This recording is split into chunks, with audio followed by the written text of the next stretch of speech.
Hello, I'm Eagle Gardens 1 on Instagram, and this is fucking talking shit with Eagle, episode 761.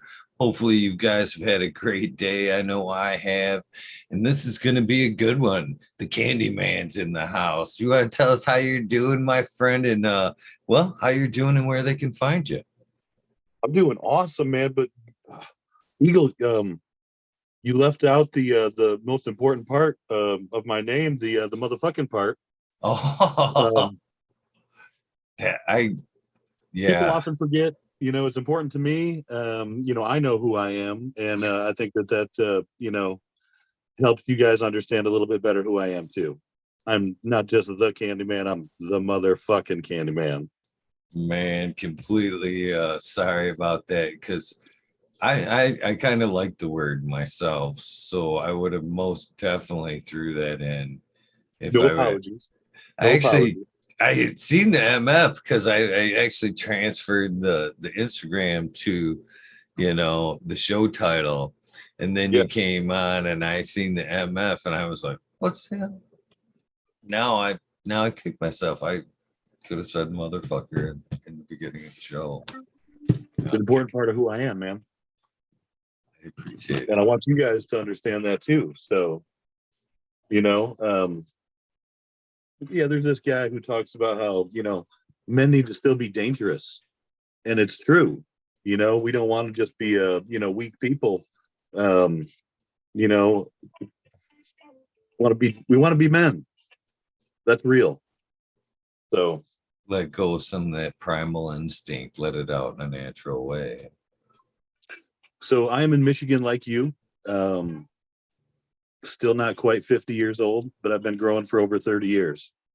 I started as a young teenager after I found cannabis, growing as a guerrilla grower. It was highly illegal. I had to hide it from everybody, especially after the first year when, maybe I did tell a couple people where some plants were, and I was only left with one plant at the end of the season. So, I mean, lots of things learned in all these years. Um, these gray hairs have, come with a lot of lessons. So, um, Well, I guess we all right. Motherfucking candy man. I got to say it. So, all right, we've got a rough guess of where the cultivation side comes from, and don't get me wrong, we are most certainly gonna get there. you But want to know about some of those first experiences, man? That first yeah, time I saw it, smelt it. Is that what we're yeah, talking about? when Go did way it back. all yeah, we gotta start this from the beginning, my friend. Well, man, I will tell you this: if you see me squinting a lot, um, I realize part of the reason for that is I just figured out the other day that I'm a two percenter in a couple different ways. Um, I have green eyes, which is the rarest of the eye colors, and along with green eyes, I learned by like researching a little bit just this last week for whatever reason. Um, they're very sensitive to light and light changes and bright lights, and so that's why I squint like so much. Oftentimes, is my eyes are just sensitive to light, and it's a natural, thing. Um, so yeah, man, my backstory is this: I'm the youngest of 30 grandkids on just the one side of the family, and the other thing that makes me unique is I'm just lucky to be here, Eagle. Really, all of us are lucky to be here, but I talked about the green eyes makes me a two percenter. I've got this missing tooth right here. That's also 2% of the population is missing a lateral incisor like that. And so I had a baby tooth in that area, never had an adult tooth, never came in. And that's, again, something that people have. Lots of people miss different teeth, but that particular tooth, 2% of the population. Green eyes, 2% of the people on the planet. But the thing that makes me lucky to be here is I'm a vasectomy baby. Um, which is less than 1% of the population. So um, I'm different. I'm a genetic freak in my own couple ways with the eye and the fucking missing tooth deal, and I'm just lucky to be here, man. And I realized that. So, um, yeah, dude. And I'm different than all my brothers and sisters. My folks each had a boy and a girl from a previous marriage and got together and decided no kids, no more kids. And Pops even got a vasectomy, man. He got that shit all tied up. Um, Apparently, they didn't tie it up tight enough. So I got through, man. And, my mom actually had a miscarriage like a year before I was born, too. So there was, I wasn't the only one that got through, but I'm the only one who survived. And I mean, that whole thing there, we'll talk a little bit later about how that carries into my plant growing, my breeding philosophies. I tend to be a little bit ruthless about shit, and only the strong survive. And if you're going to get bred with in my program, you're going to be a fucking strong plant, no doubt. No weak plants get bred with. Not sticking around, man. That's not what I'm about. So they're lucky to be here too, but they got to fucking fight for canopy space. They got to fight for survival, just like we all do. Well, congratulations on beating the odds, my friend. Just Uh, happy to be here, bro. does cannabis help with the light thing? Does it? Um, that naturally makes me squint a little bit too. I don't know. I've got I've got tons of sunglasses strategically placed, and I like these Method Sevens. If you guys are familiar with the brand, protect your eyes, man. To be able to see is very important. So, um, it's a big deal. Highly recommend protecting your eyes. I don't care what color they are. Bright lights are damaging your stuff, man. If you're in those gardens without any eye protection, long periods of time, that's real. Those LEDs are fucking serious stuff, man. So, yeah, I grew up knowing that I was a little bit different than everybody else. Again, I got a brother and sister from each parent, but I'm not quite like any of them. I'm a little different than everybody, and so I've been curious about genetics like all my life. With some of these stories that I heard, and then too, my dad's a cripple. I mean, I lost him in 2006. He only made it to like 66. Um, but his back was like all fused together. He was just like a little guy, man. I mean, you saw me, Eagle. I'm a big fat man. And used to win weightlifting competitions and shit when I was a young man. My dad was like 140 pounds. He was just a little dude with his back all fused together, couldn't turn his neck, couldn't turn his back, had to like, twist at the hips and stuff when we got to a stoplight or a stop sign or something like that, driving the car. And so he was just this little tiny guy with these big fucking hands hanging off of him. He had these giant hands. It was crazy.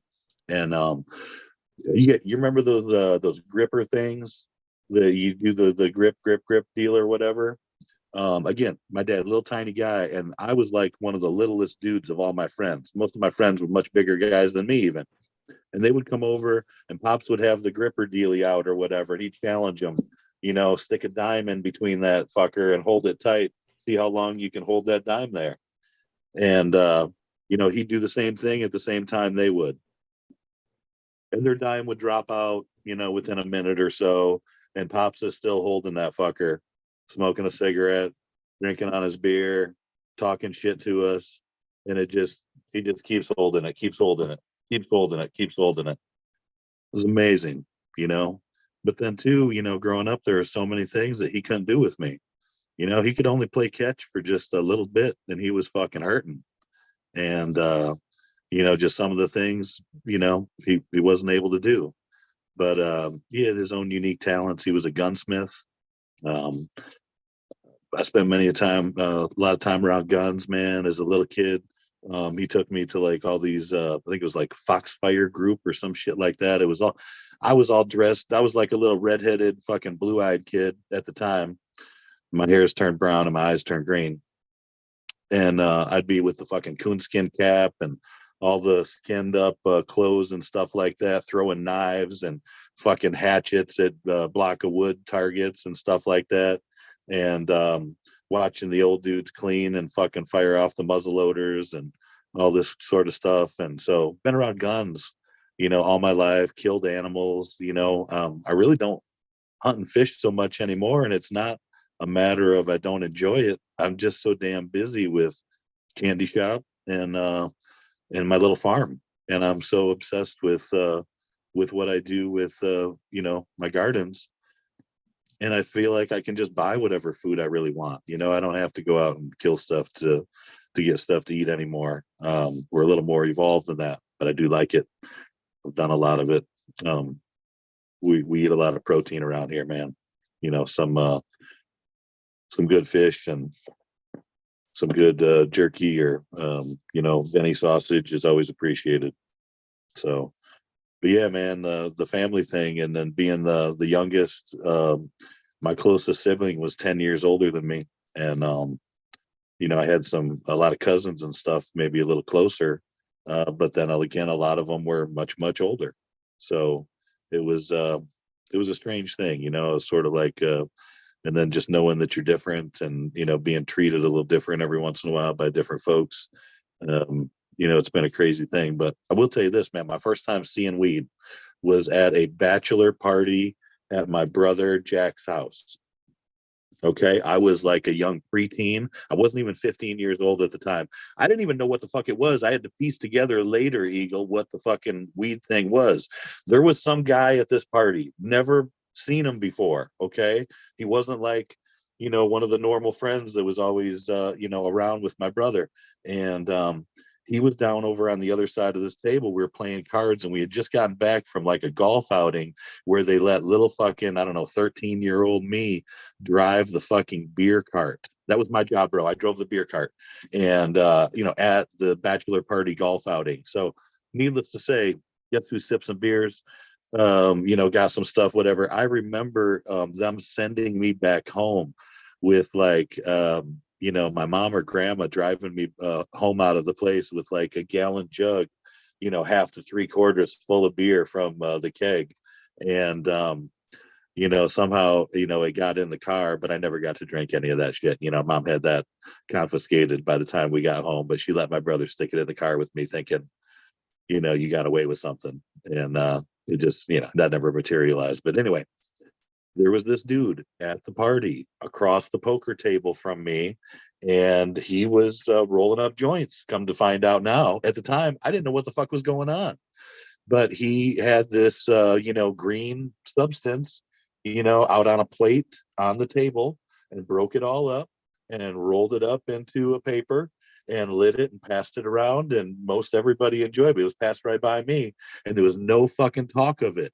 There was no like, this is this. I was just like it didn't exist. It didn't exist. It just kind of fucking happened. And so, yeah, again, I didn't piece it together at the time.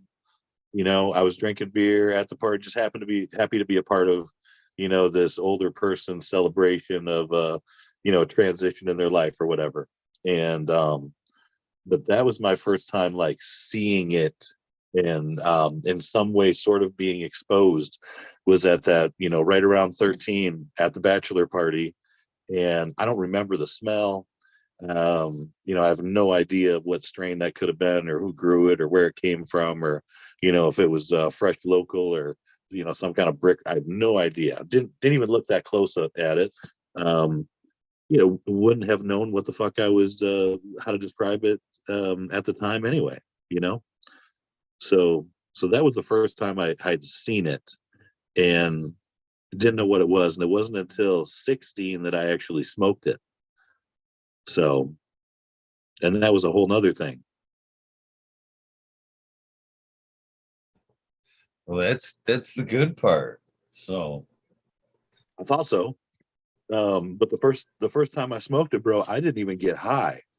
Um, I was with my buddies Micah and Scotty and Josh. We went in on a bag together. Again, it was my first time ever like acquiring weed, actually like seeing it and legitimately smoking it. And here's the funny part of the story, Eagle. We got this stuff. We were off at Scott's house, and he had it would be like you know, an unfinished taco truck. It was like an old laundry truck, if you know what I'm talking about. Kind of out in the backyard of his place. So, you know, all four of us are back in the fucking laundry truck, you know, 16 years old. I think Scotty was 17 at the time. And, you know, we had this little crappy, you know, sack of weed. And the guys, you know, got it out and broke it up. And they're showing me the seeds and stems and explaining to me that we can't smoke these. And so my dumb, naive Dutch ass is all like, well, you need to take those seeds and stems back to the fucking guy and tell him to give us actual weed for that shit.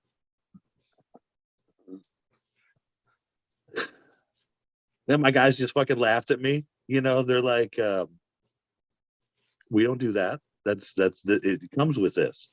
I'm like, well, let's smoke them then. They're like, no, no, dude, you can smoke them. We're not smoking fucking seeds and stems. That's not what we do.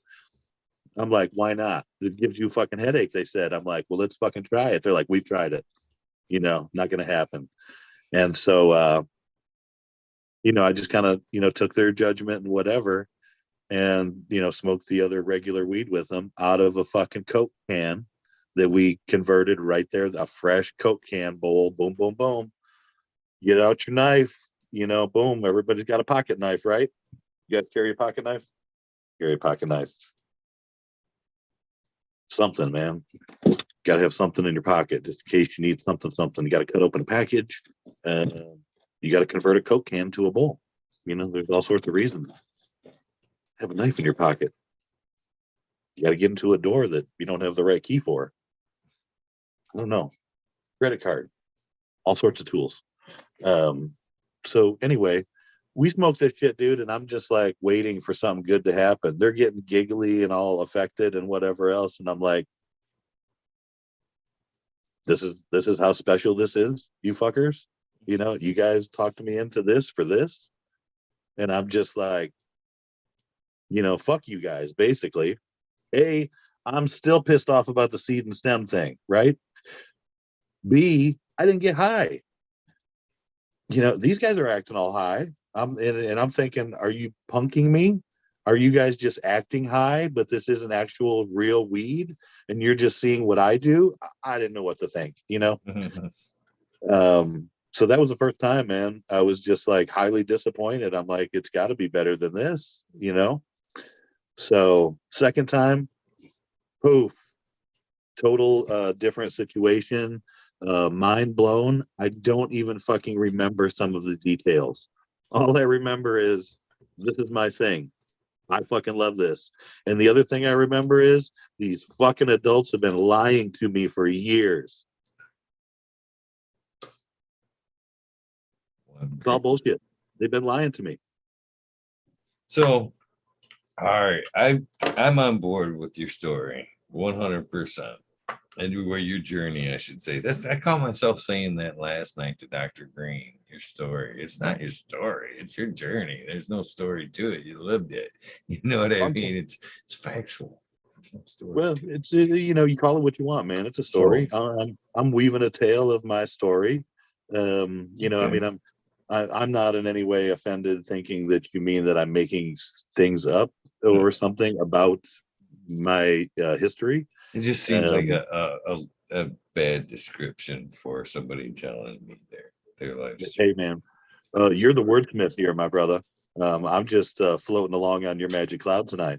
So why I think this is because I've heard, you know, I've asked this question a lot of times, and I find this to be true with edibles. Something else you dip your, and congratulations on that win, by the way, or the second place. Thank you. Yeah, you were right next to me when I got it, bro. Yeah. So right there. I know that's too cool. Just getting to meet you that day was pretty awesome. So yeah, I find that, you know, people that weren't around it when they were being raised, obviously if you're 15 and you couldn't even, you had to go back and kind of put it in your head, makes me believe that you were pretty naivete. They're never been Oh, around dude, it up until that point. totally, So totally I naive. honestly think there's a barrier there for those who don't get high because they haven't been around it. So there's almost like you need that cherry to be popped the first time. You know what I mean? 100%. That's my theory anyway. And so far, it rings true with most. Anyway, sorry, but please go ahead. No, I agree 100%, Eagle. I feel like to some degree, you need to prime your endocannabinoid system. While I'm mentioning the cannabinoid system and cannabinoids, I want to make clear that, I mean, again, I'm not the authority on this. I don't want to be the pronunciation police, but I hear people say cannabinoids all the fucking time. And it drives me nuts, man. It drives me crazy. It's when they say Jack Harer's name wrong. They call him Jack Herrera. The dude's name, he would always say, "My name is Jack Harrer. It rhymes with terror." You know, he's there to fucking terrorize the towns and tell the truth about hemp and marijuana. It's not cannabis. It's cannabis. Stop saying cannabinoids, motherfuckers. It's cannabinoids. Cannabis. It's not cannabis. When you start calling it cannabis, you can call it cannabinoids all the fuck you want. Or you motherfuckers who call it cannabinoids, you should start calling it cannabis. Scientists, whoever, I've seen all sorts of people, intelligent people, pronounce it that way because they heard somebody else pronounce it that way and they just went with it. It's cannabis. It's not cannabis. Why are you saying cannabinoids? Doesn't make any sense. And so it reminds me of when my mother got old and she used to say pistachios, and then all of a sudden they became pistachios. She like turned fucking part British, dude. I don't even know. She was she just like changed the vowels a little bit. Smart lady, valedictorian of her time, the real hustler in my family. I look back at it now, and my dad was a deal maker and he had lots of skills and did lots of stuff. But I cannot stop remembering all the times that I saw people hand my mother cash at home, sewing jobs, babysitting their kids, doing some fucking cooking project for somebody, making some special dish. Um, Permanence, haircut. She was a fucking beautician. She was a licensed beautician too. So, she didn't work all her life out of the home. Oftentimes, she had a business or three out of the house. And, it was a small business or whatever, but she was a hustler, man. Her house was paid off early too. Um, when she lost her first husband in a car crash, she took the money from that. She had two young children, and she bought her house, and made sure that thing was always paid for. And so maybe that's why I'm so adamant to. I had to, after I lost everything in my divorce, I fought back to get my little fucking farm and get this fucker paid off. So I don't know, little lessons like that you learn from your parents. The other thing that I did was, I started my little candy company really as a result of, wanting to keep my, the mother of my kids, my ex-wife, their mom, home with them all the time. So I was an outside sales guy in the building trades, and when it was good, man. I made good money then. But when shit was slow or it was bad, it was like, well, what the fuck are we gonna do? And she thought one of us needs to go get a part-time job. But the tough part with working for somebody else is they tell you when you got to be there. It's kind of like here's what you got to do and when you got to be here. But my thought is if we started something that we could kind of work on our own time as like a little side hobby business, that would be easier, better. We could make money on the side. So I took a couple business plans to my old man back in oh shit, what was this? 2002. And we decided on the fudge company, and he loaned me $3,000 and 36 Hundy actually. And with that money, that was the seed money to start the little fudge company. 2002. We're 20 years later, a little more than 20 years now, still going. Was down there all this morning cranking out a whole bunch of fudge and dipping chocolates, and made a whole bunch of people happy, sending some sweet stuff, some fantabulous things out into the world. So yeah, paid them off that first year, and so just been kind of cruising along ever since. But it was a side business for many years.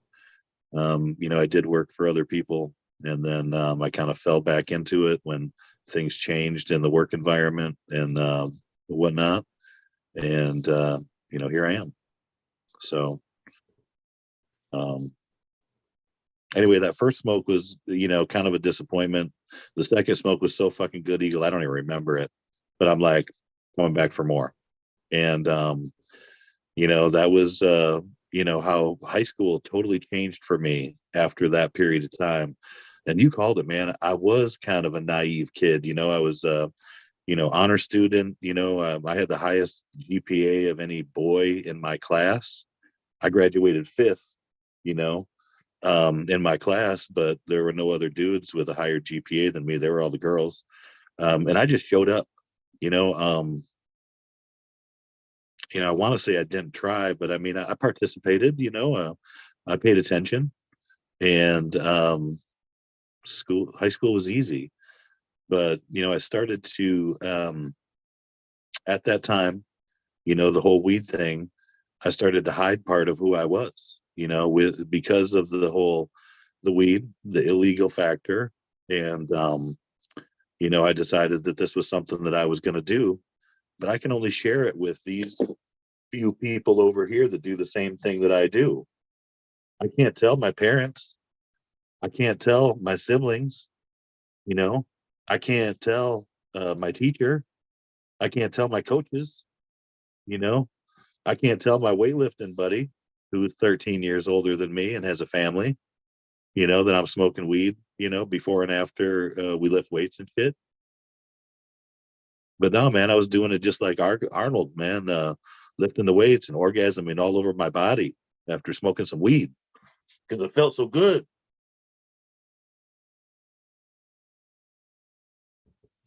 I smoke to the fucking this second I throw my truck into park and at the gym. Oh, okay. I I literally like look at the people on the treadmill and hit it one more time and then put it out and go. So no bullshit. You're like me. Yeah, oh yeah, definitely. Hope Right so. on. Right now. And so, I mean, I lied about it for 30 fucking years, pretty much. I had to hide the fact that I did what I did because, it could get me in trouble back then, right? And people would judge you. I worked for some very conservative people at some point, highly religious, don't want to say Bible beater types, but Bible beater types. I mean, just fucking straight up. And then some of them did some of the worst shit to me. The most highly religious people, the believers. No offense. Um, but a lot of the worst shit in the world has been done in the name of religion. And, I'm spiritual. I believe in the universe as love. And, um, I think it's all about vibrations. We're all vibrating constantly. Everything around you is vibrating. It's a vibrational universe. So that's why you get vibes from people. And that's why you can tell, when certain people are talking to you, when you get around them, you get a certain feeling for some people and you get a different feeling for other people. And that has to do with their vibration. And so, we're all putting out this something. It's indescribable. It's hard to put your finger on it. But when you like something, when you don't like something, when something makes sense to you and when somebody's talking some nonsense. And so a lot of that has to do with the things you're just picking up. It's all real. So yeah, man, that high school thing, dude, I got all fired up about it, had to like hide who I was. I took my entire junior year off from sports. Now, let me tell you, man, sports was just a huge part of my life. I lived in the village. There was a fucking sports park in my town. I did pickup games with fucking everybody, dude. My house, their house, at the park. Every fucking day we're playing basketball, baseball, tennis ball, baseball in somebody's backyard, plastic baseball. I mean, we had a fucking baseball diamond in like everybody's backyard. Okay.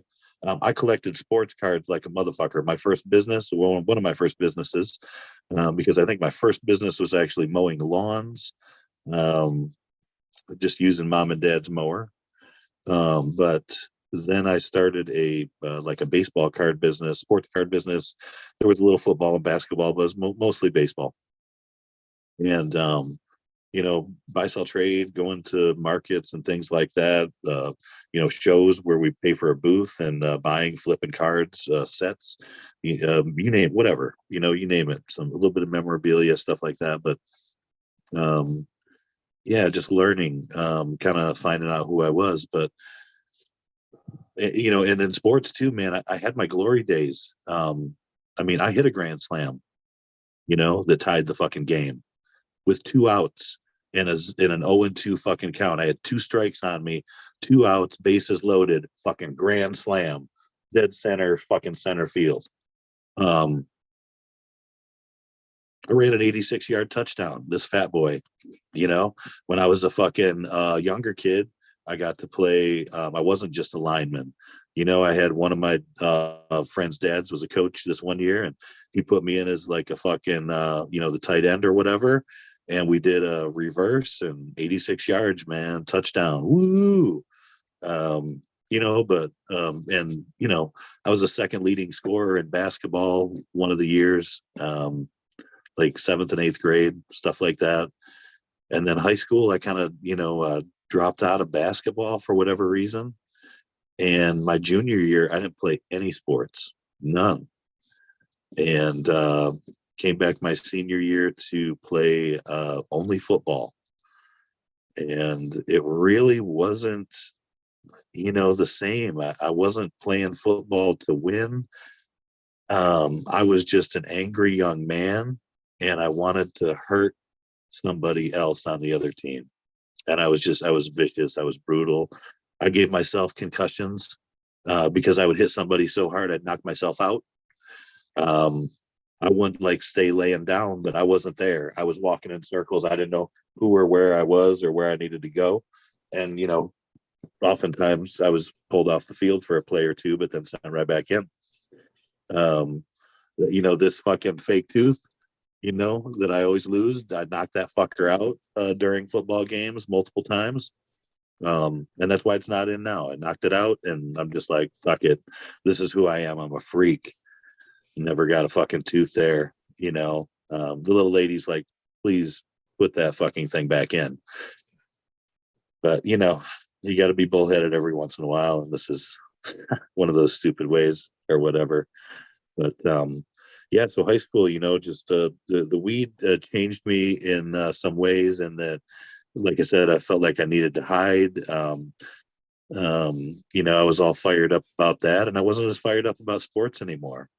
And when the coach tells you fucking blah blah blah whatever, I was kind of like, fuck you, buddy.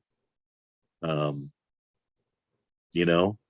I'm just here to kick those other guys' ass, and everything else, if we win, that'd be great. But you know put me up against that fucking dude, let me fucking tear him up out there on the field.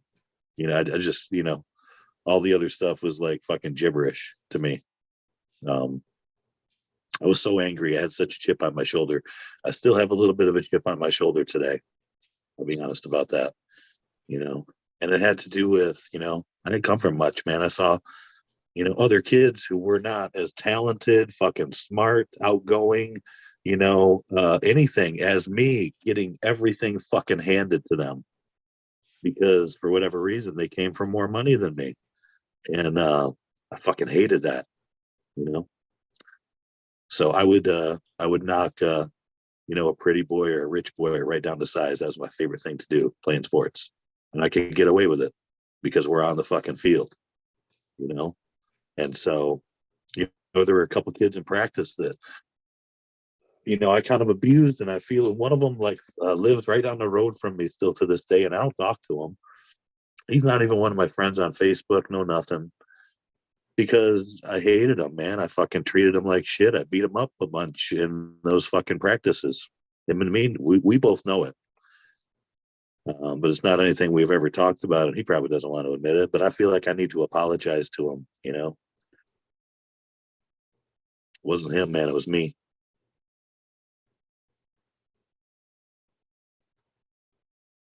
Time teaches us a lot of terrible lessons at some points, I think, where we do look back and think, man, wish I could have done that a little better, for sure. Sure. I like to think that I'm a more evolved, nicer person these days. Doesn't cost you anything to be nice to people, and it may just change their whole fucking world. So, man, I agree with that. Agree with that. So, did cannabis, as you went further on, I mean, your love for cannabis help center you in that way?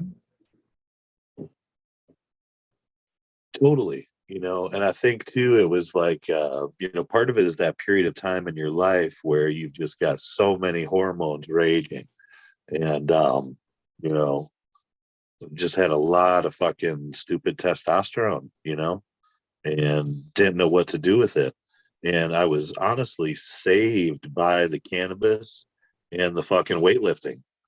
If it weren't for, being able to go work out 4 or 5 fucking nights a week in addition to what I did. And then, dude, too, like that junior year that I gave up, actual like competitive sports, um, I lifted weights constantly. I had, a power PE, which is like, a weightlifting physical education class.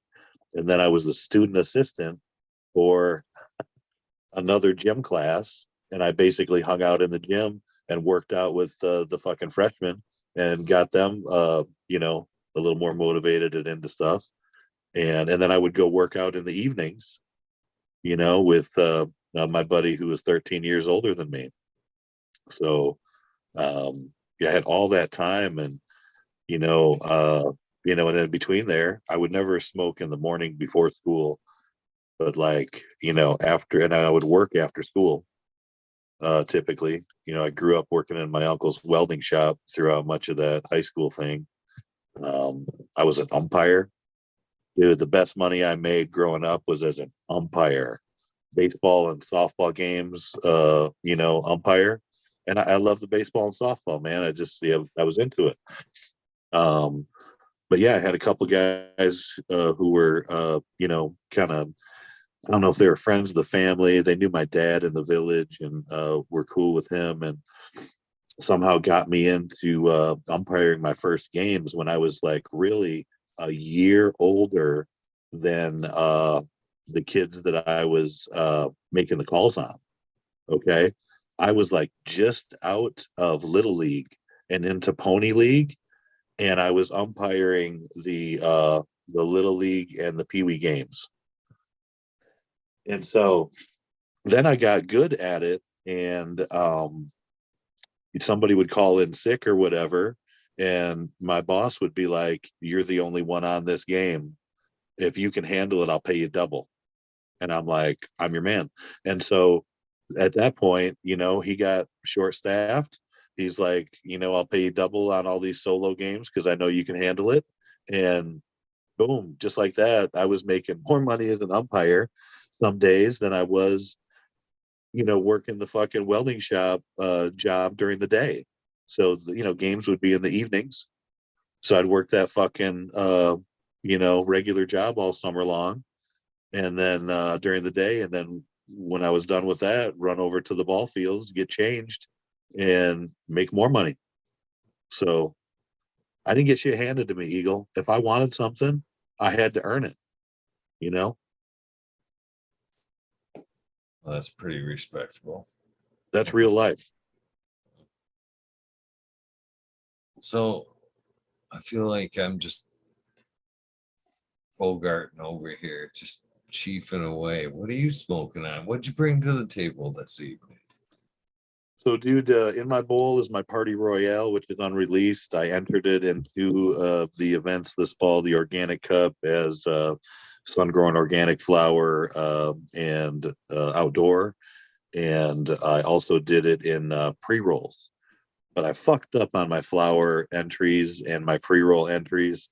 I learned a lot. I don't want to give away too many clues to the people who haven't entered and help them with their learning curve. But my presentation sucked donkey, and fucking saw what some of the winners presented and how it looked and whatever. And I did not do it right. I took some of the rules very literally.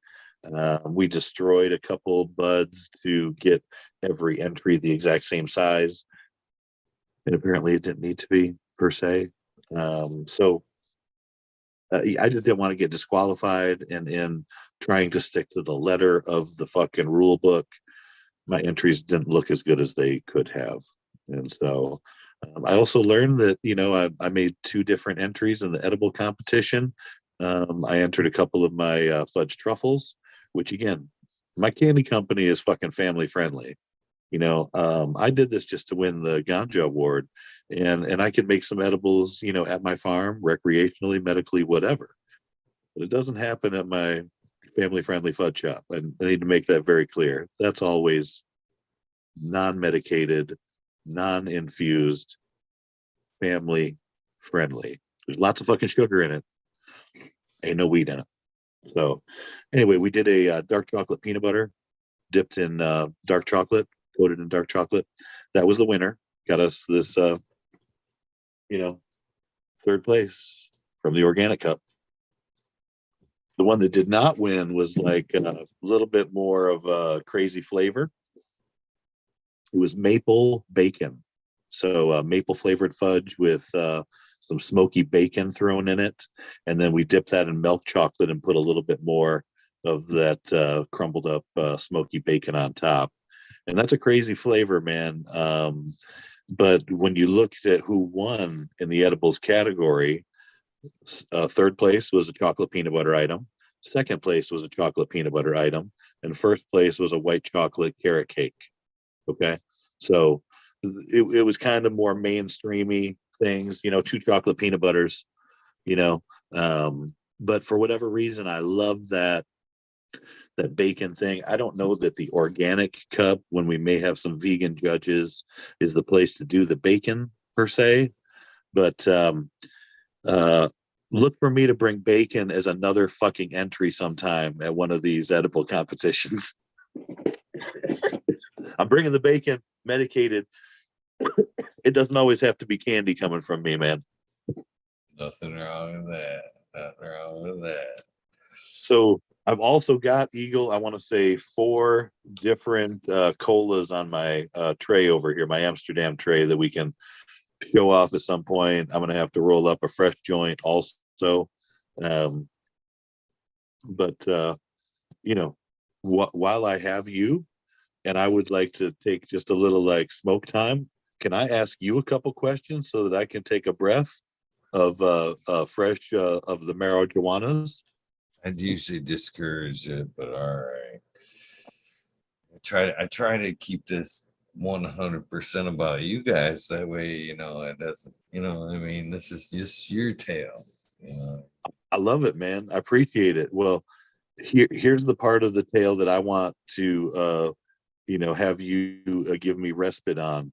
And I would love for you to just give me, some insight into some of that breeding that you talked about that you did, earlier on with our friend Montgomery.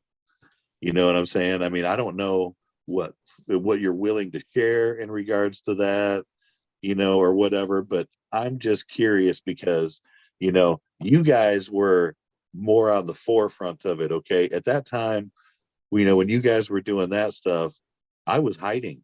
You know what I mean? I was hiding. It was like, I can't let anybody know that this is what I do because I was secretly, growing. And you guys were out there putting out seeds into the world. And, bless you. So, anything that you're like willing to share from that era, what got you guys together, um, what strains you like worked with. Those are the things that I'm curious about. And and some of the exploits you had in distributing those into the world. Yeah, that's all long-winded stuff. I got a little bit into that last night, and I tend to get really emotional when it comes to talking about sub because there's so much, he was a very good friend of mine, and there's just so much, people turn their back on him awful quickly. And it was sad to see the people that walked away through, bumps in the road, let their opinions and perspectives of what was going on and what they would do affect, you know, the overall mission, I guess, and it's kind of sad. But, me and Sub went back quite a ways. I known him initially from the tester phase, Okay. actually testing the stuff he was putting out, and the breeding part of stuff came later. That was a caveat of knowing the man. You know what I mean? Even to this day, yeah, I have put out a couple of strains or bred a few things, never really put out, but it's more of a passion thing. I leave that to people that have more time than me to really put forth something special. You know what I mean? I like to taste them, put in my opinions, and move on. That's like the doctor asked me last night, what's your all-time favorite? Which one would be that keeper? And it's always that hunt. I mean, I, realistically, I mean, how many times have you thought you've had the one in your garden and then you've popped a seed and you went, well, eh, maybe she's not so pretty. You true or false? Am I, you know what I mean? So to look back, it's hard to say because and it's all in the moment and what's in the relative in the garden. What's the best and what isn't the best. So Truth. Yeah, I don't know that that's it, but I feel like for me, it's always about propelling forward. So it's like I can't stay in one place for too long. You know what I mean? I've got to move forward with my genetics. I got to try new things. I have so many seeds. I get so excited about trying the new stuff. And all right, with that being said, because we've talked a little bit about testers when we met. Birdie, um, how come when you buy a pack of seeds and you get something, you tend to put what you bought in the case and pop that tester pack or whatever? I think it's day of that. Is it just me? Dude, that's so fucking the truth, man. I can't tell you how many people will buy my seeds and then be like, what's this tester? I think I'm going to grow that one first. And it's like, no, pop the fucking 10 pack, bro. That's the one but I get it. Honestly, one of the reasons that I still do tester seeds, or freebie seeds, if you want to call, whatever you want to call them, bonus freebie seeds, all of that kind of stuff, is because I love it. I love them, and I've had good results with them. So, um, who can I leave as an example? Ethos Genetics. The reason I like Ethos Genetics wasn't because of the shit that I found in their packs. Huh. The first 3 packs that I grew from Ethos didn't like the weed. You know what I mean? I was just like, I've got all this other stuff that's better. But there was this, I got a 3-pack of this Purple Sunset, way back in the day before Purple Sunset was like released as a pack. And it's been, out multiple times. Like an R2, I believe now has come out, and Colin's still playing with it, with his multi-pass situation. But I got 3 seeds as a freebie one time, and only 2 came up, and one of them was a freak, and the other one was one of the most beautiful plants in my life. And I was just like in love with this thing, man. It was awesome, and smelled so good. Just I hoarded all the flower from that one plant. But as things go, didn't have a clone of it. So they released the packs of it. I've bought the packs of it. I've purchased a bunch of their seeds since then. Uh, there was at one point that I was a seed dealer. I bought directly from Ethos, sold their seeds, had a seed website for a period of time. But I had to move on, man, and realize that that's I don't want to just be a seed reseller. Um, who I am, what I do is I produce things. That's what I do at my fudge shop. That's what I did in the radio business. Uh, I produce things. I make things. I create something, some sort of a creator. And so I don't want to just be a seed reseller.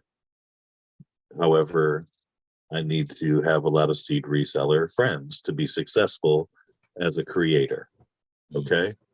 And so there are a lot of people who are a lot better at selling seeds and being good seed bank business people than I am, you know?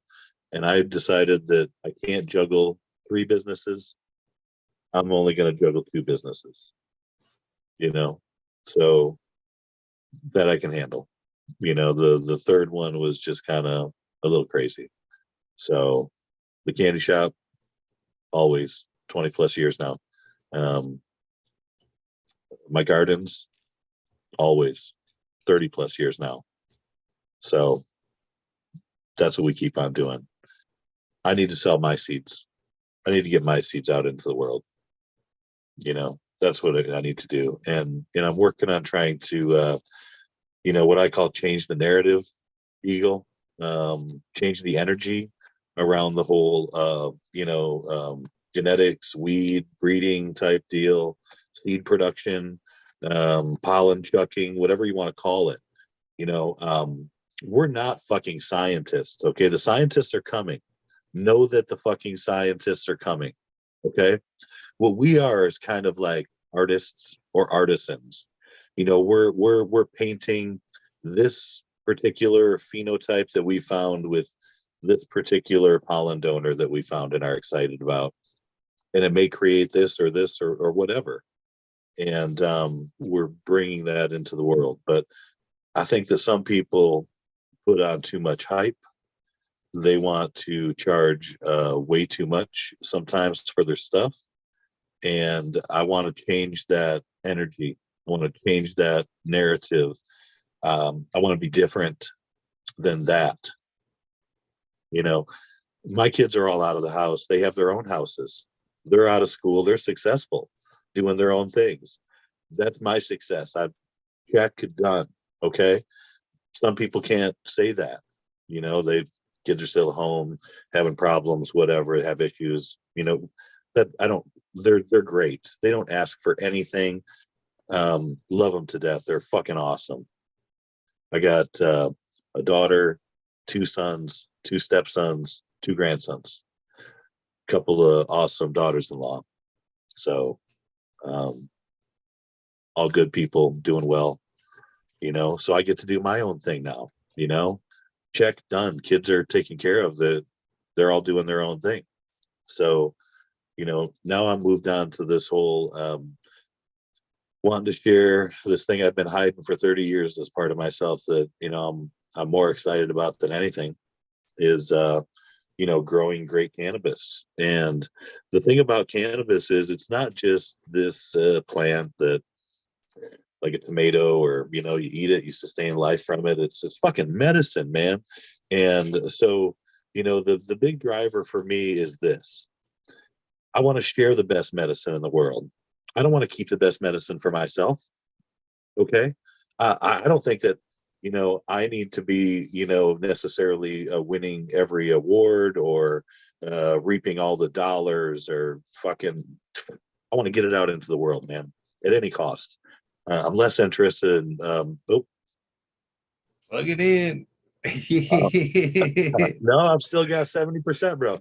I'm less interested in making a dollar. I'm not interested in making $1 million. I want to make 1 million friends. I want to make 1 million comrades in arms that, you know, man, because of my backstory where I came from and having to live that, growing, highly illegally type stuff, especially with young kids and shit like that, which I did, could have lost it all. And So rewind back to that. I did lose it all, but in a different way and had to start all over. But my favorite people are the people out there that are still growing in those unfriendly areas. Okay. Those are the guys, girls that I'm going to give my best deals on seeds to. You know, you guys are out there in one of those unfriendly states, unfriendly places around the world. Get in my inbox. I want to help you out. That's awesome. I want to blow up your fucking genetic profile. So you've got a bunch of different flavors and medicinal qualities that maybe you didn't have access to before. Let the CandyMan help you. So that's super awesome. you give back, you give back, you get back. You know what I'm saying? What are we looking at there? This is the OKC party. And some of my stuff is just real crystally, and I don't fine trim it that much really. And quite honestly, this just came off of a fucking hanging plant in the cure room right now. So I was rushing up here to get everything set up, and I'm like, oh shit, I didn't cut anything fresh off the stick to, really show like, I want to show you guys, how it stacks.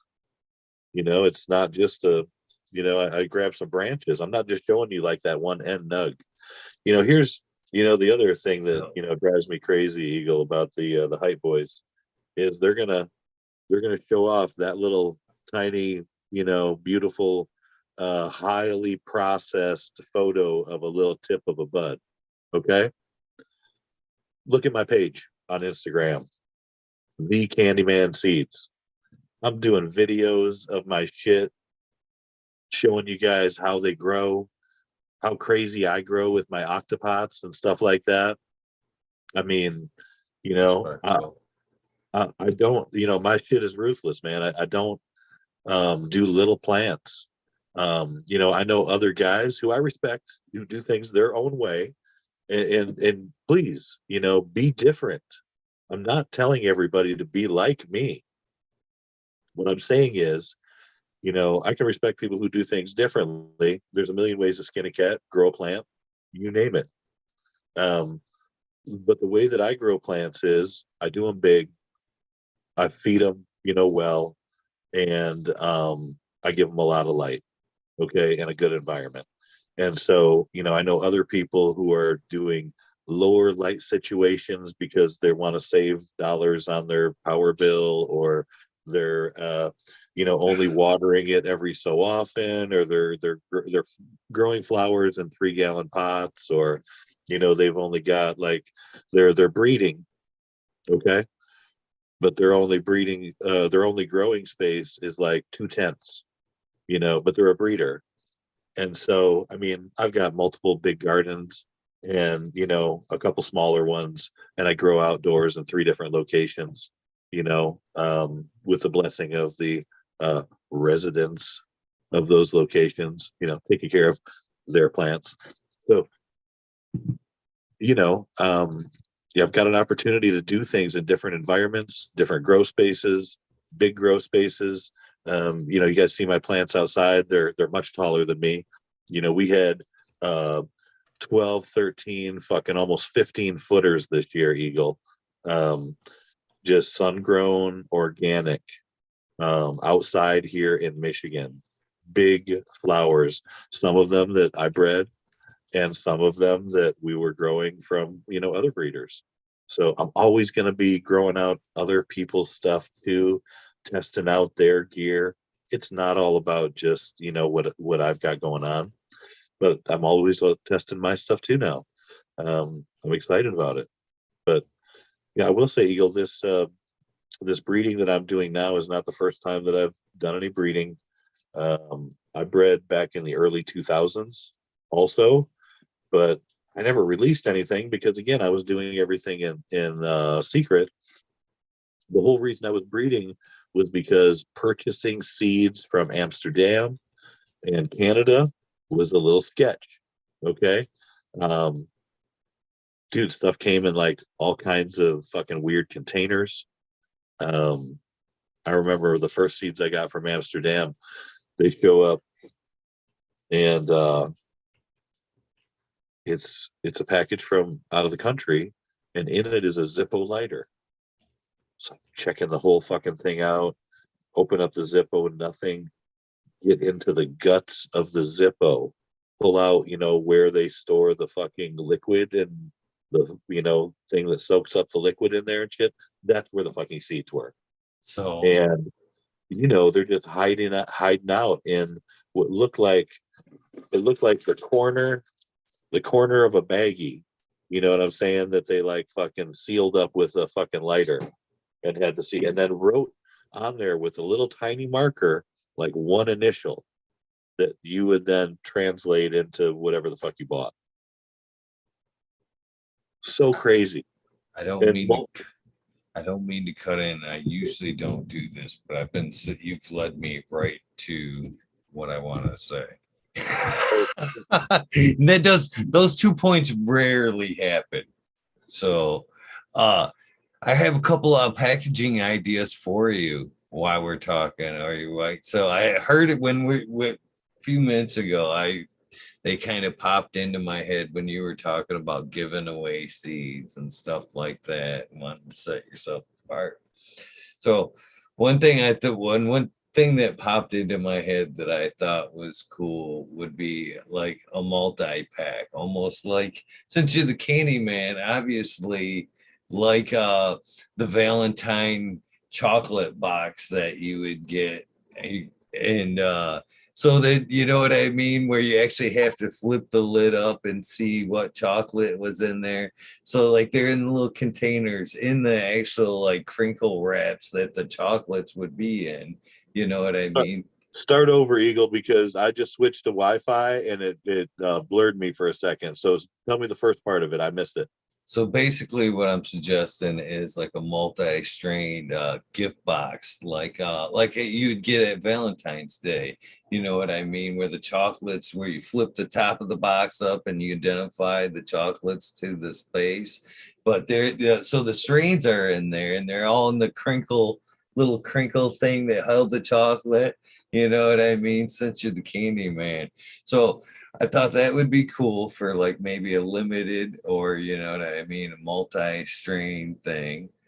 Oh, and the other thing I thought would be cool would be, you remember how when we were kids they had like the different flavored candies that were in like the bright mylar, and sometimes they said what was in them, like, so at both ends would be twisted, and they were, you know what I mean.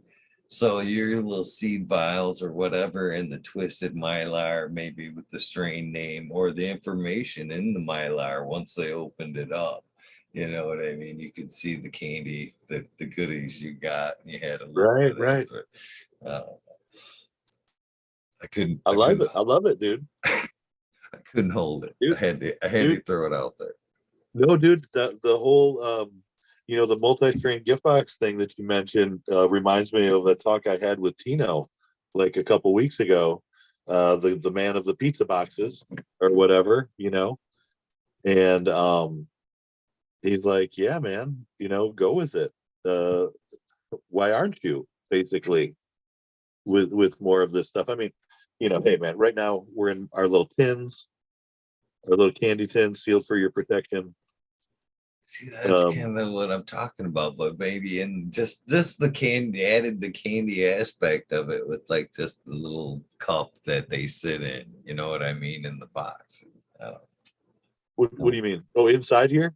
Yeah, remember how the chocolates sat in, like, no, leave the tin, but like, you know how they had the chocolate little cups, or the brown cups that the chocolates sit in. So each one of those containers kind of sit in one of those little, you know, cups. I hate to, when it comes to like, I'm like, I know I'm talking to a candy guy. I don't want to say the wrong name. I know they probably have a right name and shit.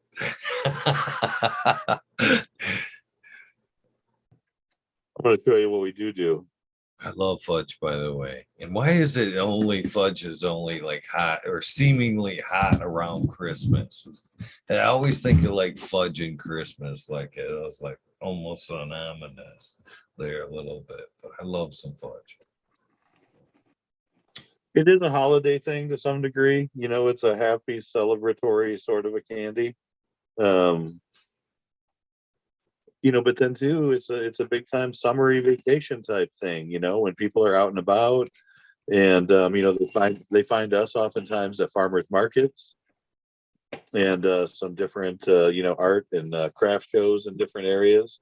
Man, I tell you what, one of the shows that I'm definitely going to do next year is in Silver Lake, the fucking Apple and Barbecue Festival, or Barbecue and Apple Festival, one or the other. I don't know, man, but there was nobody there with a good caramel apple this last year, and we went through there, and there were so many people, and we spent some money and got a couple cool things and met some artists and whatnot and talked to them, and it's like, yeah, they're like, yeah, it's an Apple Festival. There's like, I'm going to be there with caramel apples this year, man. Silver Lake, Michigan, coming up this next fall. Barbecue and Apple Festival. See me there. But so, you know, things like that. We'll go to some of these events like that and just, you know, destroy it in the day. I mean, people will buy us out of like all the good stuff we have. By the time we're leaving there, we're hauling a much lighter, you know, vehicle or two. So love those things too. Do you make a medicated fudge? Not at my shop ever. Oh You know, yeah, it's yeah. that's the Obviously, we've that's the discussed family that. friendly, state licensed kitchen, so on and But so forth. nothing to say you can't take that recipe to the edible shop. But, Or but here at the Farm Eagle, we do stuff like bring some of our ingredients home so that we can add some of our stuff to it and make a medicated fudge. So at the center of this, you know, award win, it was a medicated fudge ball, basically, you know, a medicated fudge truffle. So that center was a medicated fudge that we dipped in chocolate and made pretty on the top, and that's how we do it. So I've done those for you know, many years, honestly, but you know, never really put a whole bunch of them out into the world. So I do regular ones. You know, I don't want that to blur so much. I want to win. I'm cool with winning awards with it per se, but you know, I don't know that you're going to find me at events, you know, selling anything medicated. What you're going to have me doing is I'm going to have my seeds on one side of my booth, and on the other side of the booth, we're going to have all of our family friendly stuff. You know, maybe if we have an entry, we'll sell that entry, you know, as a medicated type thing, and we'll I make it can very clear. appreciate that. And we'll make it very clear, and that will be over on the seeds side of the table, okay, with all of the marijuanas. So I can totally appreciate and understand that. As you kind of said, I mean, you can only juggle so many things.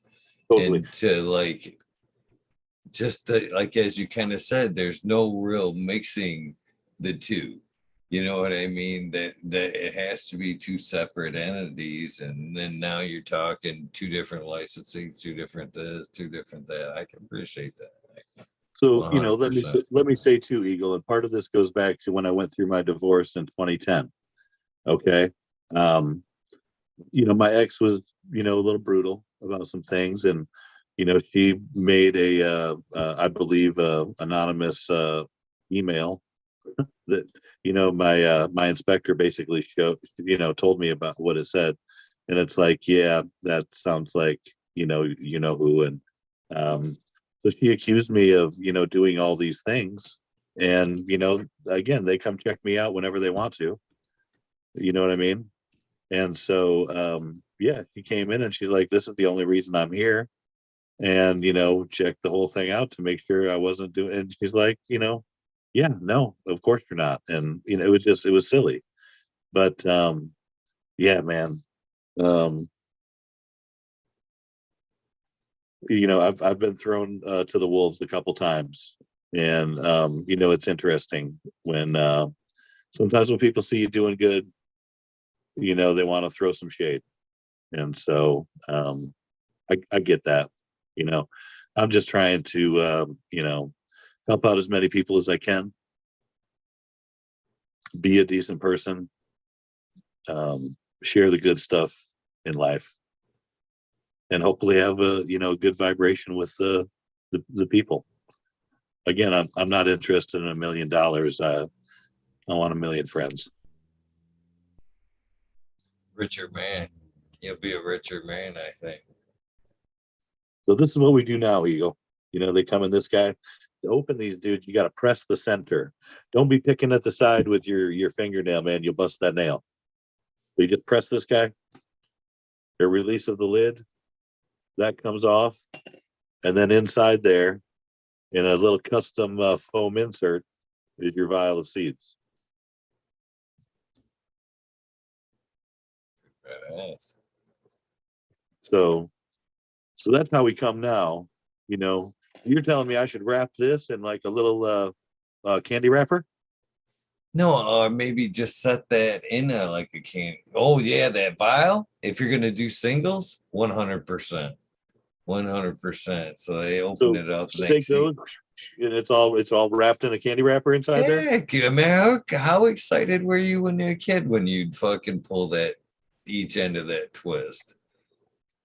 I don't know. I Every don't know. time, every It's time like, it's dude, candy.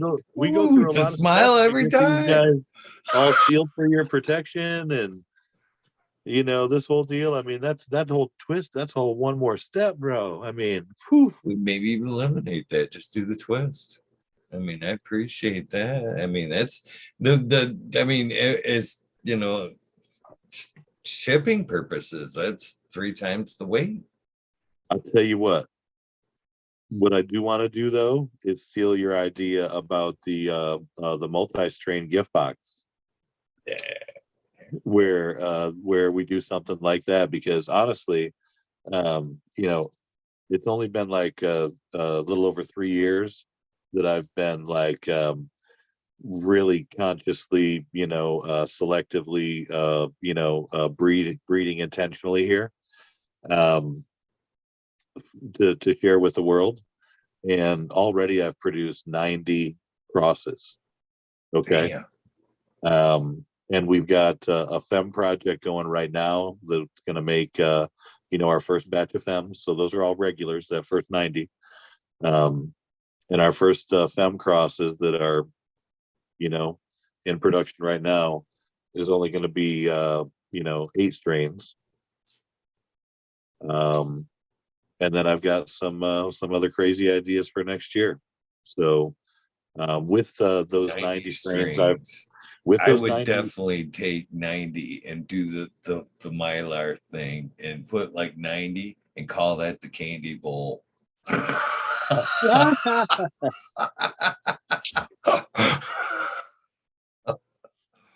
What's the you see all the like the what do they call the assorted boxes, like the Whitmans, the candy boxes, I'm talking Russell Stovers and all those different ones. um but dude, I like the tins. I will be honest with you, I don't want to give away all my secrets, but there is another tin that That's us packaged with love, though. When you open that up and you see that in the foam there, follow me like, with this though, Eagle. There's another tin that I can purchase that I'm interested in, where we could do a multi-pack, and then when you're done with it, or when once you pull the seeds out, um, you can fit 5 uh, 1 1/4 joints in there and carry that little. It's like a little rectangle that holds 5 1 1/4s. So love that's my content. And that little guy you can fit in your pocket. You know, take it around, sit on it, whatever, like I do with my Lexico cases. I dig it. But yeah, our packaging is unique. We're in our little tins. all protected in there with our custom little foam inserts. And the party collection will come in red vials, and some other things may come in different color vials as time goes on. But right now, party's coming in red. The Jelly Breath line is all in clear vials. But like I said, there's a lot of things coming. We could come out with some of these multi-pack boxes, or I mean, you name it. I'm open. So far, everything we've released has been something that we test, which slows me down a little bit. I've got a lot of stuff that I can't get to test, thoroughly to my liking with, even all the space that I have. So, and I've not really been real happy with the quality of the information or photos that I get back from other testers. You get some kind of an idea, but an actual real usable photos and video that you can use to show other growers the potential of these genetics, I really haven't gotten enough of, from it's about, angle, it's about, getting into the plants, stuff like that. So I've had to do a lot of that myself to really feel comfortable with getting it out. And then too, I love that, quite honestly, because I get to grow everything before other guys get to grow my genetics. I know what it's going to do. I'm pretty confident of what they're going to get when they pop a pack of my seeds. You know what I mean? I can have an in-depth conversation about, the structure, the aromas, all the things that they should reasonably be able to expect from a pack of that variety from me, because I've done it. I've grown it. I know. And so that's one of the things that I enjoy. For instance, like this is the leather party that's coming out soon. I'm geeked about it. To me, it's more like a lime gas, lime and petrol. But everybody else is like, that's fucking leather. It's got that funky, unique terp that, appears a little different to different people. And so it kind of, all smells like, my friends say it smells like the motorcycle shop over by the fucking jackets, or like a leather shop. And so it's just this little crystally, more sativa effect leaning. So it can be a little heart racy, great daytimey. Um, its mom, the big Detroit Energy, was just a fucking hog producer. And it was hard for me to smoke a whole joint of that. I would get maybe halfway through the joint and go start doing shit. And then I'm gone 45 minutes to an hour, fucking just running around doing shit. And I'm like, what the fuck ever happened to the rest of that joint? The little woman loves it when I smoke that one. Sometimes I get caught up in, ones like my peanut butter jelly time, which is, just a hog pretty producer and, crazy washer. And it's like very jelly breath. It's just highly stank.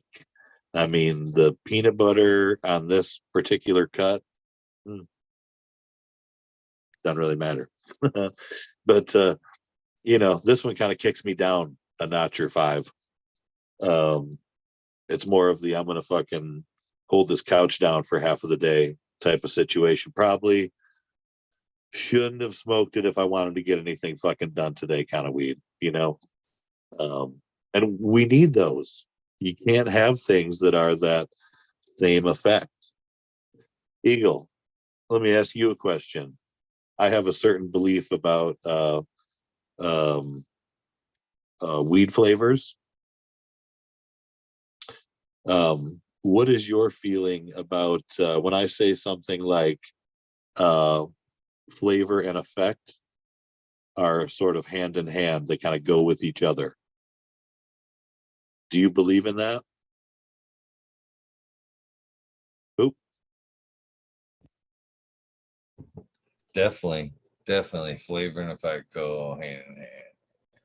So certain things that have a certain flavor tend to have like this certain effect sometimes. And I almost feel like I crave a certain flavor because that's the effect I want, or vice versa.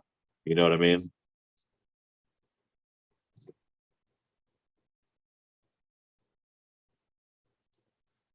Oh, definitely. Well, and you do, I flavors definitely send me in the direction. That's what I've talked about many times. When you smell that, it's already kind of sending you in that direction. That terpene profile. Because a lot of it is the terps and some of those minor cannabinoids that play that give you a little bit more of the effect rather than just the high THC or Delta 9 or whatever you want to call it. So anyway, that's my take on it. That's why, for me personally, when I'm growing cannabis, when I'm breeding cannabis, when I'm thinking about weed, I'm thinking about flavors. When I'm a foodie, I come from a family of foodies, okay, and so I'm always thinking about flavors. How does something taste? What does it smell like? I'm also a big proponent in the fact that aroma is part of tasting. Aroma's part of tasting, Eagle. If you give an opportunity to enjoy your food more and just get some of the aromas. I mean, when you open a bottle of fine wine, when you have a certain meal in front of you, take that in. Smell that stuff. Uh, Engage the olfactory, and do that with your weed too. I mean, we do, don't we? You smell your weed, Eagle, don't you? First thing I do, Smell your food. You're going to enjoy it more.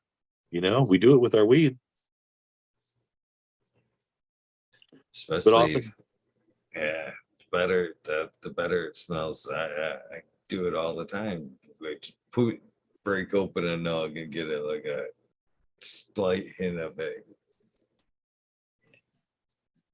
but I have to admit that sometimes, I'm getting a little bit of nourishment by just standing over a fucking counter at the fudge shop and getting a couple bites in on a sandwich. And then I'm right back to stirring a fucking hot boiling pot or running in a circle, washing some dishes, going up, talking to a customer, whatever.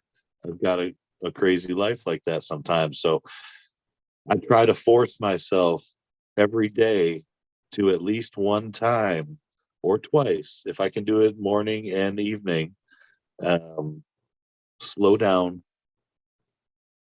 smell and enjoy whatever I'm eating. And hopefully it's, something decent, not some processed bullshit. You don't want to smell that. Right on. Right on. Dude, I'm Yeah, going to break up and roll a joint here. please do. I asked you to a while back ago. I'm just sitting here just puffing away. Well, I got into a little bit of that peanut butter jelly time of mine, the peanut butter breath times jelly breath cross that I did. That CandyMan cut is it's just kind of an ass kicker. I got a few puffs on that, and I felt it kind of like coming over. It feels like a headband. You know what I mean? Where it just kind of like almost squeezes your skull a little bit, I like that. and Buzz. right. But I'm trying to be engaged, to be able to tell my story. I know I'm 5 times distracted and I need to get back on track. And I'm hoping that some of my favorite here, this sunshine jelly, will Was, do the trick. was that one of your entries there, the Sunshine Jelly? Uh, if it were the year previous or the year previous to that, some sort of a sunshine would have definitely been one of my entries, but I was still kind of hiding, you know.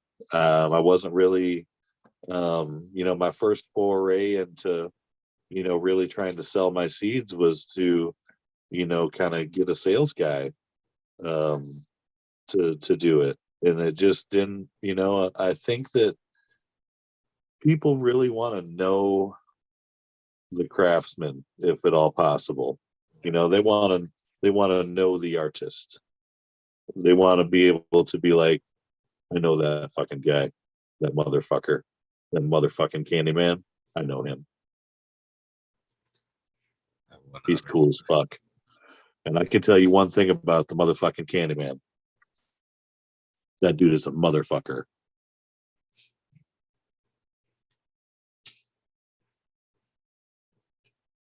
Most definitely. That's fucking funny, motherfucker. That's got to be a record, and I like it for the show. Motherfuckers in an episode. This could be one of your funnest motherfucking episodes, Eagle. I don't know. What kind of shit can we get into, bro? So anyway, we're somewhere in high school, and I was talking about how I kind of dropped out of sports that junior year, started growing some weed outside. That first year that we grew weed outside, um, it was me and one of my buddies. Okay, and then we may have told a couple other people about what we were doing and where it kind of might be. And then when it was time to harvest plants, all of them but one were gone, fucking gone, gone.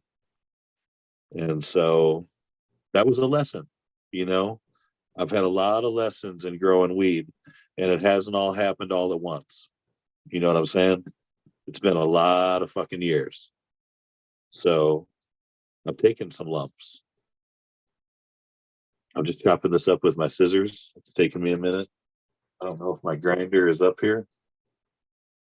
I don't want to like leave the room to go chase down another grinder. They were saying in chat a little while ago, you say motherfucking Candyman 3 times in your grow room and the lights will go out.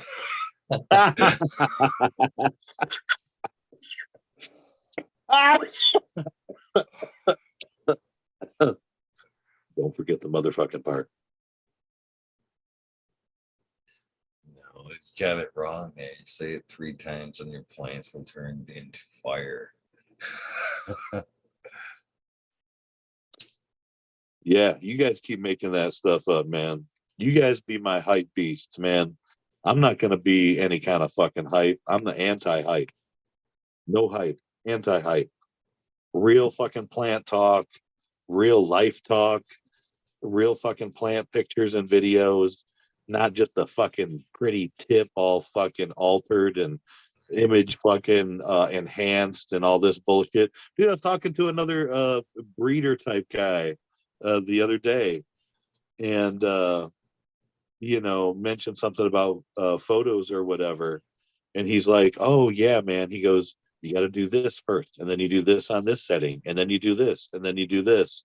And I'm like, dude, just stop right there. You just mentioned like 5 fucking things you do to your photos. I'm not doing any of that shit. I'm gonna take a fucking photo. I don't need to do all these enhancements or fuck that. Is that what people do? Apparently, I don't know how many or what, but I gotta believe there's some other guys like me who just don't want to deal with any of that kind of stuff. Just want to be real, Eagle. And I hope that you guys all get that. That was one of the biggest things I always enjoyed about Sub is that right there. That was the way he walked and talked it. Again, the doctor asked me last night, one of the things I, thought what was the memorable thing about Subs, one of the memorable things, and it was a long-winded answer there, but I left this part of it out, was that yeah, he walked it like he talked it, man. The shit that he was trying to get you to buy was in his garden. You know what I mean? It wasn't, some bait and switch shit. It was like, yeah, look at these fucking talkie dicks. You can be growing this shit right here. You know what I mean? And it was more of a sales plus a how-to of grow to that fire the way he did. You know what I Yeah, mean? It wasn't even, he was hiding it. He wanted you to grow it just like he did. Buy this grow it like me, and you'll have this, which I always thought was admirable. You know what I mean? It wasn't just a picture or a sales pitch. It was fucking here, tune in every week. Look at what you can do. You know what I mean? It's yeah, I will say, Eagle, that many times I've used Subcool's Super Soil Mix. So, you know, he's given a lot, dude. I just, I know a lot of people have given a lot to this whole community. I realize that I'm just one of many voices, one of many people, one of many small new breeders, if you will, seed producers, seed makers. But, the thing that makes me different in my artistry, I will say, is that I've been doing it a long fucking time. And I think I've got a certain eye for selection and things like that. And, I've got certain philosophies about growing with, only the strong survive. That's how I came into this world. It's the only fucking reason I'm here, apparently. And I've almost died multiple times in a couple fucking fiery wrecks. Couple of them on the same road, and I have walked away from it. Um, I'm here for some stupid reason, man. You know, Sometimes I don't really know why or what that is, but I'm going in a certain direction. And I'm keeping on going. I keep connecting the dots. I'm still so fired up about this cannabis, and I feel like I got to share this. I got to share the good stuff. a kind of firm believer that, in blind fate, you may not know the reason why you've been put here, you know what I mean, or left here so many times. But I think when you cross that path and you have that conversation, you know what I mean, it's gonna be like, oh, this this was my moment. You know what I mean? It's gonna be apparent, like night and day. I like people making people's day better with some chocolate. I tell you what, I'm not equipped for a lot of other professions. I have a lot of guys who, I grew up with who were in like law enforcement and stuff like that. Shoot, my first college roommate retired from the Navy as a fucking naval firefighter. It's like, dude, I could never do those jobs. It's all that stress and responsibility and whatever. For fuck's sake, I am just so blessed that I was able to be in some sort of a smile business. So, very lucky. But I'm going to roll up the sunshine jelly, which is highly medicinal, and then we're going to go to like some college era shit and talk about those college stories. And my alma mater, Northern Michigan University, is also the first university in the nation to have a certified marijuana program. And I was just talking to someone recently, actually, my childhood fucking neighbor, Maddie Broughton, was popped into the fun shop today because his wife had organized this little Shop Urbana event that we had in our little downtown here. And came into the back to the shop real quick. We weren't quite open yet. He was dropping off these punch cards for the event that we had going on today. And I showed him my CandyMan seeds pack and fucking blew his mind. Let him know that we are right now being grown in Australia and New Zealand. Our seeds are in Canada. We are in multiple states across the U.S. right now. Everywhere from the Northeast to down south. My buddy Justin's growing a bunch of my stuff in Virginia. We're West Coast. Northwest, Midwest, all over Michigan. It's exciting. I'm geeked about that, and to be able to tell, I feel like I came out of the closet to my fucking childhood neighbor today. Of that, like he knew I grew weed. We had this talk before, okay? But it's like, Maddie, guess what? Now I'm producing seeds, and they're going all over the fucking world. And to some degree, I'm like so fucking proud of it, but I'm also like somehow like nervous that the one of my local fucking friends like knows firsthand that I'm doing this other thing. And, like the judgment or the word will get out or, all of this kind of thing or whatever. And, I can have a bunch of fucking seeds. It's not, I can ship seeds all over the place, man. It's not like it used to be. I'm not scared, and it's like, I have other friends who have like some crazy anxieties and stuff like that. I can't live life being scared, man. That's crazy. I have to go forward, um, and just keep on pressing on. I can't worry about all this noise, all this other stuff and the what ifs and the negativities. And, we've all got that shadow that just keeps biting at us that, wants to kind of like drag us down to, give into our fears and our insecurities and all these things. And it's just like, fuck you, shadow. I'm going to enjoy the sunshine. So sunshine jelly. Sunshine number 4, the fucking Cannabis Cup winning cut that was grown by Midnight Roots. I ran into Roots at that Thanksgiving celebration here in Muskegon, the city of my birth, just recently, and told him, about that one, and I shared a joint of it with him, and he came and brought me some seeds of the fucking smoked catfish, which I was telling him that I grew the smoked catfish back in the day. I found some seeds in some weed that I bought from Canna in Lansing. Captain Insano and what's his fucking nuts over there. We used to grow some pretty good weed, and once in a while we were in the Lansing area. Pop in and get a little weed from the Canna. We got this smoked catfish one day, and had some seeds in it, so I grew it. And me and my buddy Justin, who's now in Virginia again, grew that stuff out for a couple years, loved it. And so I was telling the story, again, about getting those seeds, some bagged seed or, canister seed, if you will, from the Canna. And he's like, hang on a minute, walks over to his table, comes back with a pack of the fucking smoked catfish seeds. I'm like, oh, no, you didn't. So, neat thing. But anyway, so it's his award-winning Sunshine Jelly, which I didn't get from him. I got it in a roundabout way through a buddy who paid $1,000 for the cut, the day that it won or whatever, and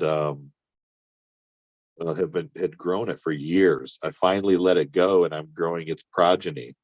And it's a hard thing, but sometimes you got to kill some plants, Eagle. And I tell people that I cull or kill more plants oftentimes than most people flower out entirely. So I have no problem with culling some plants.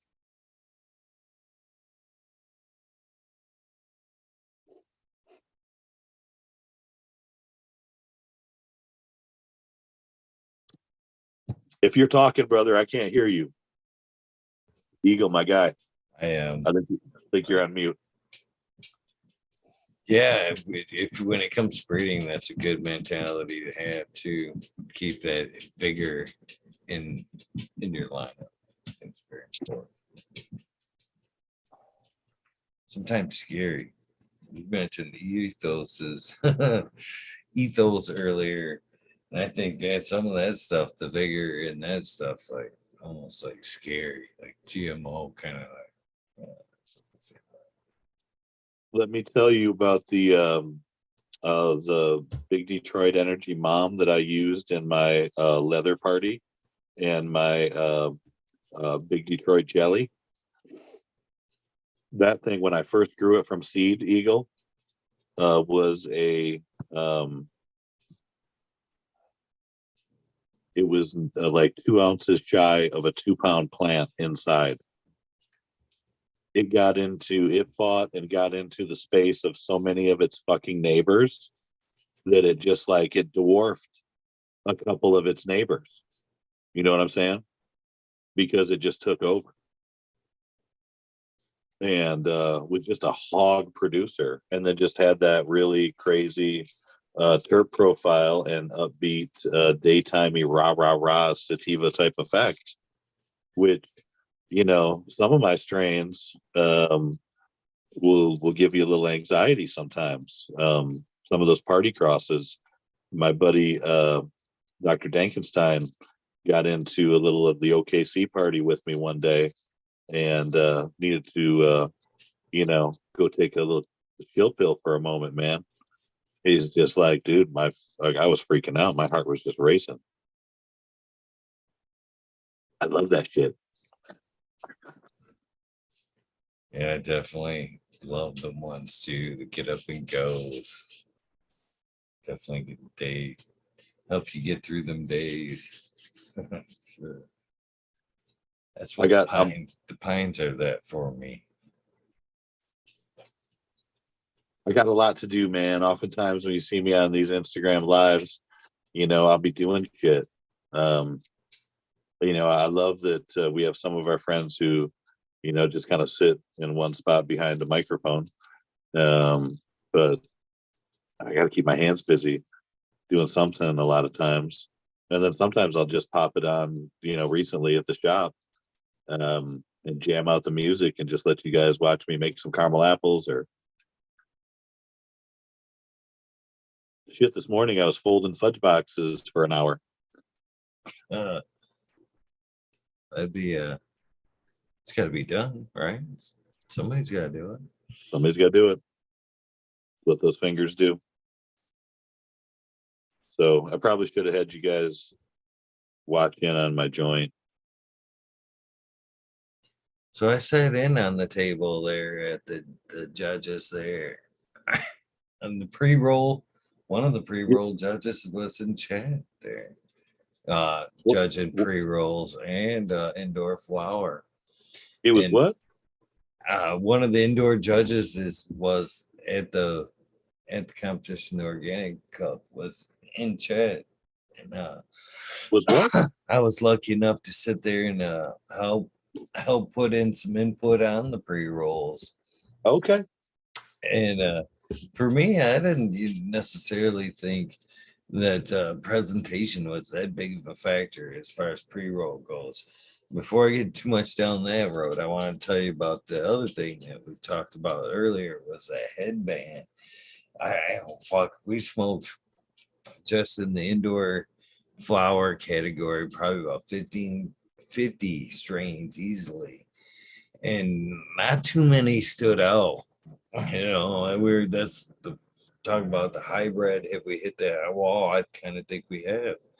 But one of only a couple stood out. One was like complete flavor, and the other one for me was effect. And that effect was that kind of it reached in as I inhaled and like grabbed me like almost like right behind the third eye and like tugged on the front of my face there.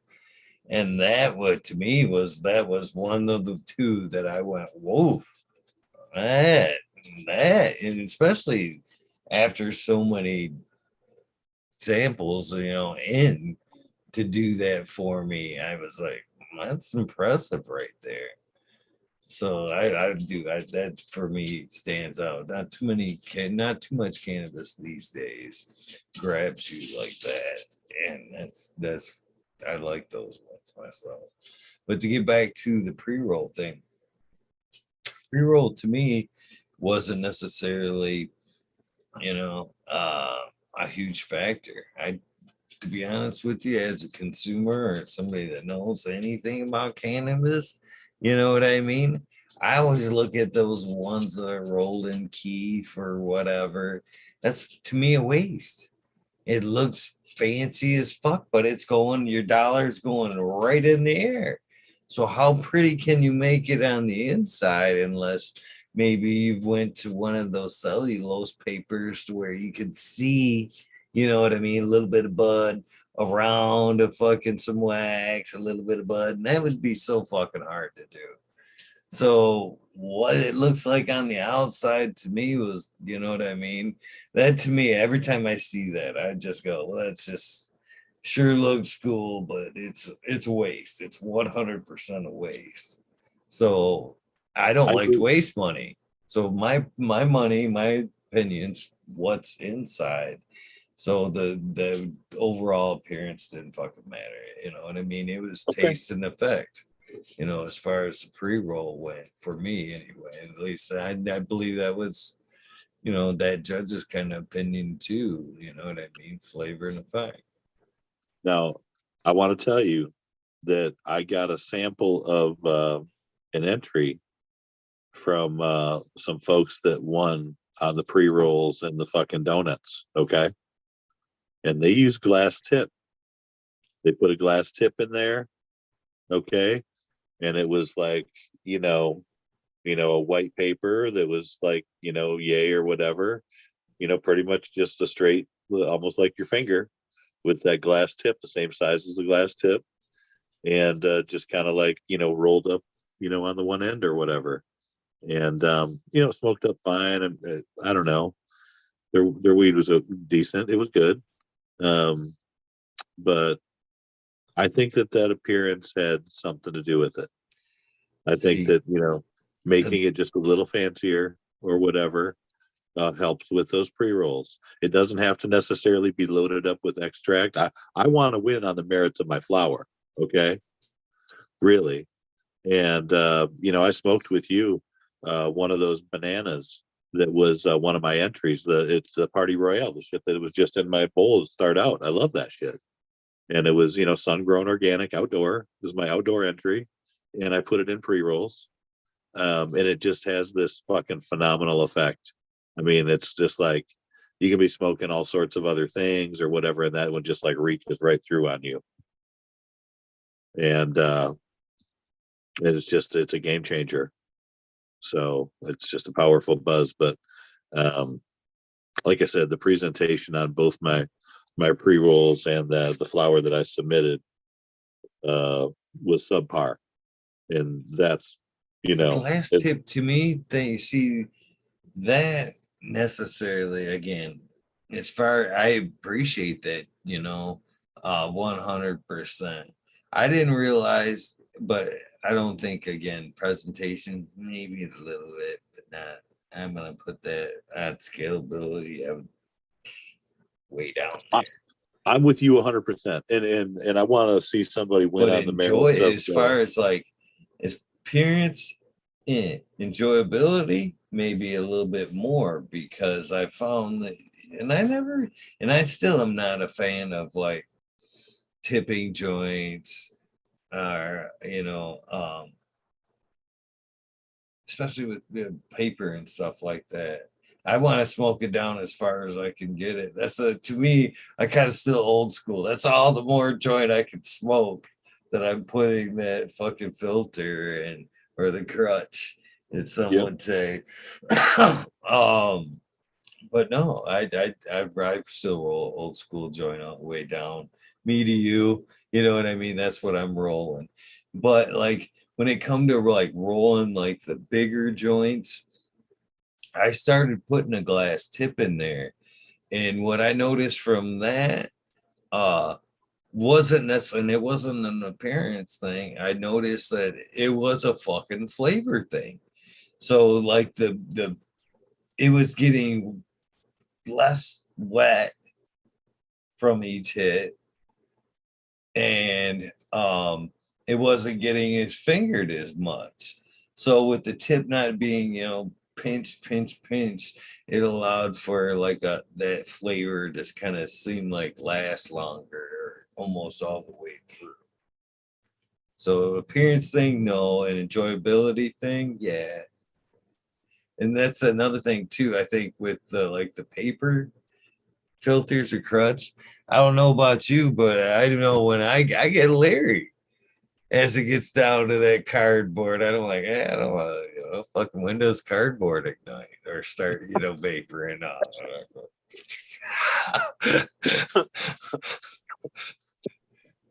Did I just get a cardboard hit? You've got a good hit, I'm sure. Oh shit! I'll tell you what though, for me it's all about flavor and effect. Pretty weed is great, but it's hate to say it, but it's like a pretty girl. Um, It's more about personality and the good vibrations. It's not about, just how it looks. And so, again, flavor and effect, man. That's what it's all about for me. And so, again, I would hope to win on the merits of the actual cannabis, not the beauty, or not necessarily how it's presented. But that's the how it's presented. Eagle is a real thing. It matters, and so I will step it up. I'm not going to do glass tips, but rather than this year I didn't roll my own joints, and I roll a fucking mean joint. Okay. Um, uh, I'm gonna roll the fucking CandyMan cone. That's what I'll submit if I'm gonna do a pre-roll. I won't just stuff a cone, and then I'm gonna fucking use the knowledge that I have about the rules and presentation and whatever else, and submit something that has something that my elder entries did not. You know, and excited, believe in it. Think we can do better. So. Hey, buddy, I think I've got enough ganja in me that I think I could tell my fucking college story here, or I'm ready. Yeah. a little bit more of it, man. I mean, so like growing up, one of my first jobs was, at the uncle's welding shop as a preteen, and then I also did other work on the side. I was a glutton for punishment, and worked out a lot, worked a ton. So I would work for a couple, three local farmers, like throwing hay and straw for them during the summers, and then doing the umpiring type deal also. And then when I quit working for my uncle, the very next day I had a job making more money right down the street for this place that makes like tank treads for tractor tires. So got to get your, and the uncle's welding shop, we did like pickle harvesters. So we would convert like a fucking Case International John Deere tractor, what the fuck ever, into a pickle harvester. Drive that fucker slowly through the fields, and it pulls all that shit up. And pickles go up one side, and the vines and everything, and the leaves go off the other side of the unit. And they go up into this hopper, and then they have like a big fucking dump truck goes out there, and boom, boom, boom, fill that fucker up from the hopper full of pickles, run them back. And yeah, it's crazy, man. We live in a very agricultural area here in West Michigan. It's like the fucking fruit tree belt, just all sorts of farming. Obviously, we got some major pickle production in my area in a couple places. By the little lady's place, there's asparagus like a motherfucker. It's a lot of stuff growing around here, and we've got some decent land and growing conditions and whatever. We're kind of in that lake effect snow and weather zone where I'm at here on the, this is the state of Michigan. We're kind of in this, area just a little bit inland from Lake Michigan. So it's a pretty cool place to live. And I remember growing up too, just like everybody, I don't want to say everybody, but a lot of people would want to get away. They were unhappy with their lives or something going on here, unhappy with themselves, and they thought maybe a new location would change everything for them. I went off to college. I wanted to get as far away from my parents as I could. One of the reasons that I chose Northern, but I toured many universities around the state of Michigan, and I never felt at home anywhere else like I did in Marquette. Man, I mean, it was just awesome. It's so beautiful. There's so much like outdoor recreation and stuff to do. And they had this little student-run radio station, and all I wanted to do is talk and play radio. I wanted to either work in radio in some fashion, or produce music, like Rudy Van Gelder, the jazz audio engineer. So I went to Northern, loved it, had a great time, worked at the college radio station, managed college radio station, ended up working for the NPR station in town. My first gig was Morning Edition. Um, they wanted me to call myself by my real name, and I refused to. The first day, I called myself Simon Guy, just like some guy. And the boss came in, and the general manager of like both the public radio and TV stations, and he was all upset. Who the fuck is this Simon Guy? Why the fuck are you not calling yourself by your real name? Type of deal. And made just like this big stink about it, and I was just a student and whatever. But I mean, hey man, they put me in charge of the local fucking news, part of Morning Edition on the fucking drive time morning radio, and they could tell I had some kind of ability. But he wanted to criticize that, so I did have to change my name. And I kept thinking to myself the whole time, I'm like, the dude's name was Scott Seaman. And I'm like, Scott, Mr. Seaman, excuse me, Mr. Seaman, of all people, you should maybe consider changing your name, sir. But he was so fucking proud of his name, Mr. Seaman. And fucking legitimately, Scott Seaman, maybe you're right. Maybe I should just go by my real name, but no, fuck that. That was Grandpa's name. So anyway, I couldn't do it, man, and but they fucked with me and I had to kind of change my name. So Wait a minute. They wouldn't let you go by the motherfucking CandyMan. no, or no, dude, not at all. Or Simon Guy. They were all fucking no way. What's funny is another name that I considered um way back in the day for like my radio name, if you will. And again, I was known as the Rude Dog. My name is Rudy Stiver, and I was a little obnoxious, and we were the Bulldogs growing up, and so people just started calling me Rude Dog, and it's just it is what it is. It just kind of happened naturally. But so during that whole public radio thing, the one other name that I considered calling myself that I thought was fucking funny as hell, that I did not use, is actually my father-in-law's real name, which is ironic and fucking hilarious. And I tell him this story. I've told him this story, and sometimes I don't know if he believes me or if he thinks I'm just fucking making it up. But anyway, his name is Ralph Burns, and I just thought that was hilarious because I smoked weed, and I wanted it to be an inside joke that I smoked weed, but I was, again, it was a big secret. I couldn't, tell anybody at the radio station or my bosses or any of the fucking professors or anybody. Really, I was hiding that. In fact, my freshman year, I almost got kicked out of the university because we were smoking weed in my dorm room.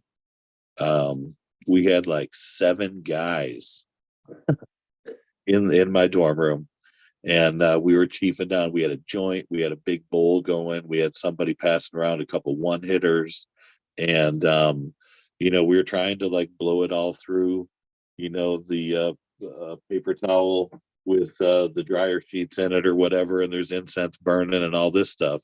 Well, unbeknownst to us, there was a cloud out in the hallway, and so they didn't go to our room first. I mean, they went to some other doors, and we kind of heard some knocking, and all but 2 guys got out through the bathroom into the suite mates room before the folks came in.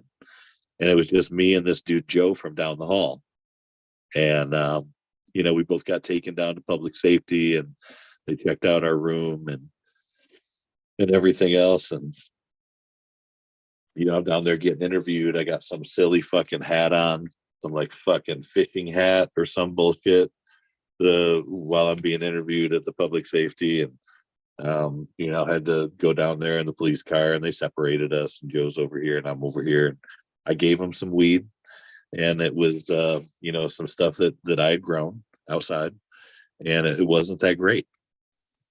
And I think that that's part of what got me off was that my weed was not so great at the time. It was only like our, I want to say third year growing and something like that. And, uh, you know, that's what they had. And I remembered the quantity of it. They called it like so many, I forget how many rolls of marijuana. Like they estimated how many joints would be in this bag of like, you know, uh, weed on sticks like this. This is how it was. You know what I mean? It wasn't well trimmed. It wasn't well packed. It was like, and here's the deal. I gave them the worst looking weed I had because for whatever reason, I was convinced that, they would just take that and they wouldn't really search. And I was right. They didn't. And so while I was being taken down, my roommate, gave our stash to one of our friends down the hall and it just disappeared. So if they were to come back, it was gone. But when the officer was in our room making the call, um, down to headquarters or whatever, telling them the two people he's bringing in, he used our phone and it was on this little shelf. And right underneath that shelf was like a bunch of CDs and cassettes or whatever in like a little drawer type case. And on top of that was this bowl that we were just smoking out of with it was like a bent coiled bent stem thing with a great big wooden bowl in it, which was part of the reason we got caught. We had way too much fire going up in that place at the time, and the incense, no, nothing. It was foolish. So, um, yeah. Long story short, we got hauled down there. I'm being interrogated. My roommate at the time worked for public safety. This is the guy that eventually became the fireman for the Navy, and so part of the story is what was confiscated that day was his eagle claw roach clip. And they had this case down in the public safety office where they would put a bunch of the paraphernalia that they seized and shit like that.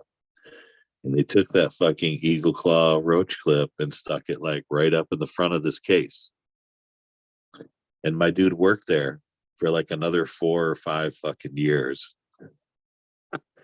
and would tell me he was like, taunted by that fucking roach clip that he knew was his and he couldn't tell anybody or admit to it or, anything. I took the total fall for it and was like, he wasn't even there. I did all this shit, whatever. Right. And he went out through the fucking bathroom, bro. You know, he was my guy the whole fucking time. I'm not a fucking fool. Yeah, I took the fall. Fuck it. So anyway, I'm sitting there being interviewed, and they're like, "Mr. Stiver, do you have any more marijuana?" Perfectly well knowing that there was a bunch back in the room, hoping, praying to God that my dude was, my roomie was smart enough to get it out of there, protect us, right? And he was. And I'm like, nope, gave you all I had, you know? And then, he sends me out of there, right? And I walk out and realize that up in the bill of my fucking hat here, tucked up in the front, I had another joint. I had a joint on me the whole time I was in the cop car. I had a joint on me the whole time I was being interviewed. I had more weed. You fucking bet I did. I always have weed on me. So I smoked that one as I walked back from the fucking public safety office to my dorm. And my dudes had stashed our weed and we were cool and whatever. No, I cleaned up my shit. I did have to go in front of the dean of students, and I could have been expelled. They could have turned it into the fucking city. They could have pressed charges. I could have gotten a possession, lost all my student loans, my scholarships.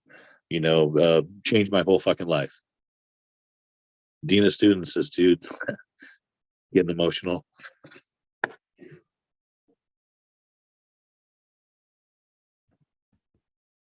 That's kind of funny. I can't believe you had the joint in your head. I can't believe the cops didn't realize you didn't or couldn't smell it in your head. Oh, But we reeked like weed, bro. I mean, we were in a big old fucking cloud of it there for a while. But the thing I want to mention is there will be times in your life.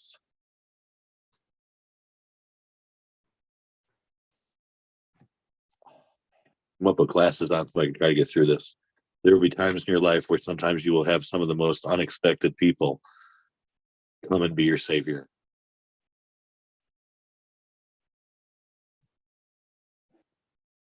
and give you another opportunity or any opportunity.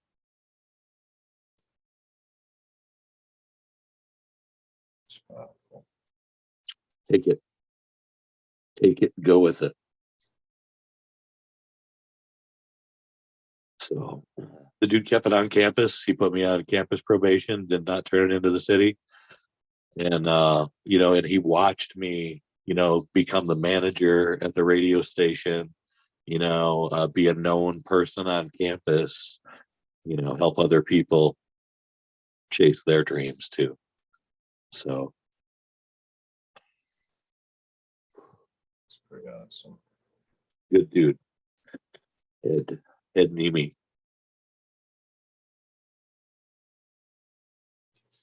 For some reason, I wouldn't have seen the radio background coming, especially with the sports talk and stuff like that. I mean, how what did you? How long did it last? Did you play music? And end up playing music where you end up was the Candyman a DJ? I was never the candy man until I fucking had a flood shop for 20 years. You know, I was the rude dog, or you're just Rudy, and yeah, I played music, man. I worked, after there was a time. Oh, let me wipe my face, bro. There was a time when I was in college, and I had my first son while I was in college, the Wolfgang, who might have been Sunshine Daydream, were he born a girl. So he didn't have a name for a couple days. They were like trying to leave the hospital. They're like, "Yeah, name this kid." His name is Wolfgang Bear. He's got a nice little house down by the lake there in Muskegon, and doing his thing, man. He's a good kid. It's like my mini me, if you will, but it's probably smarter in a lot of ways, better looking. Um, but yeah, that whole college thing was a great time. There was a time when I would have a show. I was managing the college radio station, the student-run radio station. Okay, which was an FM station, and I would have a 2 or 3 hour show on that sometime during the day, and have classes, and then I would also go to a commercial station and record my show that would air from midnight to 6 a.m. Through the computer system. And then I would work from 7 until midnight at the NPR station, doing news and jazz and different programming and whatever until midnight. And then I would switch um, the service, to the automation for overnight, and lock up and get out of there. And I would get in my car, and on my way home, I would listen to myself on the commercial station to make sure that my shit was playing appropriately. And if the computer fucked up, sometimes I would have to drive down there and, you know, get it back on track or whatever. So that was kind of cool. And then after I got out of school, um, I graduated, and my dude was little. He was, a little over 1 or whatever at the time. And I was working, I was on the air in the afternoons. We had a network of 5 stations, and I sold ads in the morning, and was on air in the afternoon. And so, for my on air work, I got paid hourly. And for my sales work, it's 100% commission. So I needed to get out there and hustle in the mornings. And so my first sales gig was selling radio advertising in the Upper Peninsula of Michigan. Brutal, brutal, man. And I was a young dude. They trained us with this like military style sales fucking approach, the Jim Williams School of Radio Sales. And there was something that they told us in there called the 7 no's. Like you had to be told no 7 times before you could leave or whatever. And I took the shit literally, man. I was pretty, naive and moldable apparently at the time. And so I have been physically removed from a couple businesses by a business owner or manager because I was asking them questions about, their business or marketing or sales or what they didn't want to answer, and they were fucking done with me. They probably told me no 5 or 6 times, and I was still waiting for that 7th no. And they're like, dude, get the fuck out, poof. And so it also didn't help. I was gung-ho, dude. I would like show up sometimes, like one day a week. I made it a point to be at somebody's business when they showed up in the morning. Like, how fucking silly is that? But you got some like young dude with a fucking, dressed up in business casual with a little fucking funky tie on, sitting on your front fucking steps waiting for you to walk in the door, and you're like, who the fuck are you? What are you doing here before me? So, but that says something too, man. You show up, when the owner shows up, or you show up before the owner shows up. And that's how much I want your business. So, I mean, some things you can't do in a phone call. So that tells a lot. And some people will be ingratiated to that, and other people will be like repulsed by that. They're like, how fucking dare you, be here first thing in the morning before I get here. So I had one of those situations with the dude who kicked me out. I was sitting there waiting for him, and then he like let me in and checked his messages, and then talked to me for a few minutes, didn't like what I was saying, and booted me out the door. And I'm like, you'll be sorry. I went to his biggest competitor, and that guy wouldn't see me either. But his secretary was nice to me. This gal, Mary, she had really nice done nails always. And Mary's like, look, I like you, and I think I like your station, and I listen to you guys, and I've actually listened to you in the afternoon. And she goes, this is what you need to do. She goes, come see him on this day at this time and bring this. Okay. And I did exactly what she said. And she got me a meeting with the boss. And, I told him what I thought about, his competitor, and, how he treated me, and that I really wanted to help him. And I said, look, I'm going to, tell you some things that, I haven't told some other clients, some things that I personally believe are going to work and be effective for your business. And, I showed him, what I had, and, we talked a little bit, and he didn't buy from me that day.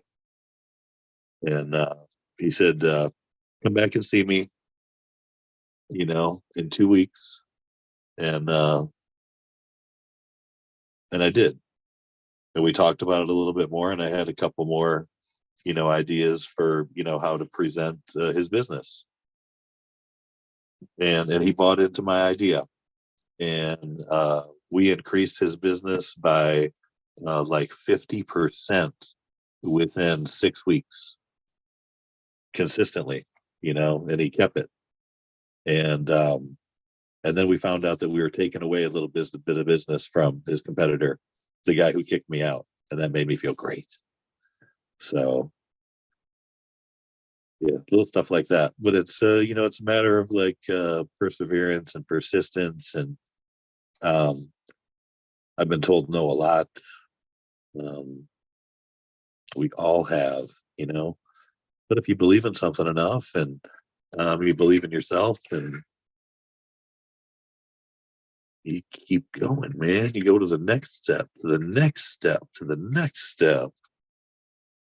And it's all real. So that college thing was great. I love Northern Michigan University. Go Wildcats! Again, first college in the nation to have a accredited marijuana program. They still have an online cannabis program. I would love to do some further studies and stuff like that, whether it be in weed or just plant botany, or other things. My problem is I have too many interests. I'm all over the place. I need to hyper focus sometimes. As it is, I was trying to do three businesses and I'm down to two. Gosh, if I could only just focus on, and just do one business, but I can't. I want to do multiple things. I have a hard time sitting still oftentimes. And, it's kind of a matter of inertia. Sometimes it's like a body in motion stays in motion, a body at rest stays at rest, but on those off days, I might not do a whole lot. January, I take January off. But like this next month is crazy for me. Right up to Christmas Eve, we are just rocking it. So, yeah, real life stuff. There's But nothing yeah, wrong with being a go getter like that. Nothing wrong with that at all. that's all I know, man. Again, nothing was ever handed to me. Nothing's ever been easy. Sounds like in some ways we share the same problem there. That yeah, uh, yeah, I'm the same way in a lot of that aspect. But in my case, I think trust has always been a factor. So, you know, turning things over and expecting things to be done the way I would do them has always been a holdback for me. But as I get older and we mature and we learn things, you know, I'm quickly later in life understanding if I that's my biggest holdback, to be honest with you, to kind of keep pushing along at the rate I want to push on. I need to trust. I need a team. I need to trust. If you have the Napoleon Hill, the mastermind circle, I need to insert people in my weak points so I can push on things I'm passionate. Same. I agree 100%. I realize that, I'm very, much an entrepreneur in terms of, I love that whole creating, doing different things, having the ideas and stuff like that. I'm less a great manager, and I hate managing to some degree, um, but it's something that we have to, overcome. I feel like, anytime you have, a lacking in a certain area, it's like there's like a certain hyper focus to be better at some of those. But then too, it's also like a hyper avoidance.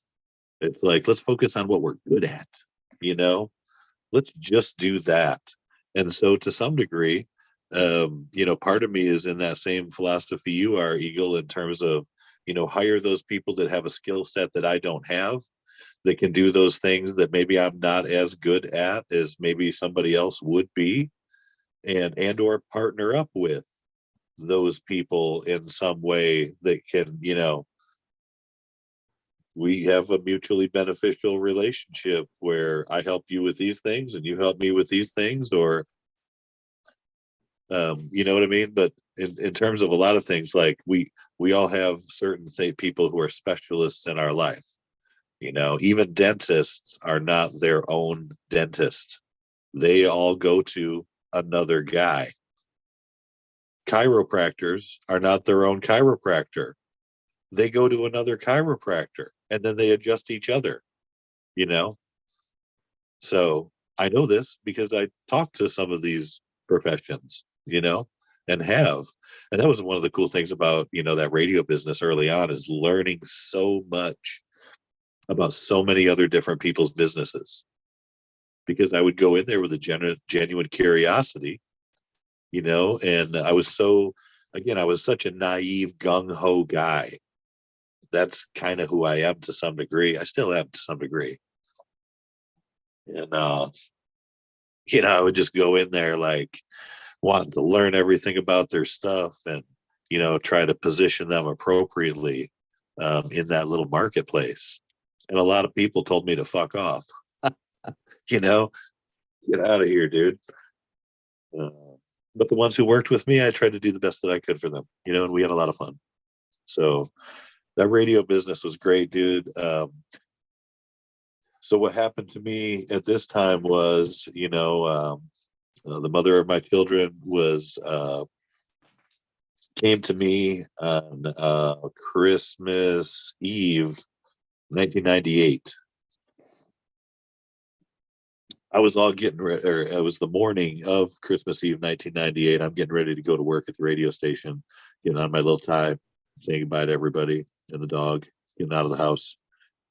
And she goes, I'm pregnant again and I want to move closer to family. Have a good day. Just like,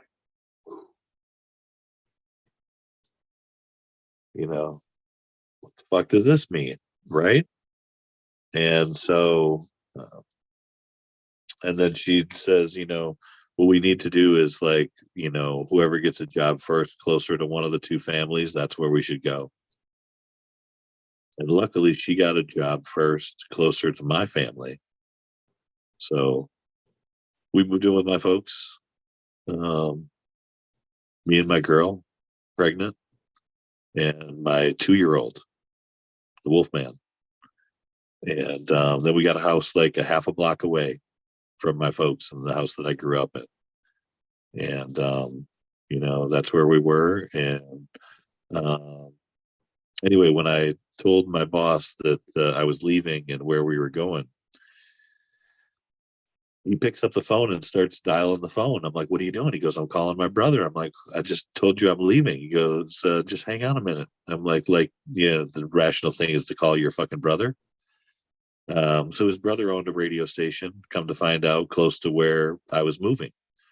And he's like, Don, Todd, Don, we got Rudy here. He's leaving me and he's coming to move down by where you are. You need to hire him. All right, see you, bye. That was it, done deal. So, I'm going to work for this dude's brother. I like this guy, Todd, that I worked for. I had a great gig up there. I was very happy. I loved the city, everything. And so, anyway, we're back working for this other guy. I go in there thinking I'm going to get to play radio, right? And I get in there. He's all fired up. He says, hey, man, we got this coupon book. We're going to send this coupon book to every resident, every address in the county. You're going to sell it. I'm like, dude, I do radio. I want to play radio, and he's like, hey, man, I got this new signal. We got the approval for the licensure. We still got to build it out. You're going to he held this carrot over my head of this new signal that I was going to be able to program and fucking run. And this was going to be my baby. This is all I wanted. And this motherfucker knew it. And he had this, new licensure. He did. It was legitimate, okay? But it wasn't built yet. I want you to go sell this coupon book. All right. So I went and sold this fucking coupon book. And, sold that thing out. It's out into the world. It's every month. It's sold out for a year. Okay. And so I get to play radio now, right? Now, after that, his sales manager decides this is the perfect time for him to quit. He got an offer, this job that he's going to make a nice salary. Doesn't have to worry about being commission based, whatever. But he was a good guy. So this new position actually suited him really well. And so, he moved on, and the boss brings me in. He's like, need you to take over all Jim's accounts. Or wait, not all Jim's accounts, just the problem accounts. So all of a sudden, I'm a radio sales guy again. I wanted to be more on air. and he's got me just doing, sales. And so here I am, back, pounding the pavement, but I don't have any of the juicy good accounts. The boss took all those. I got all the problem accounts and the shit fucking far and wide, you know, all the people that he didn't want to deal with. And there were some rough people um in this area. So anyways, then the dude decides he wants to start a monthly newspaper to compete with this 100 year plus old monthly fucking or weekly newspaper to compete with 100 year plus old weekly newspaper. And he gives me the option of, what do you want to do? Because he knew I did some reporting and stuff. So I'm like, I would rather do some reporting than the sales. He goes, well, I need you to do some sales too. You dirty motherfucker, you know? So anyway, I'm doing some sales and I'm producing like 10 to 12 bylines a week in his paper. Uh, I'm sporting things, photos, articles, had a couple different city beats, going to, city council meetings all the time, chasing down stories. It was some big stories here and there. Anyway, helped him kick off this newspaper. And then it gets my daughter was born around Labor Day this year, and then it was Thanksgiving week, the Monday of Thanksgiving week. He pulls my friend Larry into the office. Larry did afternoons on the country station and all the audio production. Fires Larry. Larry comes out. He's all upset, packing up his shit. Pulls me into his office. He tells me he wants me to do the audio production part of Larry's job, but not the fun on air part. And I'm like, fuck. And on top of everything else I'm doing, he needs me to do that. And I'm like, I just had a kid, and, again, I'm young, naive, cocky. I'm like, for another $50 a week, I'm your man. And he gets all like visibly shaky and he says crazy shit like to me, like, we need to separate. And he's going to go for a ride. And I need to think about how much that $50 a week means to me. And, maybe give my key back to him when he comes back, or if I still think I need the $50 or some shit. And I'm like, I don't even know what the fuck's going on here, man. So the dude comes back. I had my shit packed up, gave him his fucking key, walked out the door. Right? He fired me over the fucking $50 deal or whatnot. He's like, give me your key. Boom. See ya, I guess. Grabbed my stuff, left.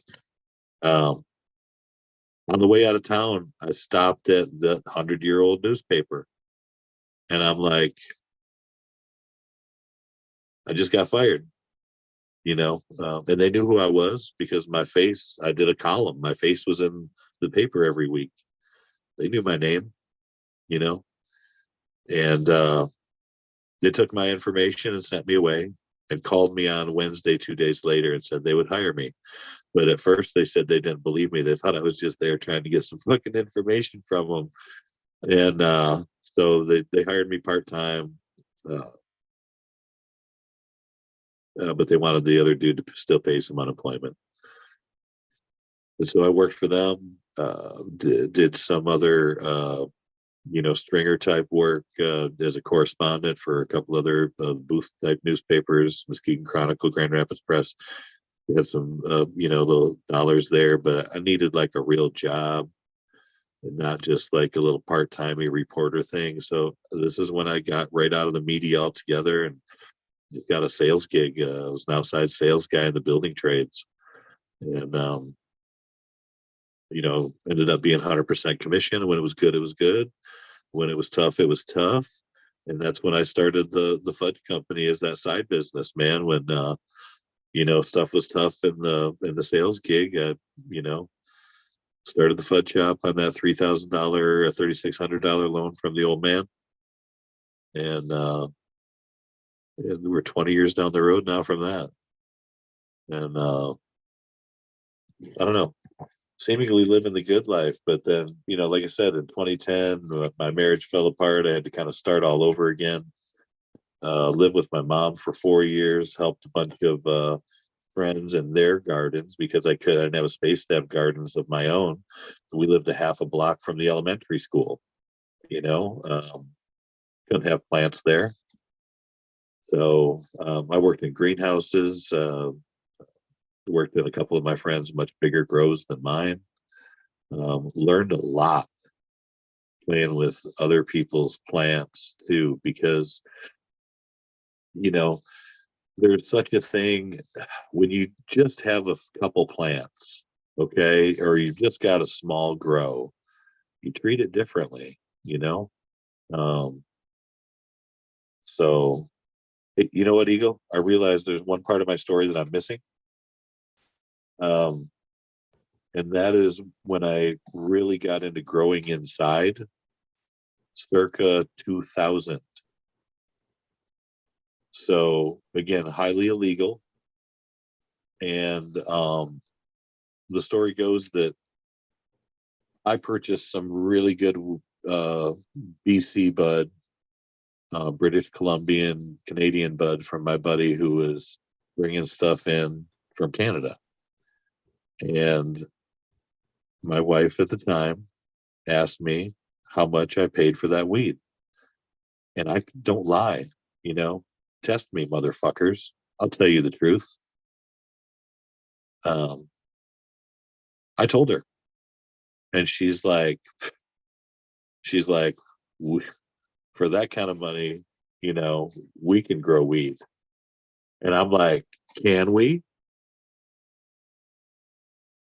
And she is a botany major. You know, she was a plant science major in school. And my daughter right now works for the University of North Carolina in their botanical research lab. You know, the ladies in my life are actually more knowledgeable about plants and plant science specifically than I am. But what I've got is that hands-on knowledge and years of selection and experience, specifically with cannabis. And so, anyway, she's like, you know, I'm like, can we? And she's like, fuck it, let's do it.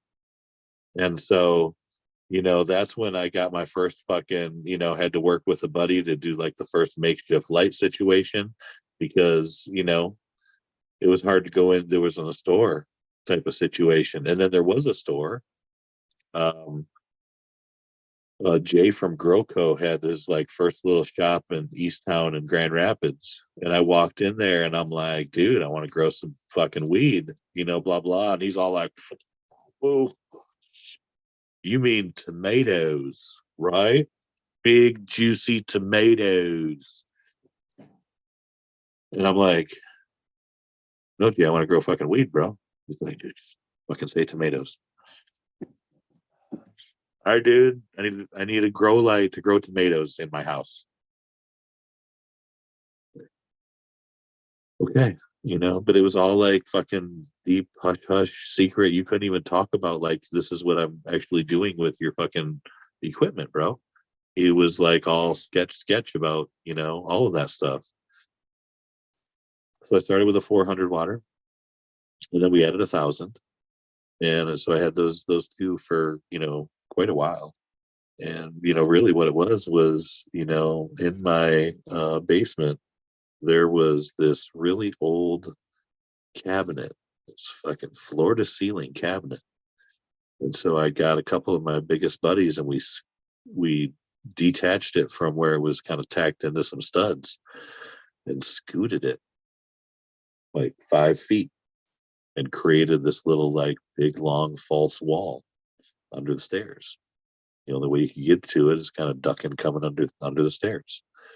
And then I had like a little veg space that you had to walk through to get to the flower space, which was a little larger. And then, you know, we would veg them out, you know, or have some clones or seedlings or whatever the fuck it was, and then move them into that flower room and, you know, flower them. And so, you know, we're getting some of our first seeds from the Netherlands. And then we got some from Canada. But, you know, eventually it was just so sketchy getting seeds and they would come all weird. And it's like, what did I really get? And so eventually what I started doing was taking, you know, this best one that I have and then taking one of these like really freaky nail plants and just kind of letting that fucker go in there. And then it was just crazy to me how many seeds came out of a plant. I was like, well, damn it. you know, that's a lot. And, and then the fucking flower that comes off it is not so great. So, I only, did that like a couple times. And then I would like segregate my mail over somewhere and collect a little. But those never got out anywhere. I was just trying to create a little bit more of something good for myself. It was hard to get seeds. I wanted to, and maybe make something new. But I was playing with stuff like Northern Lights.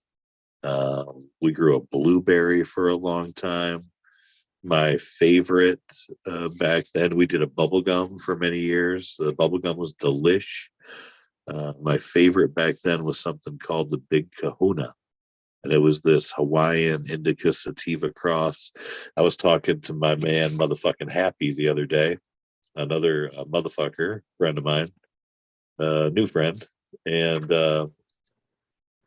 he was telling me that he thinks that the one that I'm after is actually called Blue Hawaiian, which is actually a purple pheno of Maui Wowie. And he says that that's a Colombian gold mom and Afghan male. So anyway, he told me that somewhere there's some blue Hawaiian seeds available somewhere. And I'm like, fuck, dude, I was on the search for that thing for years. And I gave up. And now my dude, motherfucking Happy's telling me blue Hawaiian is it. So I got a ton of things that I need to pop of my own creation, a ton of things that I own that I would like to pop. But for whatever reason, I'm like fascinated with that blue Hawaiian. And may just go there. Probably going to buy a pack or two. In fact, I like to do things in threes. It's a magic number. It is.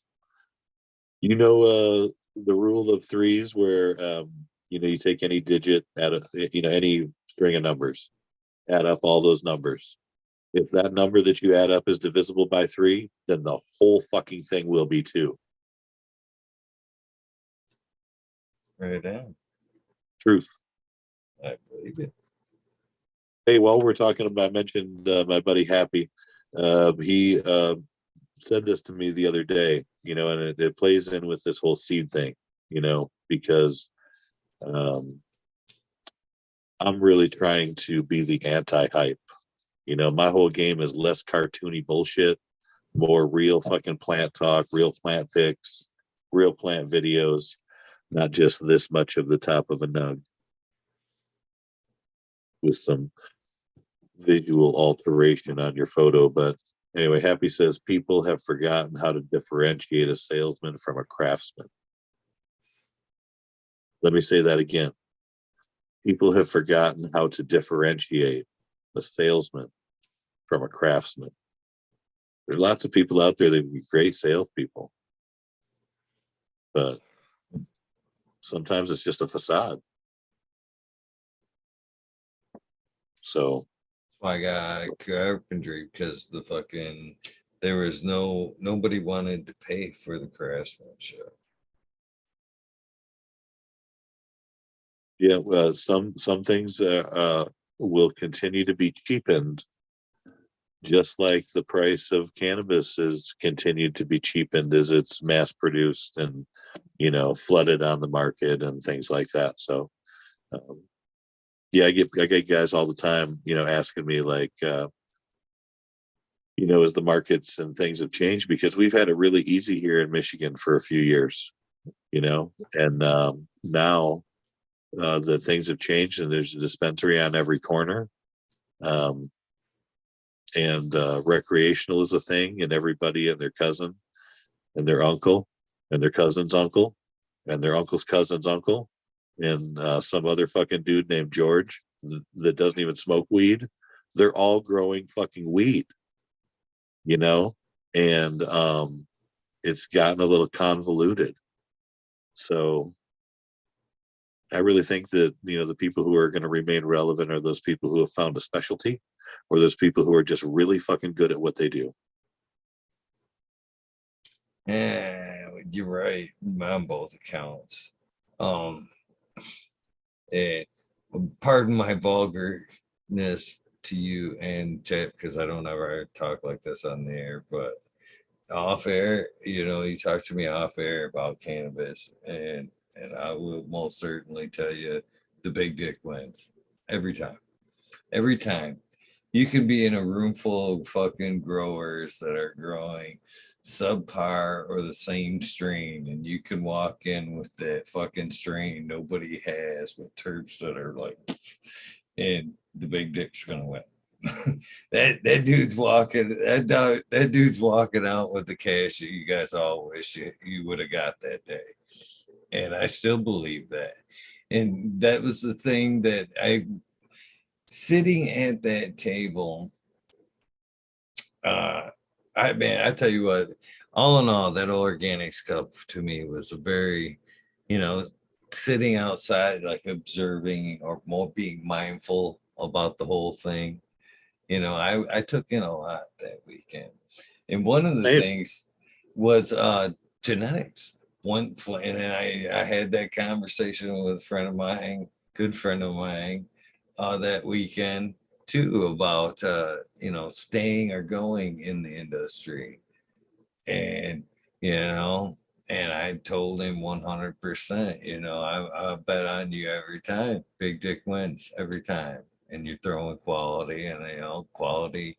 It's just a matter of the being able to stand the test of time, playing your cards right for the long term. But that's one of the things I seen at the cup there was, I'm sitting there. Another gentleman in chat, you may not met him. He was hanging out with me. I Detroit did. River Rat, uh, and Smiley. Smiley was with the other gentleman, probably the gentleman I was just talking about. And Yep, I got a picture of you and me and Smiley together, bro. right on. But well, we were sitting at the Organics Cup, and we had kind of had the conversation that you know, this is organics. And one of the thing about organics is, that it give you that extra pop, you know what I mean? That more flavor. Yep. And as I kind of hinted to you earlier, two strains, two things, two samples out of all my head popped. And we're sitting Two. there going, two out of like 50, easy. We looked at them. Some were pretty, some, turf, for the most part, the turf profiles were like all across the board. So bland. It was like, you know what I mean? It was sad. And we're sitting here going, this is organics, all these should be like, wow, wow, wow. But things have kind of bottlenecked so much that it's showing in the samples. Hype Let, times hype times hype was let me all bland out in there. let me What's up? ask you this, Eagle. Do you believe that some of those entries may have been dishonest about being entirely organic? I do, honestly. I tend Okay. to, but Okay. but I think it was more over, just everybody trying to chase the same or similar flavor profiles and using the same shit. There was two. The one that grabbed me by the fucking back of the third eye, which I've kind of do. There's funny because I kind of coined this phrase a long time ago. It made that was so good it even made my third eye blink. That hit, you know what I mean? And that was one of the two. And the other one was like this weird, it was like and I don't even like black licorice. It had like a black licorice with like a lavender on the back end. And that what stood out about that was that one's the one I need. So those were the only two. And so the second one tasted good, tasted good. but didn't have that I'm gonna blink that third eye kind of power Yeah. to it. But it did stand out. Everything though, anything else in between the oranges, the tangy type flavors, and there was just it was all similar. And the oranges, the tangies, to everybody that was yeah orange, yeah, you know what I mean. There was nothing special. So in again, we were sitting there going, this. So we were led right back to the not the organics end of it, because we know the organics can really make your strains, your cultivars really shine. So we were led back to, is it the blandness of the genetics that we're looking at, you know? And Good I think question. it was. Yep. Everybody wants to keep it fresh. Everybody wants. Uh, Here's the other thing that I want to make a real point of, Eagle, and it plays into exactly what you're talking about. Um, part of it is kind of what you said, that we're breeding some of the same things. Okay. I don't know if that was my dog. We're breeding some of the same things. Okay.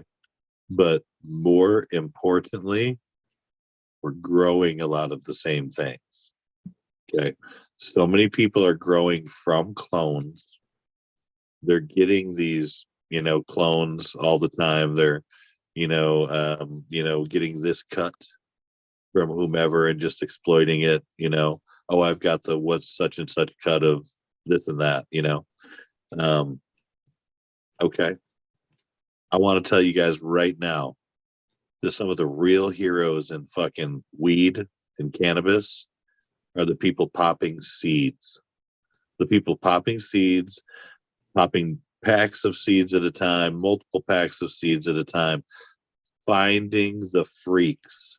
They're looking for those great cuts, um, and sometimes those get shared far and wide. Okay, and quite frankly, we hope that they do.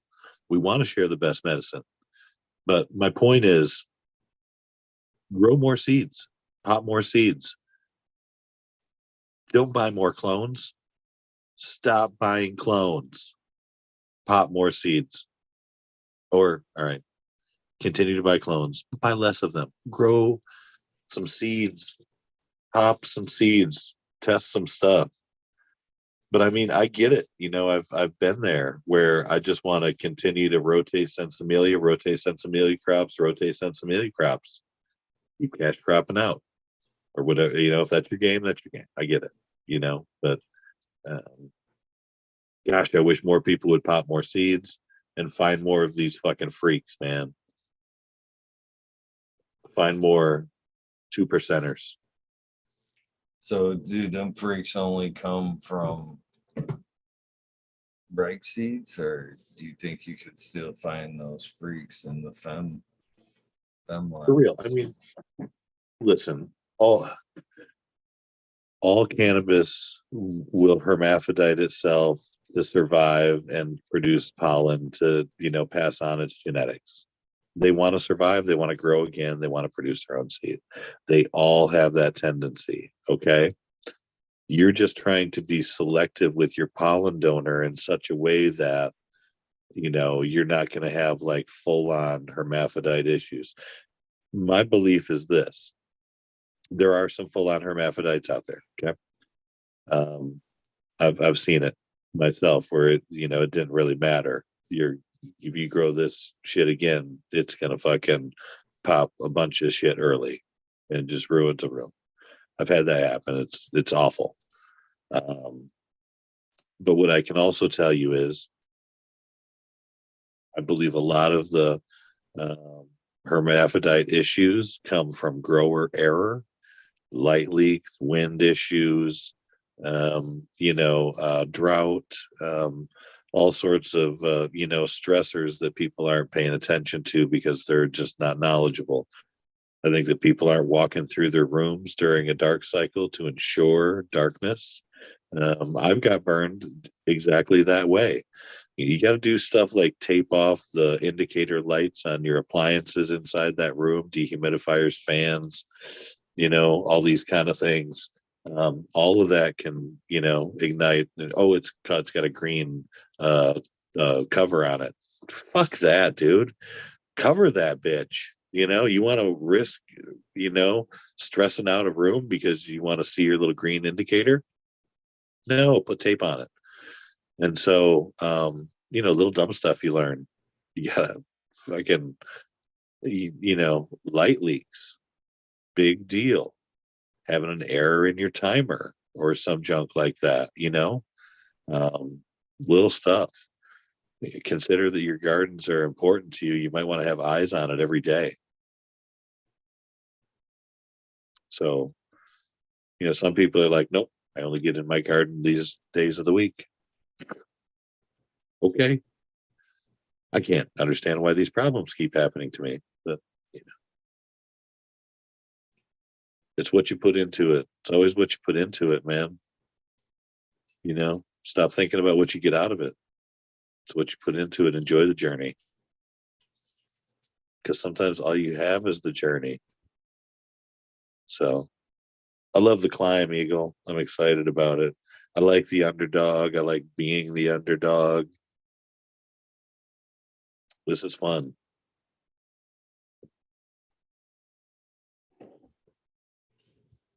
Yeah, I definitely think that well, as far as like herms go, it's a funny subject with me because there is such thing as a true herm, I believe it. I've seen it. and I've had it. then there's the banana, the stress factor there, which I don't believe the banana is necessarily a true herm. You know what I mean? Yeah, is it technically showing both parts? Yeah, yeah, and just limitability, but is it, showing it right from flower?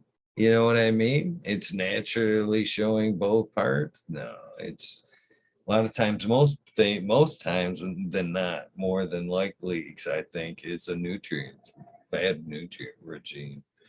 Too much in later in flower, mid flower, pushing it too hard. And you're right. As far as like, yes, it 100%, if you leave it alone, it will kind of throw that late term nanner. And Mhm. but that's super late. I've even had certain Oh yeah, strains, totally. blue majestic. I've got a ton of blue majestic seeds that underneath the terminal cola, every time it would be one big fat coconut dark seed Hmm. every time. And there would never be no nanners or nothing. But Yeah, you never see it. there'd always be that one gift of a seed under that Isn't banana. that crazy? Yeah. So nature does have a way. You're right. If you but and I've always argued this fact too, is like because I know a few breeders that use uh banana pollen, we'll say, uh for breeding purposes. And I'm like, "Mm, nah, to be honest with you. If it's like mid flower and it's because it's been like a forced hand and it's because you know what I mean. I don't think so. If you're lucky enough to catch that like late nanner, you know what I mean? When I think that pollen now, like it has the complete package. You know what I mean? It's everything but the latter one, the stress banana is like, oh, you know what I mean? It's not a complete package. I think you're more likely to throw out a weaker genetic with that banana, to be honest with It's like an incomplete genetic. It's sort of a yep. I don't disagree. So yeah, which pollen donor to use and how you choose that pollen donor is like one of the big mysteries of breeding for a lot of folks. You know what I mean? And some people follow other people's rules, and some people break the rules and do their own thing. So, I mean, I will just say that,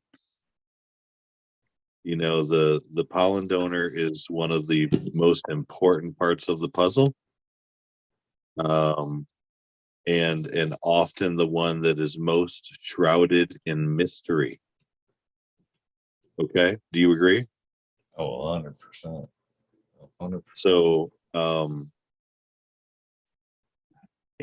again, I was at an event not too long ago, and there were these dudes, um, younger dudes breeding, maybe in their 20s.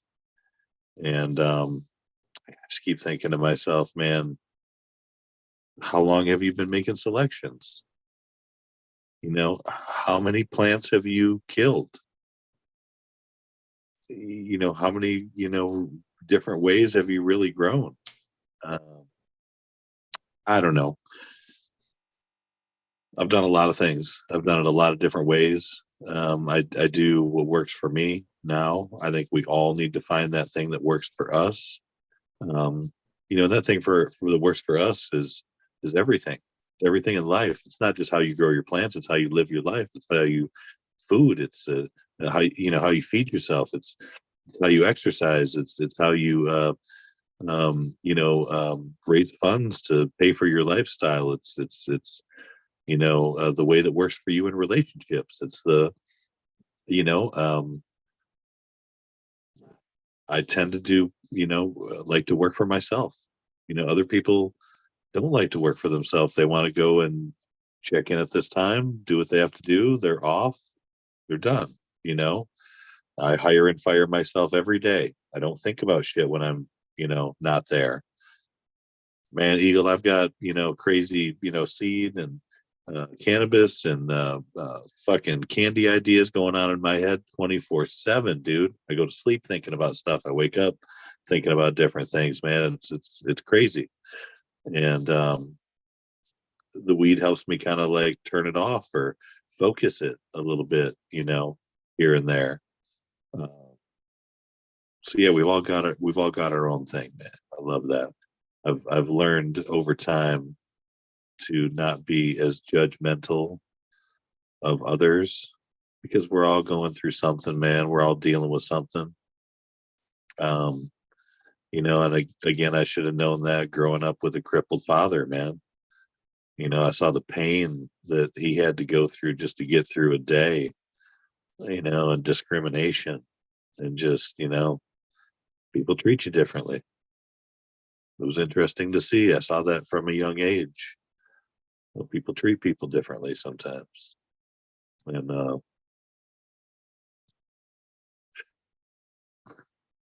for whatever it's worth, man, sometimes I find myself being the nicest to some of the scariest motherfuckers because ain't nobody going to want to be nice to them. That everybody's scared of them. And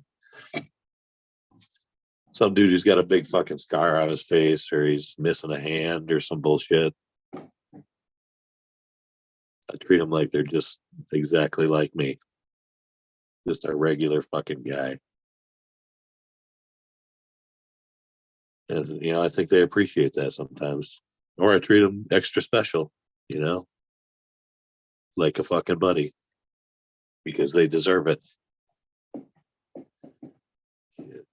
Getting all fucking emotional again. We haven't even talked genetics at all yet, Eagle. I'm still talking backstory. I think you're onto something there, though. You know what I mean? 100%. I didn't have that revelation in life myself until I was sitting in a tattoo parlor. And I was fucking sitting there and I'm face to face with this dude that face tattoos. And again, and not against, face tattoos or nothing like that. That's a decision, tattoos, even in this day and age where um it's becoming more and more accepted. You can just like cannabis. You can get in a car, you can drive fucking a half hour and be in a whole nother fucking boat.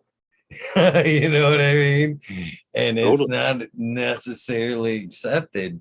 And at some point,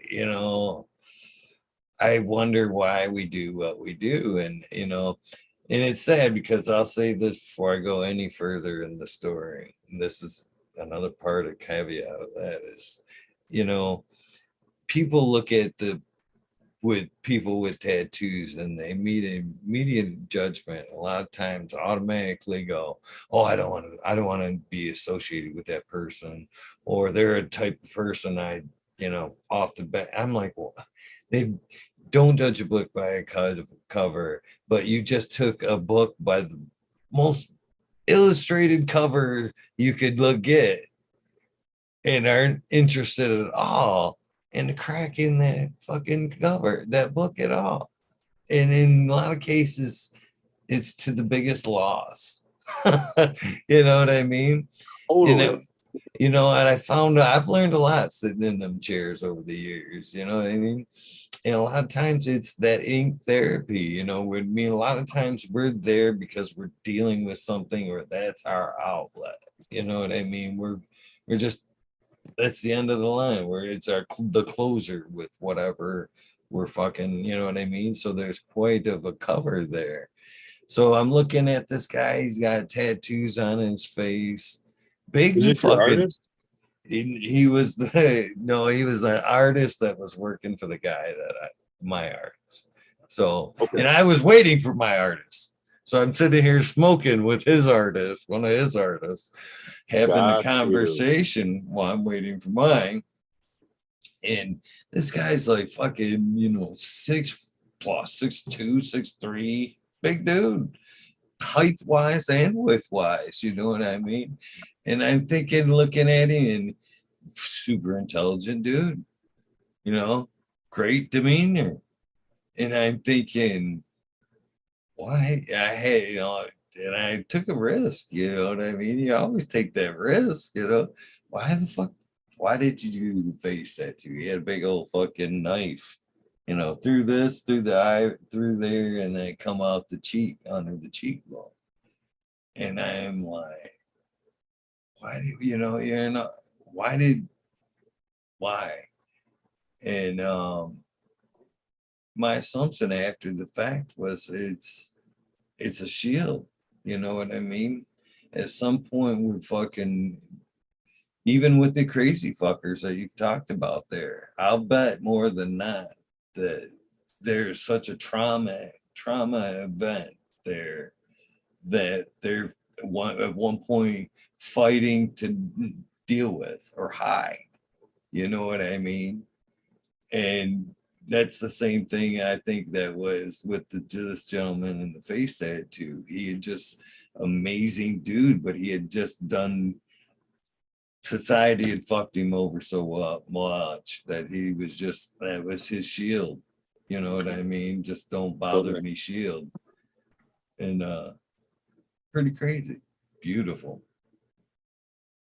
No, I don't disagree. We're all, some of the toughest of us, or the gruffest of us, or those that, have that bitch face, or in my case, I often think that I have what is called fuck you face, or resting fuck you face.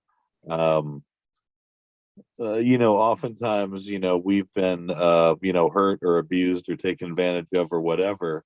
And that is one of the ways that we protect ourselves, or keep people at a distance by, um,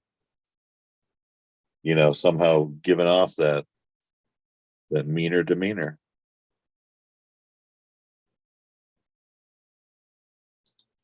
Nice. Very nice. Looks dense. So I'm gonna smoke that. That's some of that OKC party.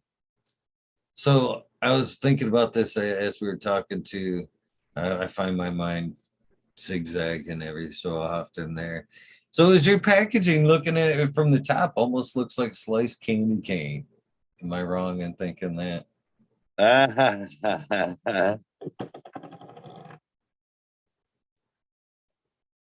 The logo.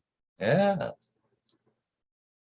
Yeah, I wanted some sort of like barber pole, uh, you know, mixed with candy and weed leaf type situation in my name, and we messed around with the weed situation many different ways, and I liked it best with this sort of movement to it, and it makes me think of like you know uh, a leaf blowing in the wind, and then sometimes with that reflective logo that we have, if we move the camera or the light around a certain way, you almost see the light,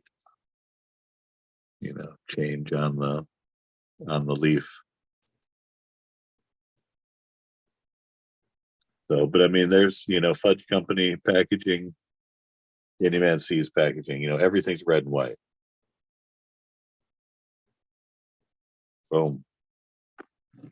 So do you And think that at some point you'll, at least I know at this point you say it's kind of a special thing, tea thing, but would you consider the edible side of things to be at least a plateau for things later on if you kind of get a little bored with what you're doing? Do you think it's still a possibility? I mean, look, How, and see, I mean, exactly. How could it not be on the table? um, I've got 20 years of experience with candies. I'm a foodie. I mean, I'm good at what I do. My business isn't huge, but that's because I haven't grown it. I'm a terrible manager. I'm not trying to be huge. I don't want that much fucking work. You know what I mean? I've chased away work. I sometimes won't return calls. I'm a Sometimes word terrible. of mouth is all you need, right? I know, man. I'm a terrible business person sometimes. I'm kind of like the fudge Nazi. Remember Seinfeld where they had the soup Nazi, no soup for you? I mean, I am a motherfucker. You guys don't forget. You know what I mean? I could be. You don't know with me sometimes.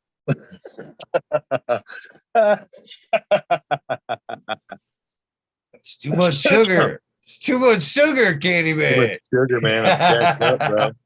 But you see where the little star is on the state of Michigan? That's where we're at.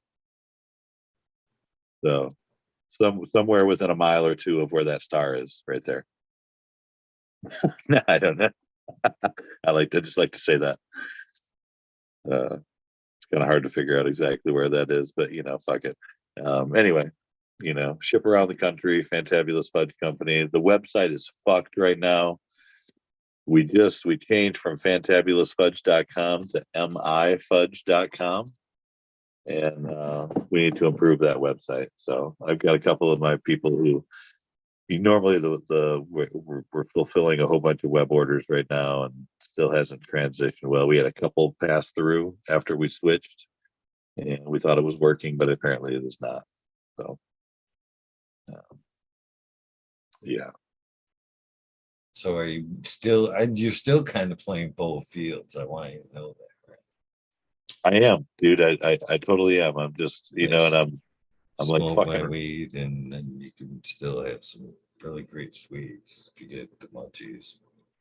totally. Do you get a So I pamphlet mean, with your seeds for the goodies? what's that now? I said when you get the seeds, you get a pamphlet for the goodies. Yeah.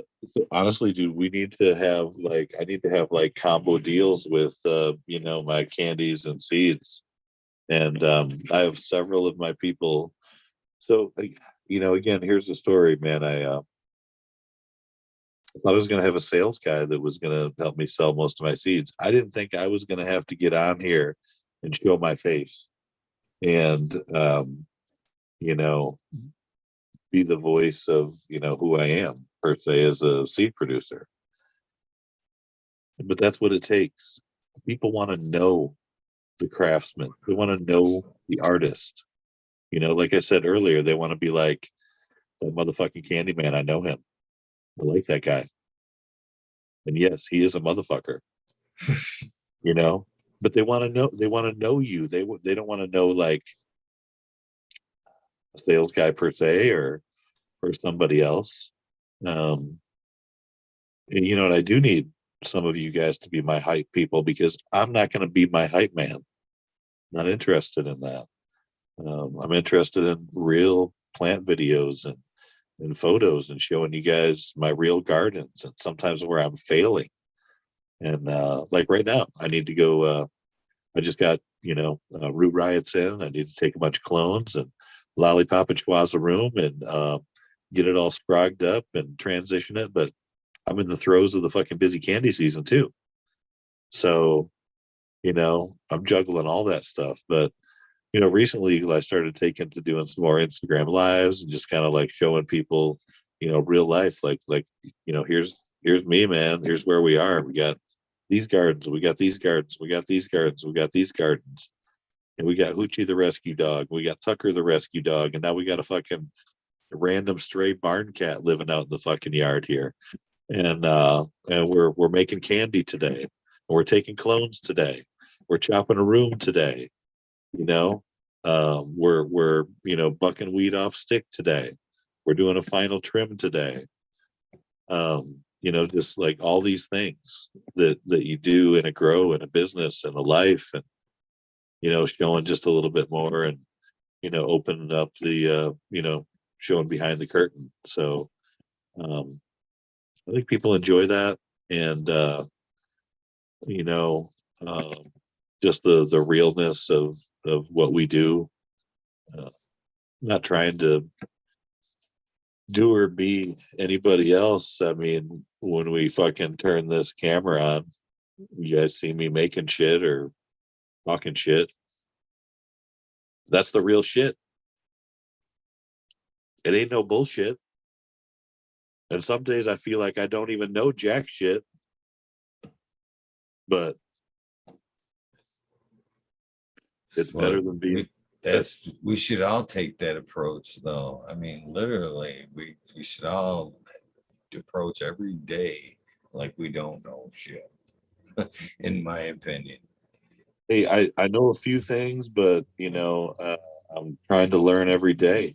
And I always say I'm not a smart man, and I'm trying to in some way deprogram myself from some of the poor lessons and or negativity that I have been taught in the past. I mean, Eagle. I mean, same with you. I'm assuming, but I can't tell you how many times somebody's told me you can't do that or you can't do that like that. Love that. I think to myself, it's fine. You can't do it like that. I can. I appreciate that about you because you're right. We don't even know ourselves, our limitations, much less how can we project, or you know what I mean. Truth. I tell my kids that, to be honest with you. Every one of my kids I've told that to for multiple reasons. I don't know what they're capable of. What I want for them could be completely different from what they want to pursue and what they think they're going to be most capable of doing. Then we've kind of talked a little bit about hate and stuff like that. You'll get people that tell you can't because there's the hate. And there's, again, it's fine that they hate. They can't do that. Loved ones will tell you can't do it because they don't want to see you fail. They don't understand or see the potential. So they'll tell you, try to hold you back because they're better, you know, what their safety nest, their net, but they Hey, don't know how far you're willing to go. That's one of the correct. things I admire about you is that, you know what I mean, the entrepreneur thing. Do you know? I kind of said that the other night. How many of you are willing to risk everything to follow your dream? and working for yourself and stuff like that, there's days to where you you're trying to stretch a buck. You know what I mean? It's so easy to go in and check in every day, be told what to do, collect that check. But the people that are willing to follow their dreams and risk everything, there's, you know what I mean? That's admirable to me. Very admirable. Yeah, man. It's like I got this idea. Let me see if I can make it happen. You know, and let me tell you right now, um, as much as I want to say I'm a self-made man or whatever, I've had people, help me around along the way. My pop's loaning me that money, to get the whole fudge job started.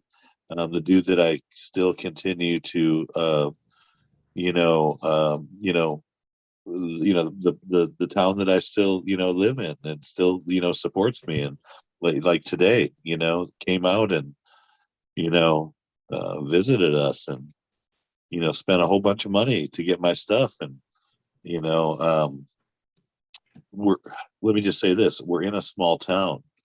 We don't operate as like a retail store year round. We're only open as a retail store like Thanksgiving through Christmas and the 2 weeks before Valentine's Day anymore.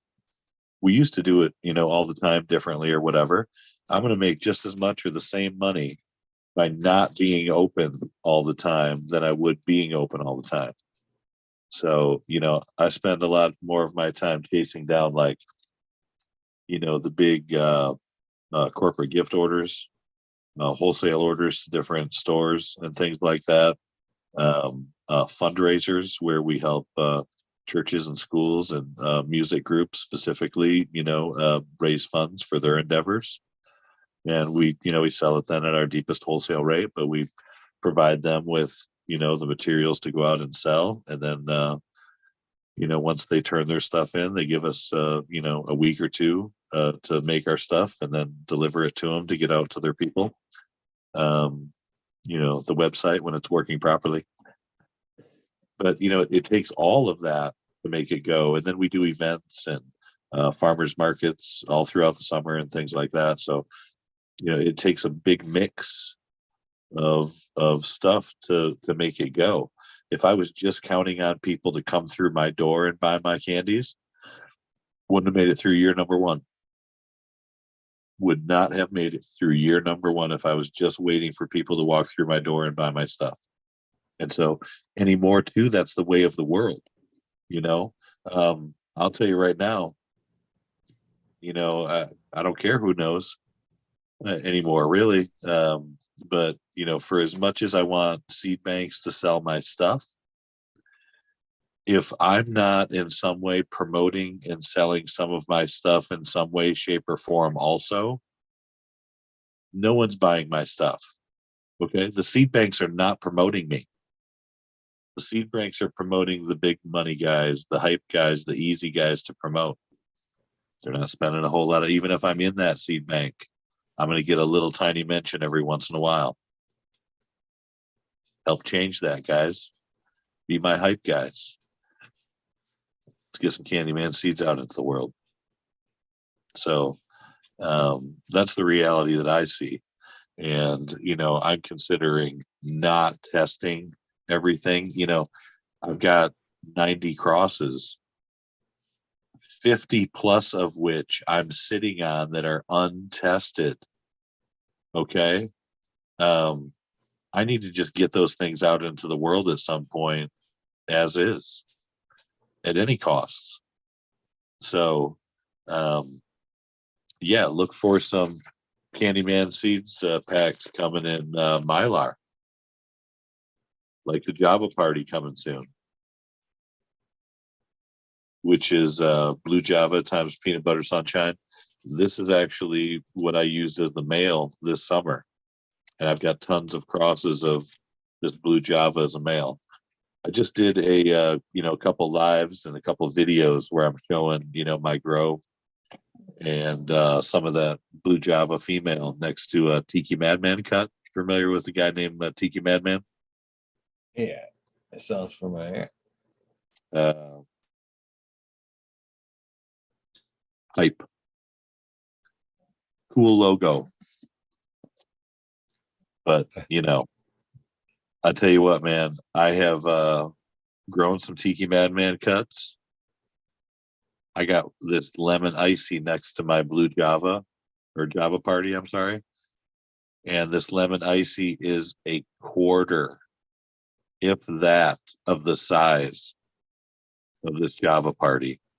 I mean, I don't know what their breed. Maybe it's really crystally, and if you baby this motherfucker, it's gonna be beautiful, right? But look, man, in my gardens, shit has to compete for fucking space. All right. The canopy is not just fucking handed to you. Life isn't just fucking handed to you. You got to compete for it. It's the way of the world, the way of everything. And so, you can't put out these weak genetics and expect people to be happy and for it to go unnoticed. So, anyway, lemon icy. I got it right next to a fucking Java party. It's a fucking dwarf next to it. I'm considering just killing it because it's, you know, I don't know if the top of it, Eagle, is going to be at the point where my lollipop ends. You know what I'm saying? It may just not make it. So I remember when we talked at the cup there, you were interested in seeing our the strain report, sub strain report. Would you like to see one, a bare bone ones right now? bring it. Let's do it. So I need to pack one. so this one is a bare bones. Where am I at? Try to do this without sharing too much. Right here. So this is a bare bones SSI report. This one in particular, February 27th, 2017. Of course, sent to my friend sub there. Premature. As soon as I get the lab results, I will be sure to send them. Attached is my data mining information. Thanks for the opportunity. Much respect. Of course, Eagle. And so this is what's on the strain report here. Is he's looking for who was the breeder, the strain, the lineage of the strain. Yep. The grower. Who's judging it? Obviously you. The type, the ratio, indica sativa, eye appeal, density, aroma, comments on the above, smoke report. He was looking for potency, taste, smoothness on a scale of 1 to 10. What you felt the indica influence was, what you thought the sativa influence would be, the offset effect of onset 1 to 10, the duration, how long you thought it hit you, the tolerance buildup, overall satisfaction, comments, high description, smell, taste, medical effects, what you thought, medical strength, and of course, was it a keeper, yes or no? And then on this in particular strain here, these are my pictures from, I don't know if you can see these or not. I think I got to change windows. So this was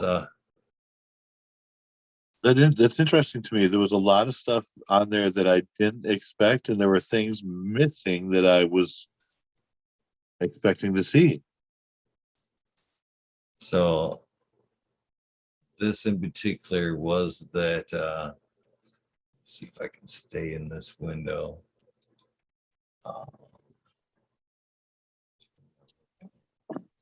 Right here. So this is the GG4 times Pennywise right here. Oh shit. The one in that report. Wish I could like go back and forth in this folder without, because there's a lot of nice pictures. dude. Cool. See, oh, So, that, so there's another. I don't know if you can still see that one there. anyways, it got some CBD in it, though, right? The what? Anyways, has some CBD in it, correct or no? Yes, yes, she was a 1-to-1. Okay, Yeah. awesome. So, but yeah, that's what he was looking for in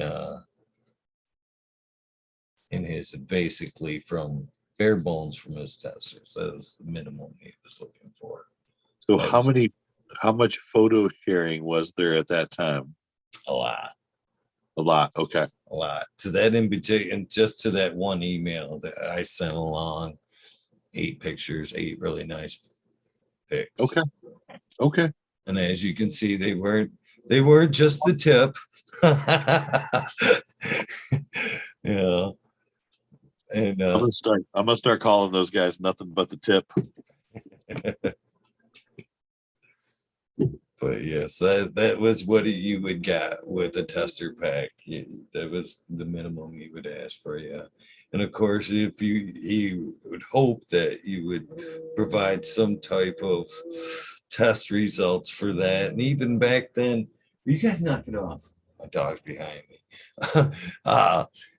Wasn't bad from PSI here in Michigan was $35. And I always figured, fuck, that's pretty cheap to be ahead of the curve. Even if I, you know what I mean, it was still less than the price of a pack of seeds to provide that information for him. And I got to be part of something that was part of the future. Just like you kind of say, I always enjoyed the fact, and I think that's the reason why, like we've kind of stated, why we popped that tester pack when we bought the one, is because this one already we've heard the hype. We wanted this one, but other people have this, but this one, nobody's got this fire yet.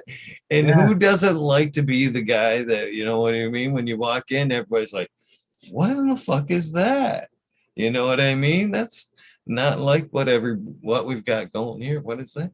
I think that's what we all yearn for. Like you're talking about, pop them seeds, pop Yeah. those fucking seeds, because Grow. that's the only way you're gonna find those. Yeah. Grow more seeds. Help us find the freaks, freak hunters. There used to be these guys, Ariane and Franco, the fucking strain hunters from Greenhouse Seco. But Franco passed on, and Ariane's, doing his own thing. And so, rather than travel the world, if you guys want to find the freaks, the different strains, the different cuts, the different flavors, grow more seeds. You probably have a whole bunch of seeds. Pop more of them. Check them out. Grow them out. Save a cutting. If you got a good one, keep it. If you don't, move on. Share them. Let's find the freaks, man. Let's share the good stuff together. I was just showing off the tip here, Eagle. I just wanted to just the tip. I'm just showing off tips anymore. Nothing but the tip. We've all used that line though, haven't we? For it. Oh no, that's all it is. It's I pulled these off. I'm gonna smoke what I write in here right now. I like, so it's funny, different growers tell you different things, but like my favorite buds are like, not necessarily the big N cola. It'll sometimes be like these guys right through here. People shit on the lowers, I love the popcorns. They're dude. some of the most flavorful bloods on the planet. I love the frosty lowers, man. Check out my fucking posts on the Instagram. Frosty lowers, gang. The thing. It's the thing. Frosty lowers. You guys know it is. You know it is. Don't even start talking about it. So yeah, I mentioned that Kahuna that Happy says is blue Hawaiian. I'm gonna maybe chase that again. That I touched briefly on that experience of kind of like losing it all when my family fell apart and I went through divorce and had to start all over. And then I tell you what, I went through this crazy time, with different girlfriends and, all this stuff for, several years there after divorce. And um, I'm just, I'm very happy with my current person, man. It's been like, about 6 years now. And yeah, it's pretty crazy, pretty awesome. It's like, I feel somewhat settled, if that means anything to you. You know what I'm saying? In that, for the long for a while there, I was looking for the perfect partner or whatever, that I felt like I had this missing, piece. But I feel like, you know, I've got that. I'm successful with my kids being um, on their own, doing their own thing, living their own life. And exactly like you said, I realized at some point that I have to allow them to and encourage them and support them in going and living their own life. Doesn't matter what I want them to be, what I want them to do. They need to decide it's their life, you Toughest know? band-aid to pull off. Yeah, dude. They're they're not my legacy, they create their own legacy. Um, I need to, let them be them. And in doing so, it allows me to go and be me again too. And so, like I said, I finally like come out of the closet of, I grow weed and it's pretty fucking awesome. And people have been coming to me for my genetics for years. And I've denied it. And I'm finally ready to be like, yup, I am that motherfucker. I'm the motherfucking Candyman. And here I am. And share it with the world. And I'm so excited, you know. And shit, man, just getting it to, I can't tell you, we got a big package to, when I get a big package to one of these other countries or, some of these guys that are in one of these illegal areas, not friendly places to grow. I get so fucking pumped up. I mean, that's like my favorite anymore sometimes, supporting those guys. So, um, anyway, I feel like I got blessed too when I got my little farm out here.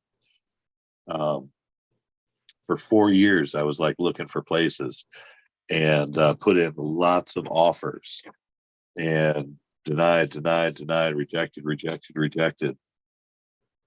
And I just kept thinking to myself, I want this place where I don't have a whole lot of neighbors. It's like my little oasis in the middle of nowhere. Uh, I don't want to be bothered with being close to school, library, childcare, all this bullshit. I don't want people to worry about smelling me. You know what I'm saying? Or my grows or all that stuff because I'll have some stinky grows sometimes, man. I grow big plants. Um, anyway, I came across this place and like, came out here.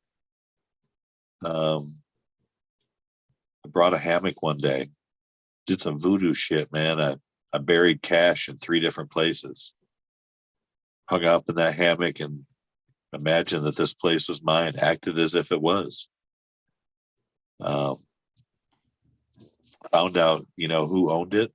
And I talked to the realtor, but I also found out that I had like a connection to the people who owned it. And somehow, I got their ear. Yeah, I'm not even sure how exactly I did some of this stuff, honestly, looking back, but that's sort of how life is, you make it happen. So yeah, they accepted my offer, um, and 6 years. So I'm just, you know, I'm real lucky, and I want to share with everybody else. You know,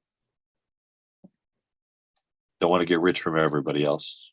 I want to help everybody as much as I can, or you know what I mean. What's more meaningful to me is getting good medicine to people who need it, getting good seeds in the hands of people in those affected areas where it's not friendly. and continuing to share, again, like I said, the best stuff on earth, man. That's what we do consistently at the Fud Shop is, crazy flavors and fun. And we want to continue to, bring that sort of energy into the cannabis genetics game too. And it's fun and flavor, man. It's flavor and effect. Um, Without flavor and effect, it's kind of like, eh, you know. And I've created lots of weed snobs over the years. People that have been used to, not so great stuff, and then whoa, what's this one? You know, and and then they're again, they're looking for you to always be swinging at the fences. You know what I mean? It's like, well, this last one just, this one didn't have the same, didn't taste like that one did, you know?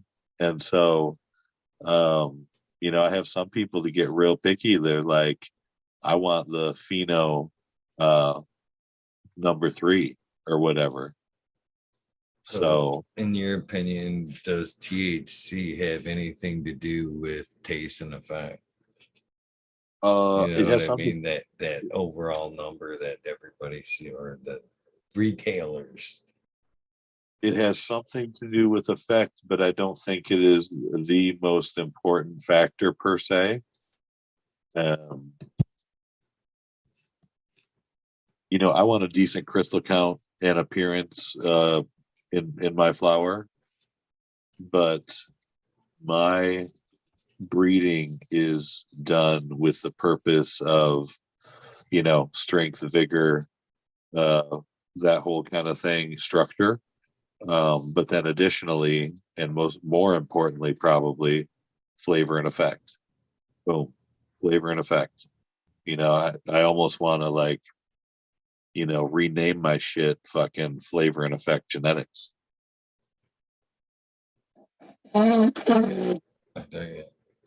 So as we discover more and more molecules in what they do, and people are starting to select and breed towards these molecules, it's the same thing. Are we are we getting further from the medicine as we try to chase molecules?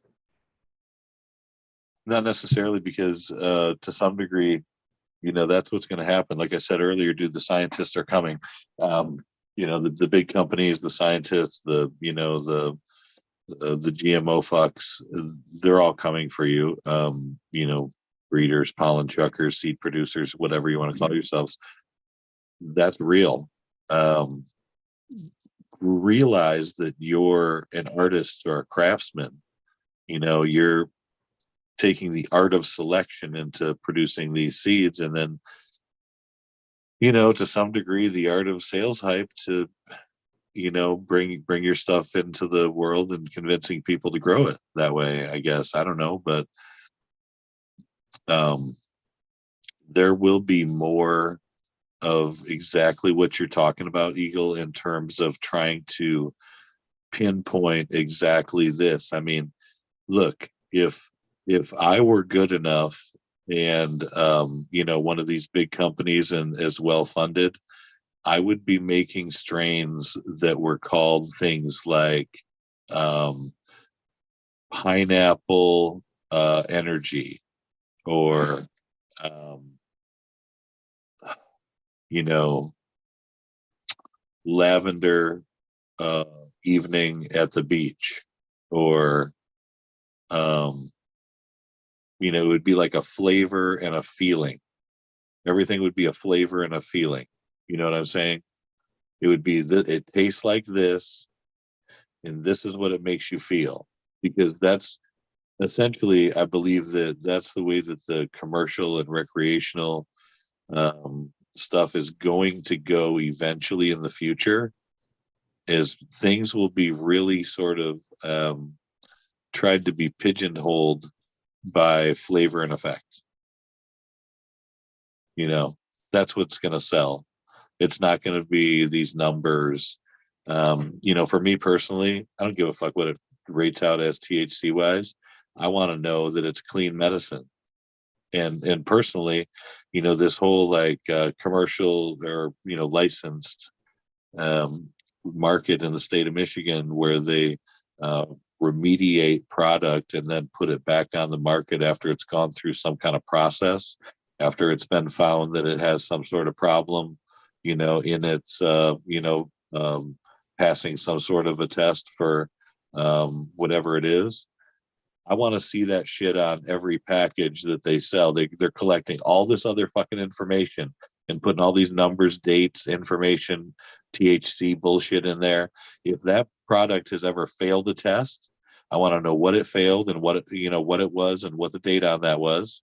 And if it went through any remediations and retesting, what, process they put it through on what date and when it was retested and how it tested as.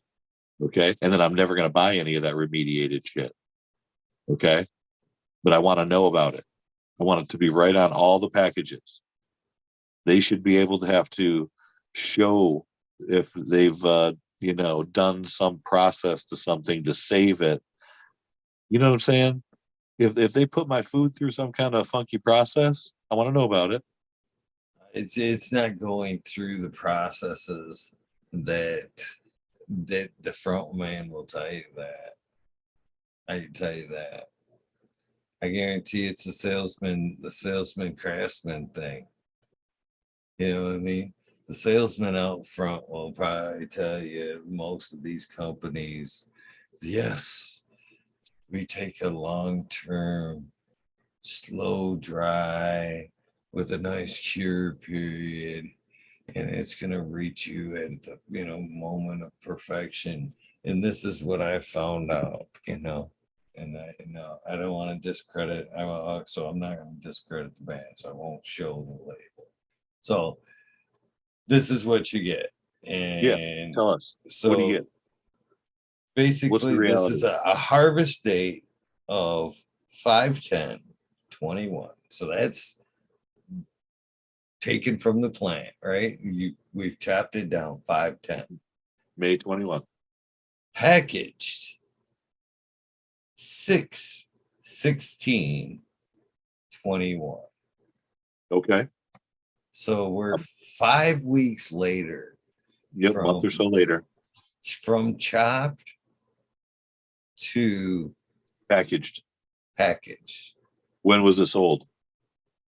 It does have a sell by date on it. I can tell you I bought it long after.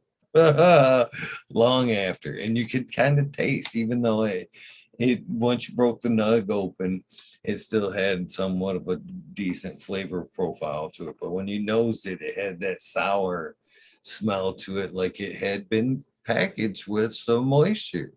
And that's my arguments here. Anybody that's, well, I myself have used a dryer. Even with that process, it's still, before I would even think about putting anything in long term in a jar, 3 to 4 weeks, and that's drying it and then checking it, burping it and checking it, checking it and checking it, and then reaching a final assessment that I think this is sealable for a long period of time. And I don't think that's going to happen on a large scale in 5 weeks into this package and go, yeah, this isn't going to sour on you in time. So I think things are being rushed quite a bit. I don't think the consumers, because, we talk about that along and, what do you prefer? A cured cannabis or a fresh cannabis? There's a big debate on that. This isn't, or wasn't a packaging a cured cannabis. Dude, I met a guy that told me he preferred 2-year cured cannabis, 2-year cured weed. And I'm just like, wow. I'm like, I got some three. I'm like, dude, I got some 3-year outdoor for you right now. Come see me. I tell them people that you don't really like THC. because by Yeah, then it's degraded and molecule down to like a CBN, or it ain't THC anymore. yeah. So I like it within the, first year at least generally. I'm not interested in the 3-year aged marijuana more often than not. But who knows? I could be down for that. That could be great. yeah, yeah, yeah. I agree. I agree. It's just they're all different representations of the same thing. It's Yep, just a yep. matter of, again, when are you going to harvest? It's a matter of how you like it, and how it hits you, I guess. The same thing with when you're gonna smoke it. I prefer it in that window right there, but I'm not gonna package it long term and put it on a shelf. I like it on the fresher side. I like, being able to bust it up and smell individual tones. And you know what I mean? And same thing as I smoke it. I like to go, ooh, I caught that on that draw. And then, oof, you know what I mean? Oh, there's some of that on the back end. And I don't think you get that with a cured cannabis. It's a happy sack. Yeah, so this is all the different varieties that I've got tested and either out into the world or about to be released more. At the very least, we've had them available at the last couple of events that we were at here this last couple of weeks ago, the Thanksgiving and whatnot. So like some of that leather party got out into the world, even though it's not hit seed banks yet. A couple of the other ones that are new ones, the slurry lips and um, slurry party. But yeah, we've got a whole bunch of these guys too. Um, I want to burn one here, and then maybe we can get into some genetics talk before we run out of time, Oh, 100%, please. and go through some of those. Now, I got a couple of questions for you, Eagle, while we have a little smoke set. Um, and my eyes are getting all sensitive. That's why I had to throw glasses on. I'm not crying right now. When you heard my voice shaky, that's when I was crying. I think 3, maybe 4 times I was getting emotional here already tonight. Eagle, you're like my Dr. Phil, bro. I mean, I don't know if you even knew that, but I mean, originally I thought you were White Boy Rick, as you know, and then Ghost Grower, who I was talking to, is like, no, that's Eagle. I know him. She's like, he has a podcast. You should meet him. You should be on there. And I'm like, she's like, would you like me to introduce you? I'm like, yes. And that's how we met, man. I'm like, you're like, I'm not White Boy Rick. I'm Eagle, and let's fucking smoke some weed, bro. And that was right. Did I get that wrong? Uh, Ganja Ghost, and she's in chat right now. Oh, is So, she? yeah, What's she's up, Ghost? supporting the cause. Hell yeah. Get that fucking ghost jelly going, girl. So yeah, we were talking. This is my life, Eagle. There's a certain serendipity. I'm sort of like the Forrest Gump of the fucking grow community. Okay, I have sort of like stumbled my way through life, and you know, not being necessarily the fucking smartest guy ever, or with the most resources, or whatever, but I don't know. I've got this strange confidence that I just keep going, right? And some good things happen. So Ghost, we met the little lady and I, and Ghost and her friend were sitting at the table, and we got to chatting. And somehow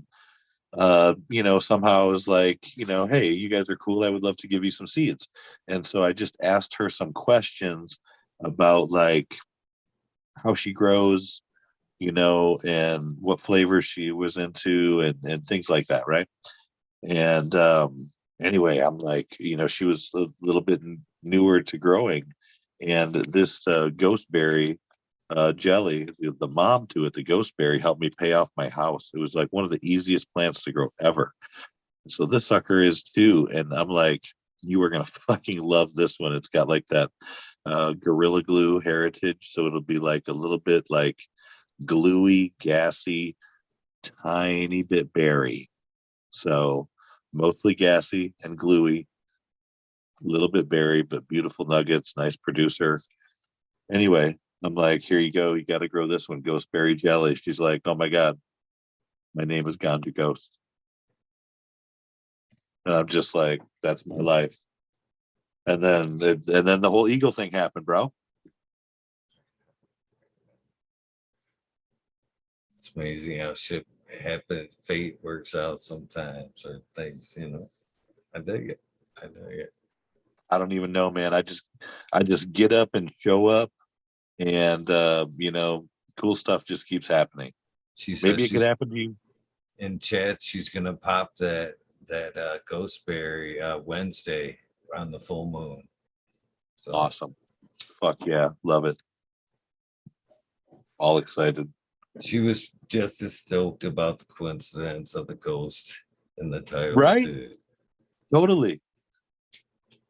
I know. And so full circle, man. Here we are. We're live on your channel. I think Couple y'all of and fun. I think we're the cannabis community in general is a bunch of dream chasers. You know what I mean? Or we Bunch of have weed nerds. Man. Yeah, if there's a couple things that I could leave you guys with, keep on growing. Keep on growing. Stay positive, pop more seeds. Um, less hype, more real plant talk. Show more than just the tip. I mean, please tell me I'm wrong, somebody. I don't think you're gonna get an argument there. So, and then two, I believe that pretty much all cannabis use is medical, medicinal in some way, shape, or form. Even though it may not be using it for pain or an approved use. Uh, Maybe you're using it for like an ADHD type situation. Like, I feel like I have sometimes, and it allows me to focus rather than just being bouncing, you know. And I bounce a lot, sometimes even with some good weed. So I think all sorts of medicinal attributes from the cannabis, and uh, also, I think all you guys know too.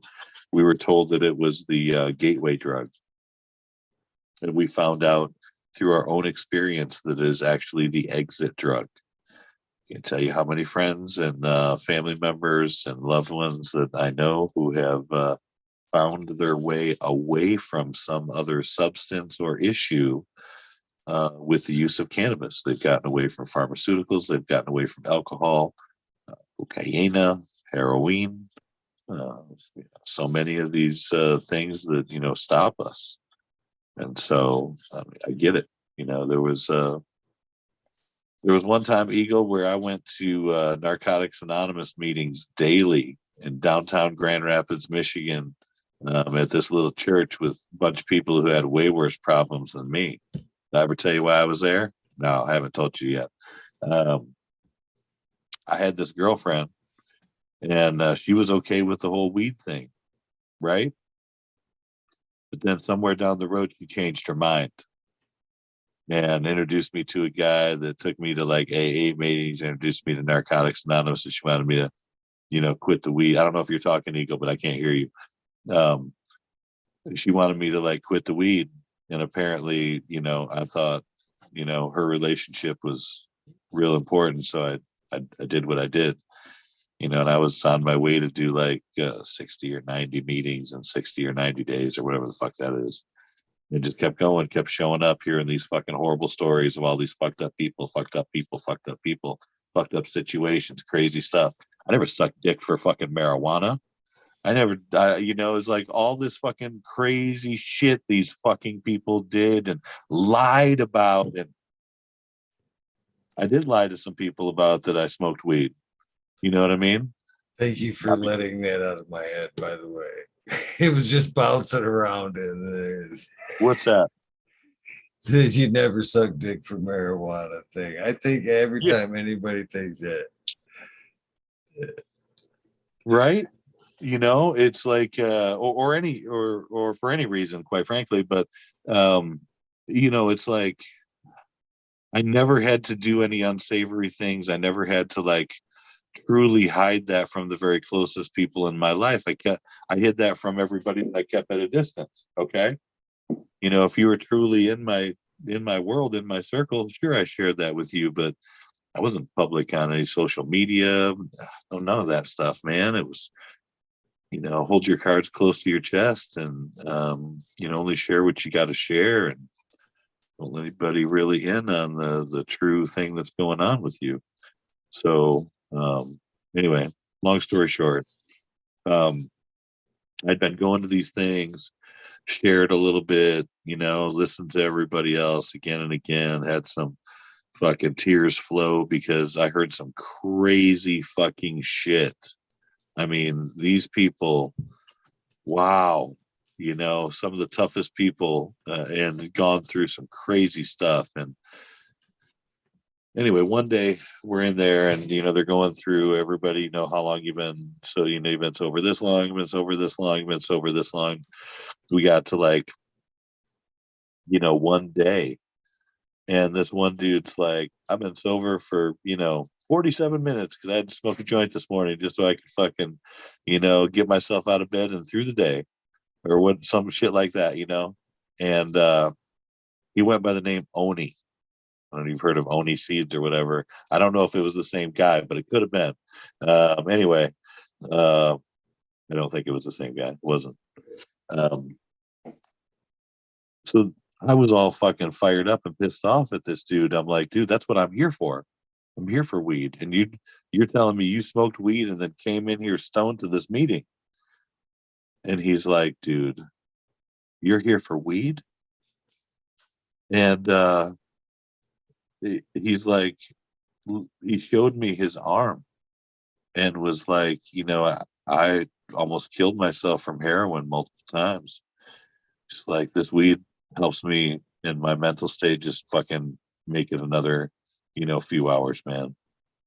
And I'm sorry you don't see it the same way or whatever. And he's like, the weed's helping me, and it could probably help you too. And I was just like, what the fuck is going on here? And anyways, I realized that my addiction necessarily wasn't the weed. It was, maybe the lady. And the weed is the thing that, has been my medicine for all these years and continue to be my medicine. And yeah, and she moved on, and I went back to living the life that I feel like I was, supposed to be living. So, but I learned a lot, man, going to those Narcotics Anonymous meetings. I realized I was there for a different reason, for a different thing. My issue was nothing compared to what my peers, couldn't even really call them my peers, the real people at those meetings, man. So, I was just like some dude who gave up smoking weed as a fly on the wall in these fucking real NA meetings, uh, listening to this real life stuff, man, of people who have been in the trenches, who've lost everything, who have done those crazy things that we talked about for some drugs, who have lied and stole to their family from their families. I mean, just fucking crazy. And that exists. So I have not seen that kind of behavior around weed. I've had a little bit of weed stolen, here and there, growing outdoor places. I've had, people who have reneged on some deals, left me holding the fucking banknote. Um, I've lost a lot of money. I realize I can't be the bank young growers don't ever really be the bank. You're not a fucking bank. If you know what I mean, you know what I mean. You know what I mean, Eagle? Don't be the bank. I do. In that same aspect, though, that's what has made cannabis what it is. There's always been some compassion there. You know That what is I true. mean? There's been same thing there that there is now. There's been the cannabis industry and the cannabis community. And the industry's always been the guy that no breaks, no fronts. You know what I mean? Never a fucking morsel over. You know what I mean? And then there was the guy that understood, hey, yeah, I know you don't get paid till Friday, but you gotta have your medicine. You know what I mean? Hit me on That Friday, the front. that's The, that's different, for some of your people, that you see doing stuff like that. But then there's always the extra, there's always the gifts. I give away a lot of stuff, man. From taste testers of chocolate, taste testers of my flour, just sack of this, seeds of this, um, you know, um, box of this. So I mean, that's all real. I like to put a lot of that out into the world like that because it's how I'm built, man. It's what I've always done. It's what my family does. We share the good stuff, and again, that's what I'm continuing to aim to do. Um, Getting sleepy-ish and forgetting exactly where we were going there for a hot second, but I know I need to you light this bowl and get better into light that talking about my bowl. seed bags. That's what I was just getting ready to say. You better light that bowl and get talking about genetics if you get the miser getting very close. I was getting so squinty, I had to put the glasses on because the light was affecting me so much. Oh, it happens to me all the time. Shit, last night during Dr. Greengas's episode, I had to take my contacts out. I was like, I just can't do it anymore.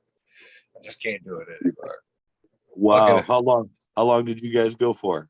we went the distance. We went the Oh, distance. damn it. We're I gonna be know that guy. close. We're gonna That's be like a close. challenge. That's like a challenge for me now. Now I got to try to push to, what is it? 4:30? 420. 4:20. Oh, we got 40 minutes, eh? Plenty of time for genetics. I feel like I got a couple points across here and there, Eagle. Like that bowl, good sir. I've been chiefing a couple joints easy. Hits off my pen. I did see a lot of pen action here and there. All of a sudden Yeah. goes Uh, up. I do not do the pens as often, more flour or dab here and there, but I try not to dab too much because I feel like it throws off my I don't want to say my nose, but my nose for effect. You know what I mean? It kind of, the I don't get I get the flavor from the flour, but I don't get quite as much effect from the flour if I'm dabbing too heavy. You know what I mean? So it's like it's an occasional rather than a 20 times a day situation. You know what I mean? yeah. You know my my people, my hash rosin people here in Michigan, especially, man, just killing it with the fucking rosin. So it's delicious and fucking awesome, but I can't do 20 of them a day. Well, for me, it was kind of full circle or coincidental or however you'd like to describe it there. Because I've noticed lately I've tried to slow down smoking during the show because I've noticed like some of these cherished art memorabilia things I have behind me are started to smell like smoke. The Oh, size of the room. So I was like, man, I've either got to get like a filter or there's got to be, even right now, it's fucking freezing here in Michigan. You're in Michigan. I've got this window open right next to me. Oh, what's camera? Right here. Bam, that bad boy's open like 6 fucking inches. My feet are what? freezing just so I can smoke. And so so that's why, and I was at the cup the other day, and Uncle Mike that was there at the end of the night handed me this pen. And I thought, yes, I have it. Oh, I have a nice little pinch of extracts, and now I could, not have the joint sit here, and that will hopefully relieve some of my smoke problem. So I've just kind of been recently getting back into like just the extracts. I love a good bubble hash. Put a nice worm in some good flour. Match made in heaven right there. But as far as like straight up dab after dab after dab, yeah, this old guy ain't got lungs for that shit anymore. I mean, it's nice for once in a while, but all day, no way, man. No way. Now, do I have an email? Of course. Do I have dab rigs? Multiple. We have an email up at the little lady's place also. I mean, I've purchased emails for, one of the boys for a Christmas gift last year. I mean, you know, uh, I just sent some extract, up with one of the daughter-in-laws who is helping me at the shop this past week or two. And, it's like, hey, man, bonus.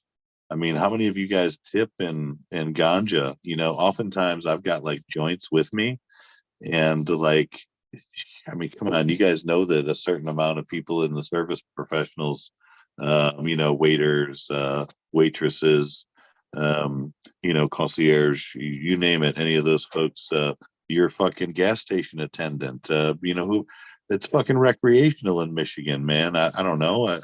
When it went recreational and they're like, you can gift weed, Eagle, I took it like super literally somehow, in the like, I can like tip people with weed sometimes randomly or whatever. So, when or you ask and find out that somebody's totally, down with that. And have you ever tipped a joint, Eagle? I guess is Fuck what I'm asking. yes. My Fuck man. yes. Fuck yes.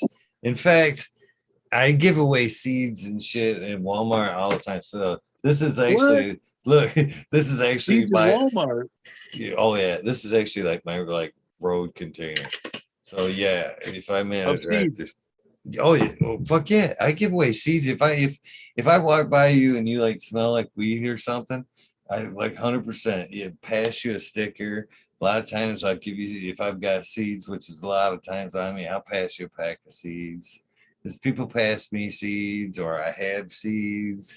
So and that's yeah, fuck yeah. So a lot of times I'll be in like in line at Walmart and I'd like either hear it or smell it, and I'll be like, so even tellers, because now I'm like, it's you don't have to answer, but do you consume cannabis? And if that answers yes, yeah, sticker, seeds, and the fucking many a times flour joints. Oh yeah, 100%.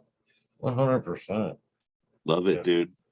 It's one of my favorite things. It seems silly, you Mm-mm. know what I mean? And quite frankly, like, I try not to do it oftentimes, but I have, when I'm like, with certain people in my family, because they're like put out or embarrassed by that whole deal. They're like, just fucking give them cash. I'm like, I'm giving them cash also. You know what I mean? Just because you don't think this is cool doesn't mean it's not cool.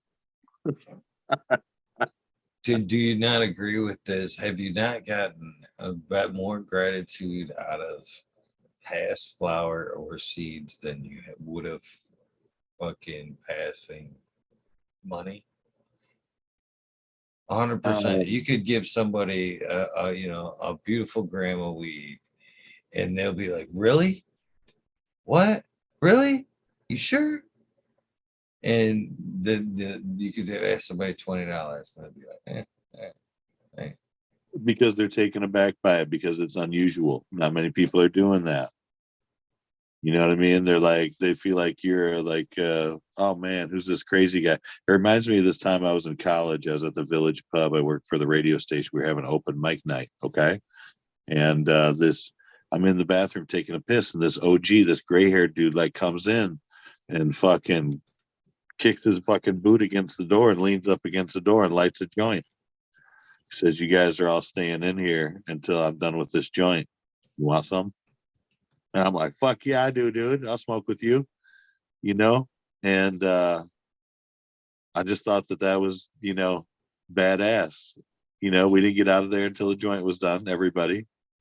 And I never got to know that dude, but I wish I had, you know? And just same kind of, crazy deal. But this was like, oh, dude.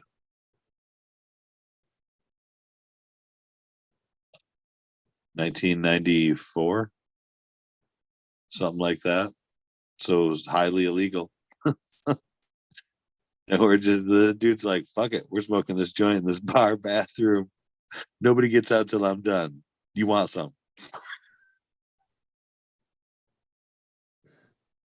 Good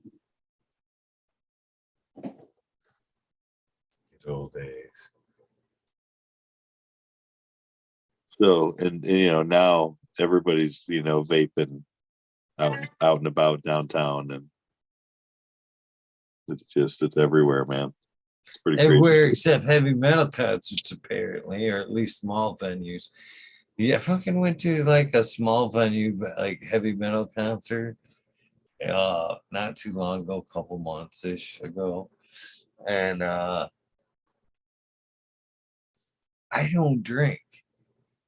So I'm in the parking lot. My friend, man, dude I grew up with, fucking he's sitting there. He's the gentleman I spoke of the last night's episode, that when we grew up, we were always that way.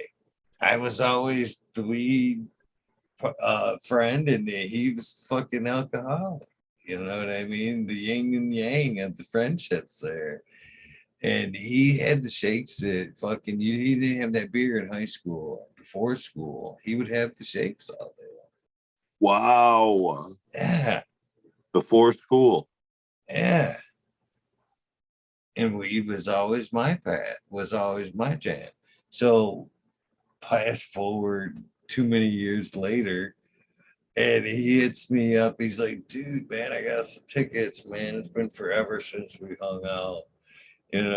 The wife only trusts me to hang out with you. She knows I'm not gonna get no trouble with you. You want to fucking go to a concert? I'm like, yeah, let's go. So we're sitting in the parking lot, and he's like fucking pounding his beer, because obviously same old. The drinks are gonna be expensive when you get in there. So he's pounding his drink, and I'm just fucking hitting this joint like there's no tomorrow and shit. And I go in, I've got pre-rolls in my pocket, and still kind of worried about sneaking them in, but whatever. I'm like, oh yeah, this ain't gonna be a problem, lights out or whatever. I fucking I'm gonna not gonna be a problem fucking smoking this joint all night long. I could not.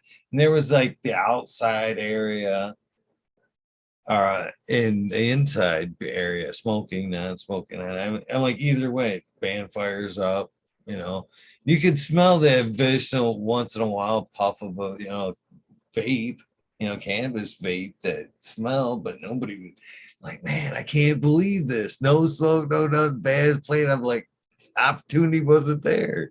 Go outside in intermission, or even when the bands are playing, I'm like outdoors, and I'm thinking, oh, I can sneak one in out there. Nah, straight up cigarettes. And I'm like, I can't believe that there's nobody smoking a joint out here, and it blew my mind. But I guess everybody's smoking everywhere else except the small venue and shit. I never got that second or third joint in. I had to wait until I left. As soon as I walked out, that joint came out of my pocket. I was like a breath of fresh air. That's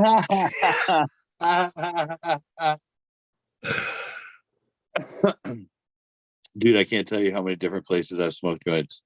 I mean, before it was legal, since it's been, legal and you're still not supposed to be doing it in public or certain spots. And I'm just like, fuck it. I don't know. I don't know if it's a good thing or a bad thing, but I've done a lot of that, you know, public and whoa. so out of place that night too, because again, non-drinker. I've got a shirt on, one of these like a show shirt like that, but I like the louder version, a brighter yellow. So I'm in a like black room, this neon safety yellow shirt on that's got cannabis shit on it, and I'm drinking water with this joint just burning a hole in my pocket. I just like, oh yeah, bald. Of course, you can see this bald head in a crowd just as much as you can that safety yellow shirt. Right.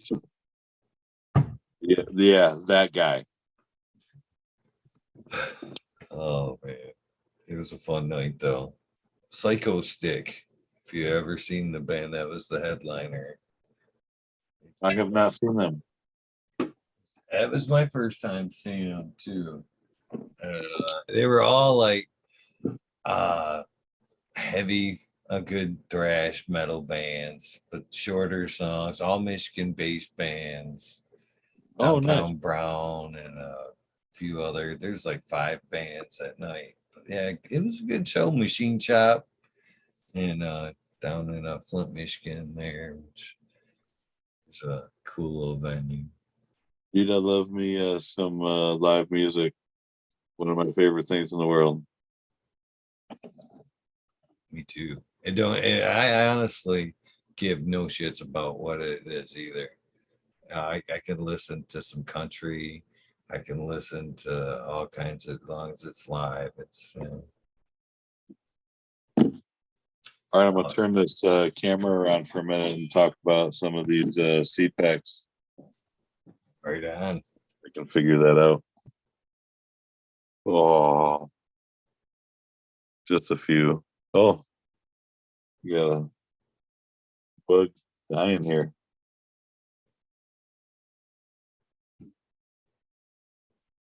Gone.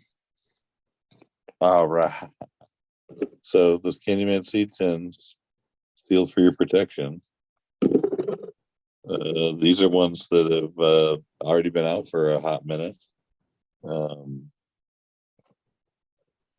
Most all of these from the jelly collection, the Fred the Baker Jelly Breath line. Silver tins are like 90 to $100 depending on where you get them. The white tins are $80. And then we have some different freebies. Most of the freebies that we've done with these are the double jelly, but they're going to come in like a Mylar situation like this.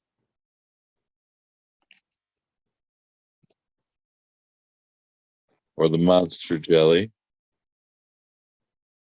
Where's monster? Oh, I see monster out there. This guy, which is a Jelly Breath F2, but the monster cut.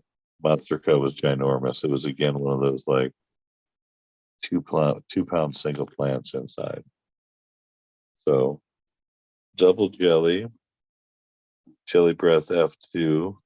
There's one other Jelly Breath F2 that we made that actually went into a pack that was different, and that's the Sparkle Jelly. The Sparkle Jelly was just like had all the feels. This was the most consistently like the Jelly Breath. This sucker, who was just special.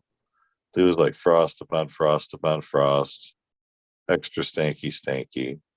And my part, my apologies that, when I was testing this one, I did not have a good camera, nor was I as good at taking photos and videos. So, the photos of the mom of this and the tester of this, not as great. But we're doing better with photos and videos and stuff like that. But I can tell you that this sucker is just a beautiful plant. It's ridiculous. So Fred the Baker is what we named this Jelly Breath male. I bought 6 packs of in-house Jelly Breath BX1 and ran 3 of them in order to find the male. In so doing, I had this female. I had a couple of these females that were just like so consistently Jelly Breath, and then I had the monster jelly mom, which was just the biggest, baddest jelly breath. I mean, again, like a 2-pound plant inside, just the one plant. So, I mean, a 1-pound plant in my system is not unheard of, but 2-pound plant is, kind of double that. So that's a crazy one. So the one that I was just smoking a little bit ago is this Sunshine Jelly. That's that award-winning cut of the Sunshine 4 that one here in Michigan times the Jelly Breath. Jake. The Midnight Roots grown Sunshine 4. We got that award-winning cut. It's an awesome dude right there. He's had a couple episodes on the channel too. Yeah, cool guy. Just a cool guy. And and good weed. And like I said, that smoked catfish, I grew that thing from, like I said, a bag seed from Canasur, and my guy threw me a pack. I didn't even know there were seeds of it available. So made my day. Anyway, that Sunshine 4 is just so medicinal, and so is this guy. And one hell of a fucking hash washer. Crazy washer. Sunshine Jelly. So Sunshine Jelly recommend. Ghostberry Jelly. Now, we saw the Ghostberry in this red pack here too. This is a full 10 pack, which is going to have 12 to 13 seeds. And then this is a 7 pack, which is going to have 7 seeds. At one point early on, I thought I was just going to do Mylar and do, like 7 seed packs in Mylar and have a different whatever. And then I found these fucking tins, and I'm like, sweet, whoa, what? And got the custom foam insert, and I'm like, I love these fucking little CandyMan tins. I think that's just cool as hell. So anyway, this is one of the only ones from that Jelly Breath line that we've like full on packed up a bunch up like this. And so you can get the Ghostberry Jelly with only 7 seeds for way less than you can get the Ghostberry Jelly in the tin. So, but we've got them both available. Highly recommend Ghostberry Jelly.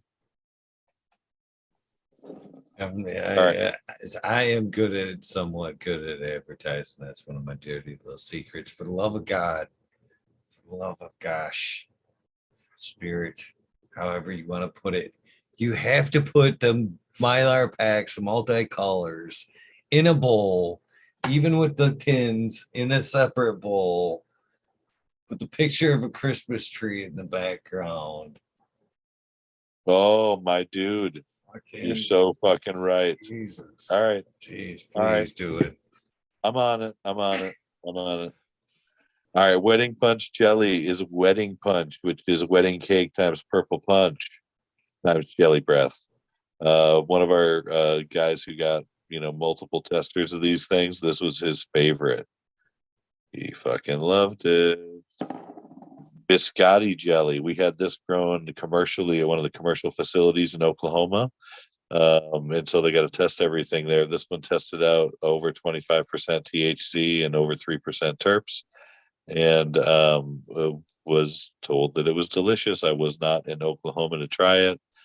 Would have loved to have had it. It got killed in some cloning incident, blah blah blah, whatever. So it's no longer there, and my guy who used to work at that facility is no longer there. But biscotti times jelly breath. It is a nice producer um, of these, just beautiful, tasty colas.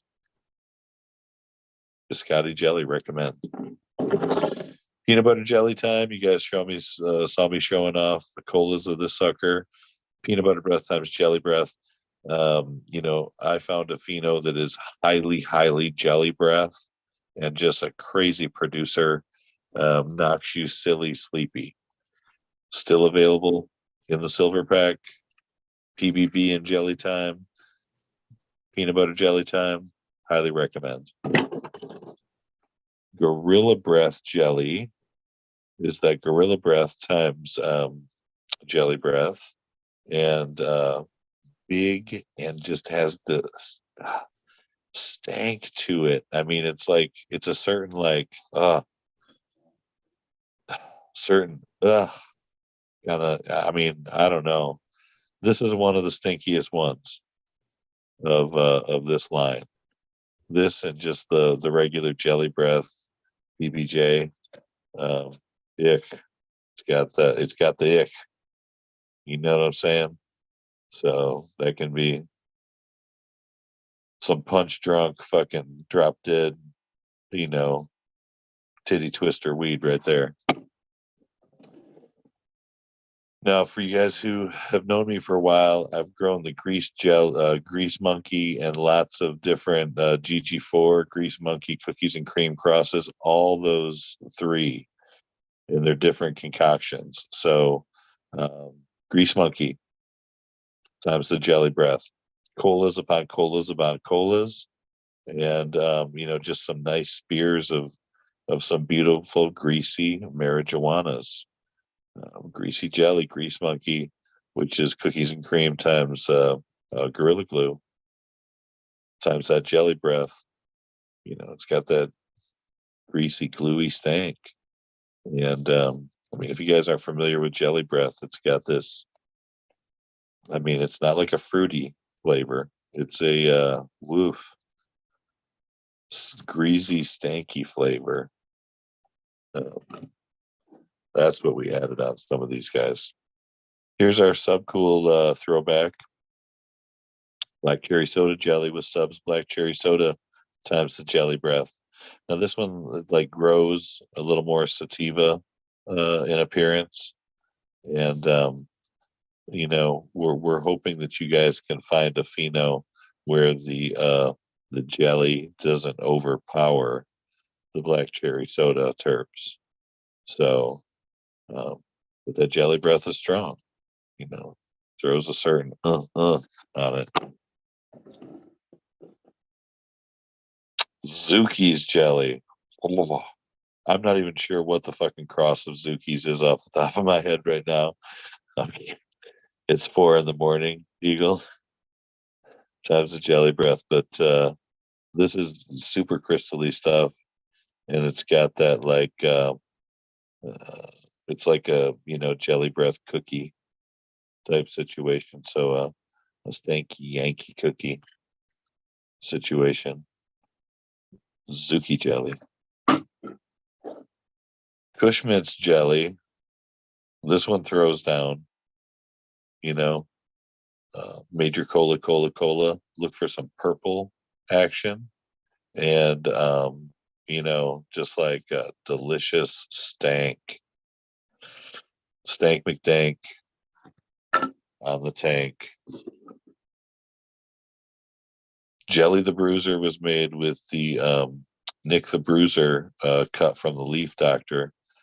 This was sold for $1,000 and then $500. My buddy had this guy for years, and gave me this cut specifically to breed with, and it's just greasy, stanky nuggets. Nick the Bruiser is a 4-time OG cross, so not necessarily great for your outdoor grow because it's going to have those big thick nuggets, which may cause for botrytis, bud rot situation. in the more moist condition upon harvest. But one hell of a producer inside where you can keep your humidity situation and water on your buds under control. So greasy, stanky OG, Jelly the Bruiser. Recommend. Jelly Hammock is like grape stank, grape gas stank. Banana Hammock is like a grape god cross. And, the grape really, it says banana hammock, but it's not banana. It's supposed to be like a dick reference or whatever. It's from Ethos Genetics. And so it's just lots of big colas. Just expect like lots of, there's a couple other ones that I've described as like a tsunami of dicks, but this is lots of nice cola, lots of big colas. And grape stank, grape gas stank, Jelly Hammock. PKB and jelly, Platinum Kush Breath and jelly. This Platinum Kush Breath threw down. It was a little bit much to trim, but it was just like these crystally colas everywhere. And it was one heck of a producer. So crossed with the Jelly Breath, then added just a little more stank to an already, very gassy, stanky flower. PKB and jelly. Big Detroit jelly. Talked about this one earlier, man. It's the Big Detroit Energy Mom times that Jelly Breath. And so, this is the, similar to the Leather Party, but not, not leather. It's got a similar, like, what do you call it? Lime gas, lime fuel, lime propane terp. And then a little bit more sativa effect. Rah, rah, rah, weed. Big Detroit jelly. And the last one from the Jelly Breath collection is the Jammery, which is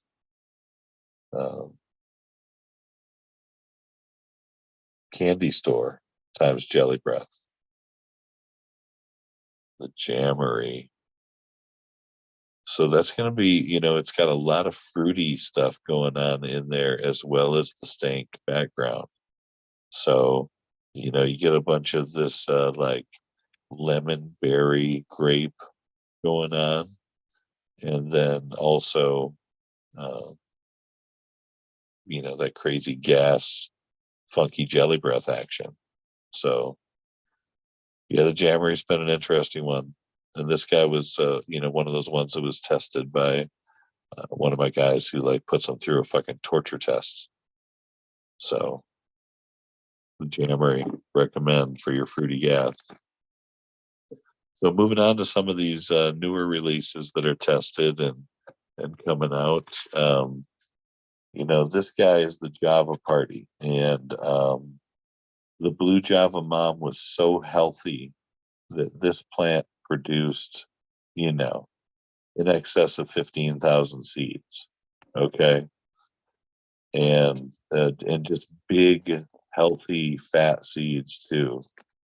So we're releasing this Java Party in Mylar at a much discounted price.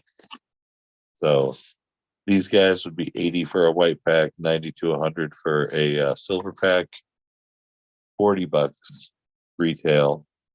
If you get enough of them on a bundle type deal with me, they're going to end up being $20 a piece. So this one and that Ghostberry Jelly 7-pack, same thing. All right, Eagle, 6 more seed packs, and then we'll just mention a couple other things in testing or whatever.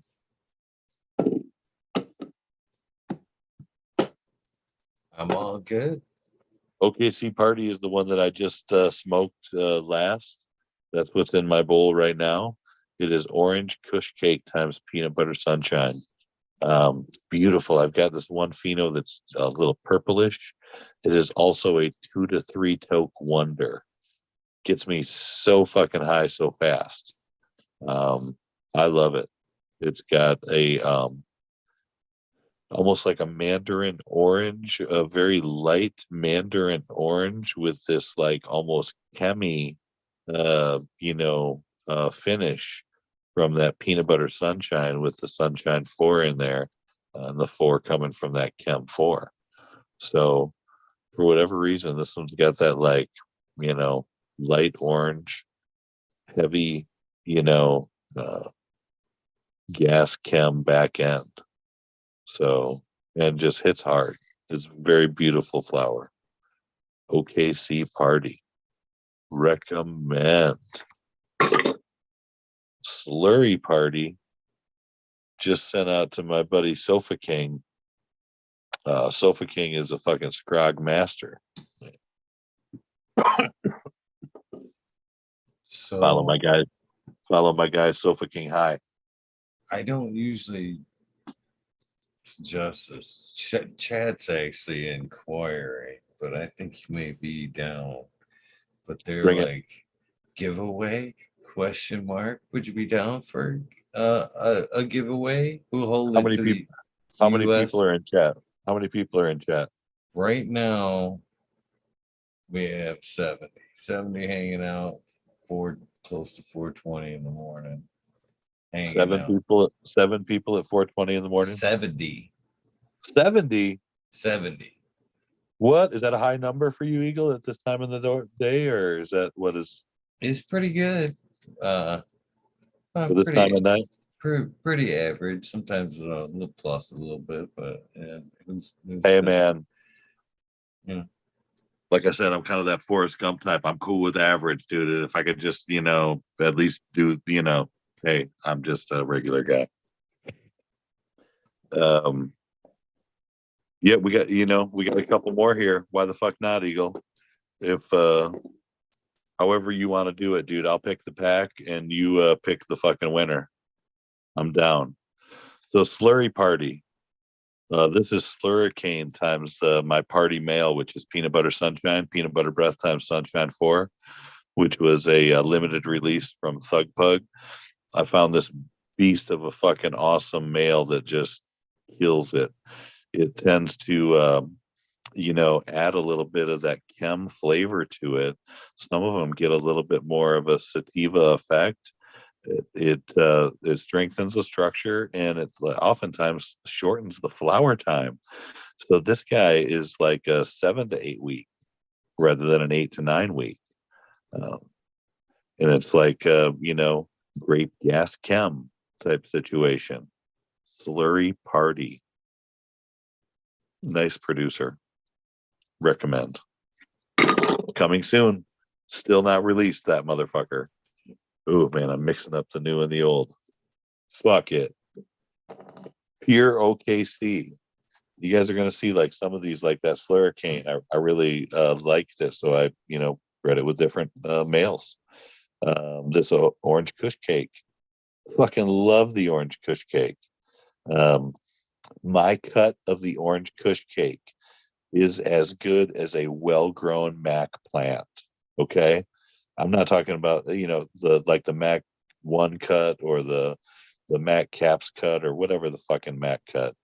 A well-grown Mac cut is nice, but it has these inherent problems where it's a slow vegger, it's a smaller producer, just all these things. But the flower is fucking spectacular when you do get it finished, the little bit of it that there is. Anyway, this orange kush cake I had, was like that Mac in flavor and appearance, but it didn't have a lot of those problems. And so here we bred it with Pure Michigan. And if you look at the fucking flower time on this, it's 6 to 7 weeks. We tested it in multiple places, and this fucker finishes ridiculously early. Look for purpling, and just some, some beautiful fast finishing flowers with like an, you know, orange cookie gas. Hero KC. Get you guys out there in the Oklahoma to grow that guy. All right, Slurry Lips, Slurricane times the Lip Smacker. This thing is like Welch's fucking white grapes. Welch's white grapes, and like a crazy producer. My one buddy grows it and sells it as Slurricane. The thing that I like about this guy versus the original Slurricane is the original Slurricane that I had was crystally as all get out, but little skinny buds. And this guy is big fat hogs. This is the one that's more like a tsunami of dicks. It's just like hog, hog, hog, hogs, rather than, you know, skinny. So, That's where it comes from. I'm sitting here and wondering. I was reading chat for like the last few minutes, and they've been talking about a tsunami of dicks, and I'm like, where are you guys coming up with this shit? There we go. tsunami of dicks. We can't name it that, but slurry lips. You know what? Fuck it. Let's do a slurry lips and a slurry party combo giveaway. Or you know what? Let's do it to two different people. Eagle.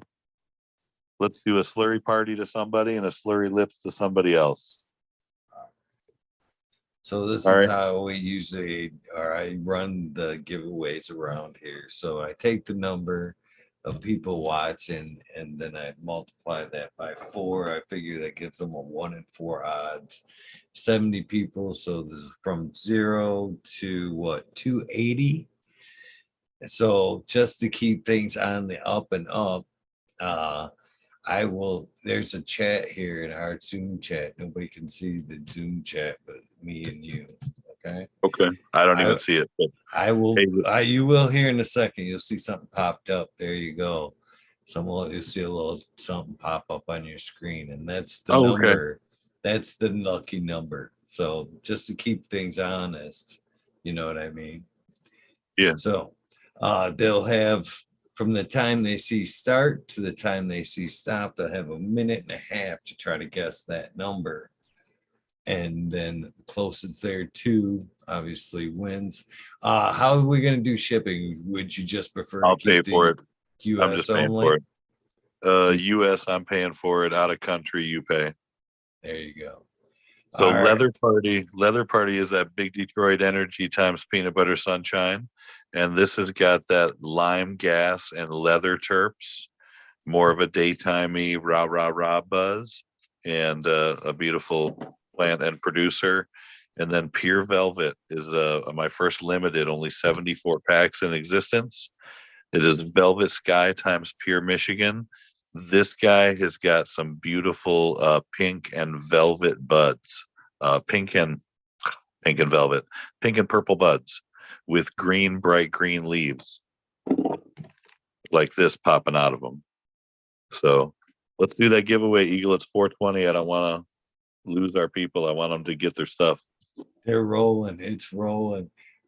It blows me away. These people are in my head. They're in my head. Yeah, I can't believe how close they are already. that's insane. They feel your vibration, buddy. They're tuned in with you. Slurry lips, slurry party. Close, but no cookie yet. I'll say that. You guys are close, Yeah, but no cookie. we're looking for two winners, right? We're gonna do 2 separate runs. Aren't they going to kill us in any second here? No. I have the kill, but we can go over for fun stuff. Got you. So you guys got 8 seconds left of this here giveaway.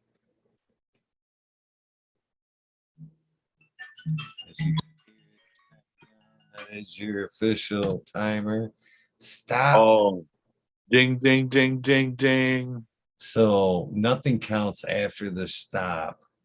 And um your closest number, the winning number was 135. So many right around that 132, 140, 133 is the closest, but Shrate, I believe, is Germany. So if you're willing to flip that bill, which is nothing more than an international stamp, wink wink. I think I told you about that at the cup. Yeah, but it's a tin pack. It won't fit in an envelope. Oh, It's okay. it's it's not one of these. It may still work, but I'm not for sure. I can't vouch for the 10. I mean, Uh, I could put it in one of these for my guy in Germany. that'd probably be your cheapest and easiest way to send. I do Plus, have some roots from that part of the world, you hey, know. whichever works, whichever works. Or they could send me some funds via any major credit card. I can just send them an invoice from the fudge shop for He said, their part of the shipping. really? That's nearly impossible. No, you actually won that, Sharate. So we'll leave that up to you guys. Hit the Candyman up on Instagram. His Oh, link is in the description. the Candyman seeds or the MF Candyman. You'll see that fucking logo right there. That's me.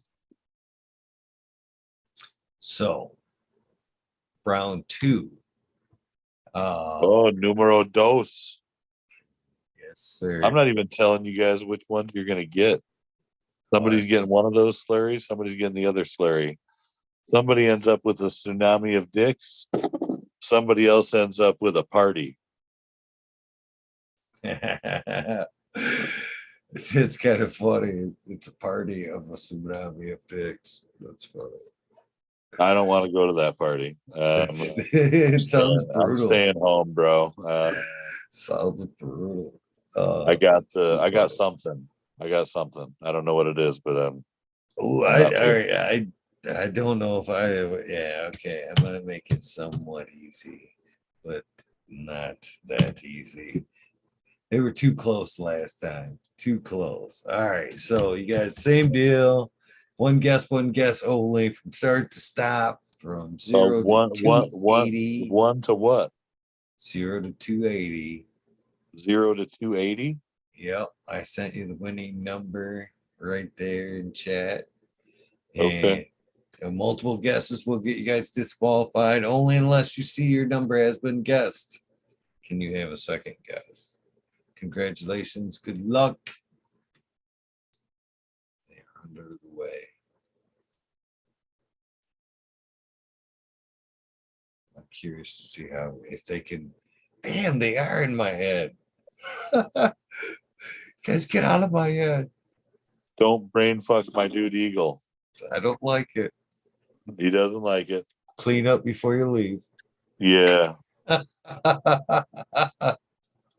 Don't swipe it. Oh man. It's been a Having fun fun. night. Having fun tonight with you, buddy. I can't believe I'm up this late. I was up. I'm almost 24 hours. I was up before 6 a.m. Yesterday to get down and get this event going at the Fudge Shop. Wow. That's a long day, brother. That's a long day. Yeah, I did get to go do like a little Christmas shopping and go out to take the little lady out to a nice dinner for her birthday, and go visit with some family friends, some older, you know, some true OGs, some real gray hair motherfuckers. That publicity shot. So when you got the packages, the multicolored packages in the bowl Yeah. should say Candyman on it. Candyman Say what again? seeds. The bowl should say Candyman on it. You know what I mean? With the Oh, I packs got you. in there, with the tree in the backdrop. Dude, send me all your ideas.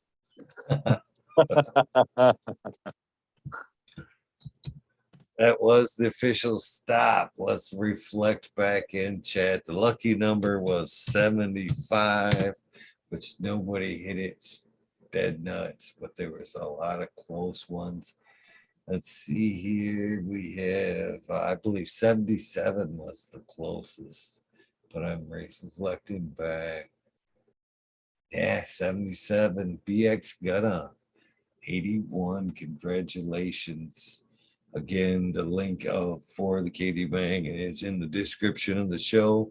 You guys hopefully are hitting that link and following him. Anywho, but that's where the lucky winners will get their seeds.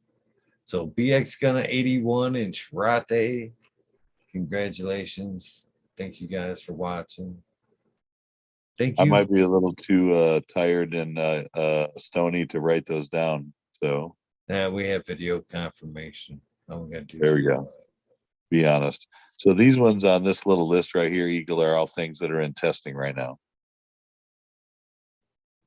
So more stuff from the party collection. Bad Santa is candy cane times the party mail, which is peanut butter sunshine.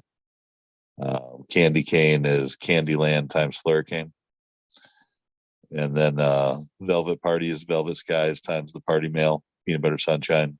Smart Party is Brilliant from In-House Genetics, which is Platinum Kush Breath times the Platinum, I believe, times Party, the party mail, the peanut butter sunshine. Wedding Party is White Wedding from Ethos. That was a lovely, sticky, beautiful, great to smoke plant. Love that, mom.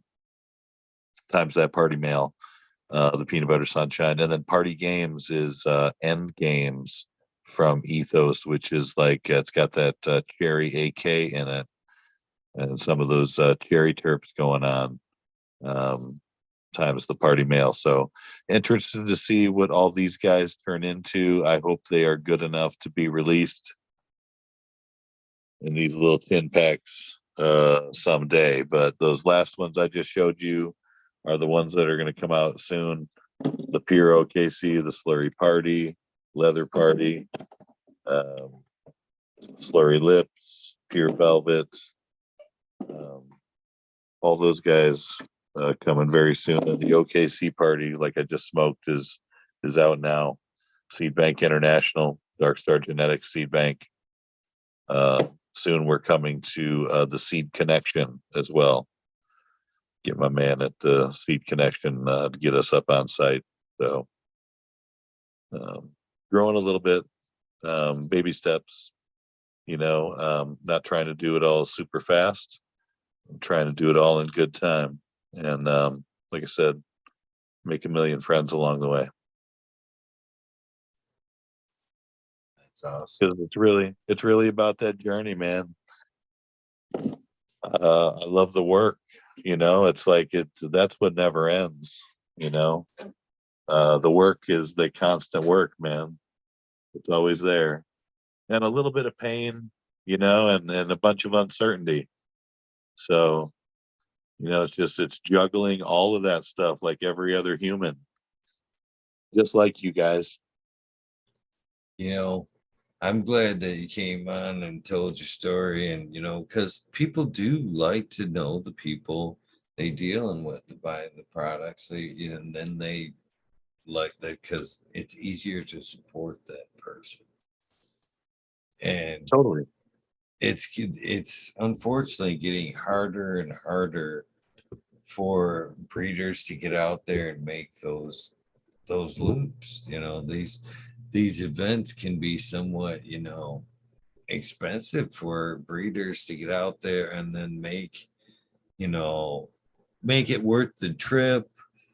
The overhead, just to make the overhead, can be somewhat and that's back in the day, that was. Well, I have a beautiful seed collection, which thank you. You helped add to. I'm that unicorn PP. I will be one of the first that pop there. Um, but I got when I actually was a little bit less blessed as far as seeds go, and I was actually pulling money out of my pocket on the to get the quality genetics that I needed. I waited, 9 times out of 10 because I wanted that experience that we're talking about. I wanted to go down. I wanted to meet the breeder, the team that was producing it. I wanted to see in their face what they were excited about, which 9 times out of 10 was the shit in the pack that I wasn't, I had to buy to get, I had to get something to get that pack, that freebie or whatever. But it was always nice to see the passion behind the work. And that made me that was for me the selling feature 9 times out of 10. I walked away, and even if it was fire, I may not have went back. I might not, I might not have looked, you know, so then it happens. You know what I mean? You might not want to, it was fire, but you might not support the cause. But then there's times where it was a beautiful synergy where I got both. You know what I mean? I got that fire and I got to support somebody that was completely awesome. And where are your dollars going 9 times out of 10? You're supporting a fucking dude you think's awesome and you want to see win. So Yep. I love that, and people love that still. So in lieu of the events, thank you for coming on and giving people the opportunity to meet the man behind the motherfucker. The real motherfucking man. Hey, Real and motherfucking while we're man. still here, do we still got a few people watching? We do. I like to do things in threes. Let's do a third giveaway for whoever's still hanging on with us this late in the morning, past 4:20. And this last person gets 3 packs. Gets those 2 Mylars, the fucking Ghostberry Jelly 7-pack, and that Java Party that's not even out yet, but is a monster badass plant. And a mystery pack picked by me in one of those tins. This one's a white one.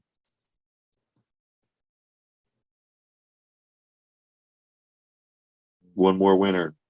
Third winner, 3 packs, 3 different kinds.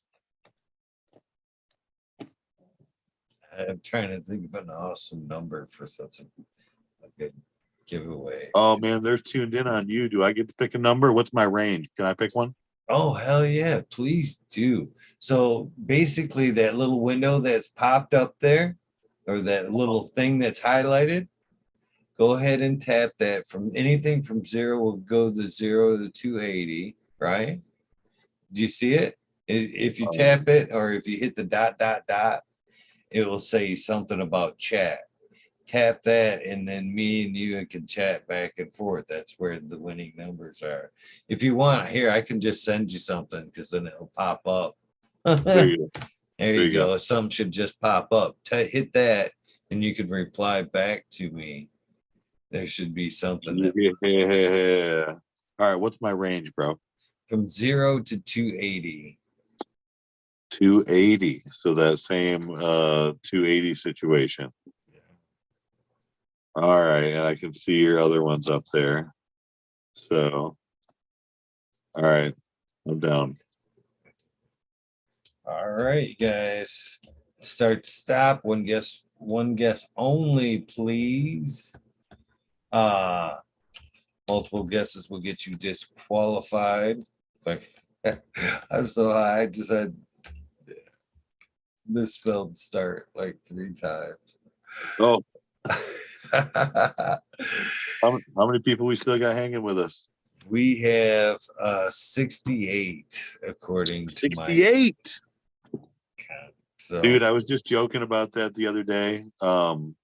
Somebody was like, pick a number between like 1 and 50, and I'm like 69. And then they're like, haha, no, and I'm like 68. that's funny. 68. 68 is perfect.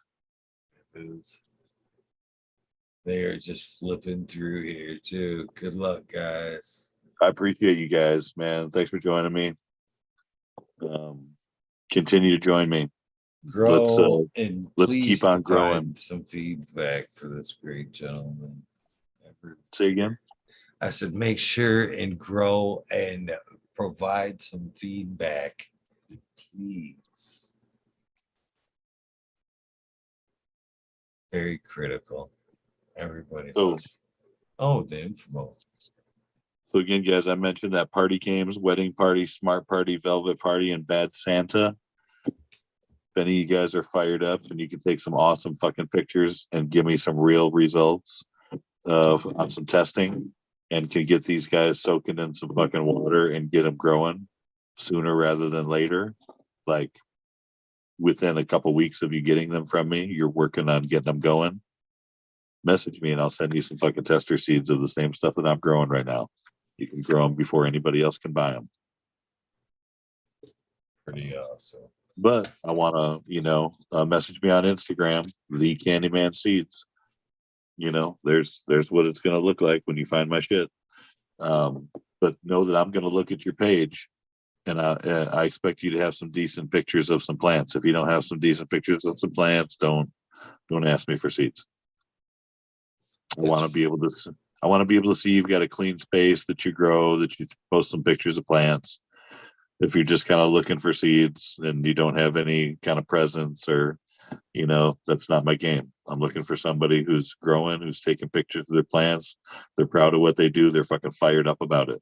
I will send you seeds. So the winning number here was I want to double check because I don't want to misspeak. It was 123. So in chat, I think the closest we have to the 123 is 128, I believe, is the closest. And I believe that's Pimp Jam McVody Face. Again, I think you may be an overseer. If you are, you have to cover the postage on that. If not, you're good. So get with me. I can send you an email invoice via Square that you can pay with any major credit or debit card to take care of your. I just need your email and your address. I'll figure out what postage is to get it to you, and just going to send you an invoice for that amount. he just happened to wander in at the right time too. Oh, is this a new joiner? Cool. However it works Just out, man. rubbing his eyes, cup of coffee. Just getting up in another part of the world, living the dream. That's why that's one of the things. Okay, so as congratulations, by the way, Pim Jam McVody Face. He says cheers. So this is how things work around here. So you've done this leg of the channel. There's 3 episodes. I think I told you that so far on the channel. There's the fucking talking shit with me, and then there's what I call the weed nerd world, and of course the organic takeover with Smiley's Gardens. And Smiley actually talks, once a month, real serious grow talk, soil, real regenerative practices, real organic stuff. Shout out to Mr. Smiley. The Weed Nerd World basically is they were Monday nights. Now they're moving now to Wednesday nights, 11 o'clock. So every Wednesday now is a Weed Nerd World. And that's only open to past guests. So now that's you. The Zoom link that I sent you now is always good. Anytime that you see a Weed Nerd World, come jump in, hang out, smoke, hang out, talk about what we're talking about, change the subject. It's all good. And that's what makes the world go round is the constant, rolling. Do some of you guys do like an all-nighter on that Wednesday night? Well, it's funny you say that, motherfucking CandyMan, because a couple weeks ago, I took a long overdue vacation to go hang out with an awesome weed nerd, and fucking, I passed the reins over to another weed nerd, the major, and they ran it for damn near 24 hours. I myself have done many 24-hour episodes. Every 420, I do a 420, 24-hour episode for 420. So, but Wow. I've done Christmas, Thanksgiving, and a few other multi-day episodes. But No way. yeah, they just ran one though. I gave them the controls, and they pretty close ran it 24 hours. So, but it's a truly a weed nerd world, man. We check in from Australia, Germany, South Africa, Thailand, Canada, each all the 50, states. It is truly a weed nerd world. You never Scotland, Ireland, UK. I don't want to leave anybody. I feel like I'm leaving people out. I don't think we don't have a China representative yet, but we're working on that. So so the other than Wednesday nights, I told you that the time slot is open from 11:30 to 4:20. So if we wouldn't have gone the gauntlet tonight, and it would have went like 2 hours, basically I stretch, fucking, use the bathroom, then I come back and I fire up the Weed Nerd World. So Weed Nerd Worlds can be random. There, that's how they kind of started it out, was filler to keep me to the mark. And it really just became its own entity, to be honest with you. Okay. So, so anytime you want to come out, that Weed Nerd World's in the title. They keep calling more and more for a daytime Weed Nerd World. As soon as I can figure out how to swing that, we might do that. But again, a lot of fun. You have to be a past guest to be able to come hang out. So as it's episode 760, so we're talking the possibilities of guests. It's in the hundreds, easily So, so I hundreds. have the ability to, rub shoulders with all sorts of cool stonies. Is Oh what you're yeah, telling me. all the breeders. Yeah, I've had on. If you look down the people I've actually talked to, it's pretty impressive. I don't mean to mouth horn, but ton of amazing people, and you're amongst the rankings there now too. So anytime you see We Nerd World, just hit that link. Come hang out. Always looking to hang out. So, and Dude, it's been a pleasure hanging out, getting to, it was a pleasure getting to same. know you. Thank you, Ganja Ghost, for connecting us to help. Ghost. Thank you. And Dude, same. Been a good time. And, I appreciate what you do, bringing everybody together. I'm happy to hang out with all you badass stonies, whether you're on the show, you're watching the show, you're going to watch the show on playback. Um, So you'll appreciate this out of all your years of radio. I do what I call this little thing I call soundbite. And basically, this will be a commercial for your episode. And basically, what I'm looking for is the old school radio soundbite in my version thereof. And of course, make it your own. And say, hey, this is Eagle, and I'm on fucking Talking Shit with Eagle, episode 760. I got to double check that. I feel like it's 761. It is 761. 761. 51. Episode Is 7. there video with this or just the audio? Oh, there will be video. So, of But is it the course, same video that goes with the audio, or are you clipping this in somehow? right now, I I clip this part out. So anytime you're ready for your sound bite, I'm Oh man, 100%. I haven't thought it through yet, Eagle. Give me one more second. Can we Okay. stop this and start over?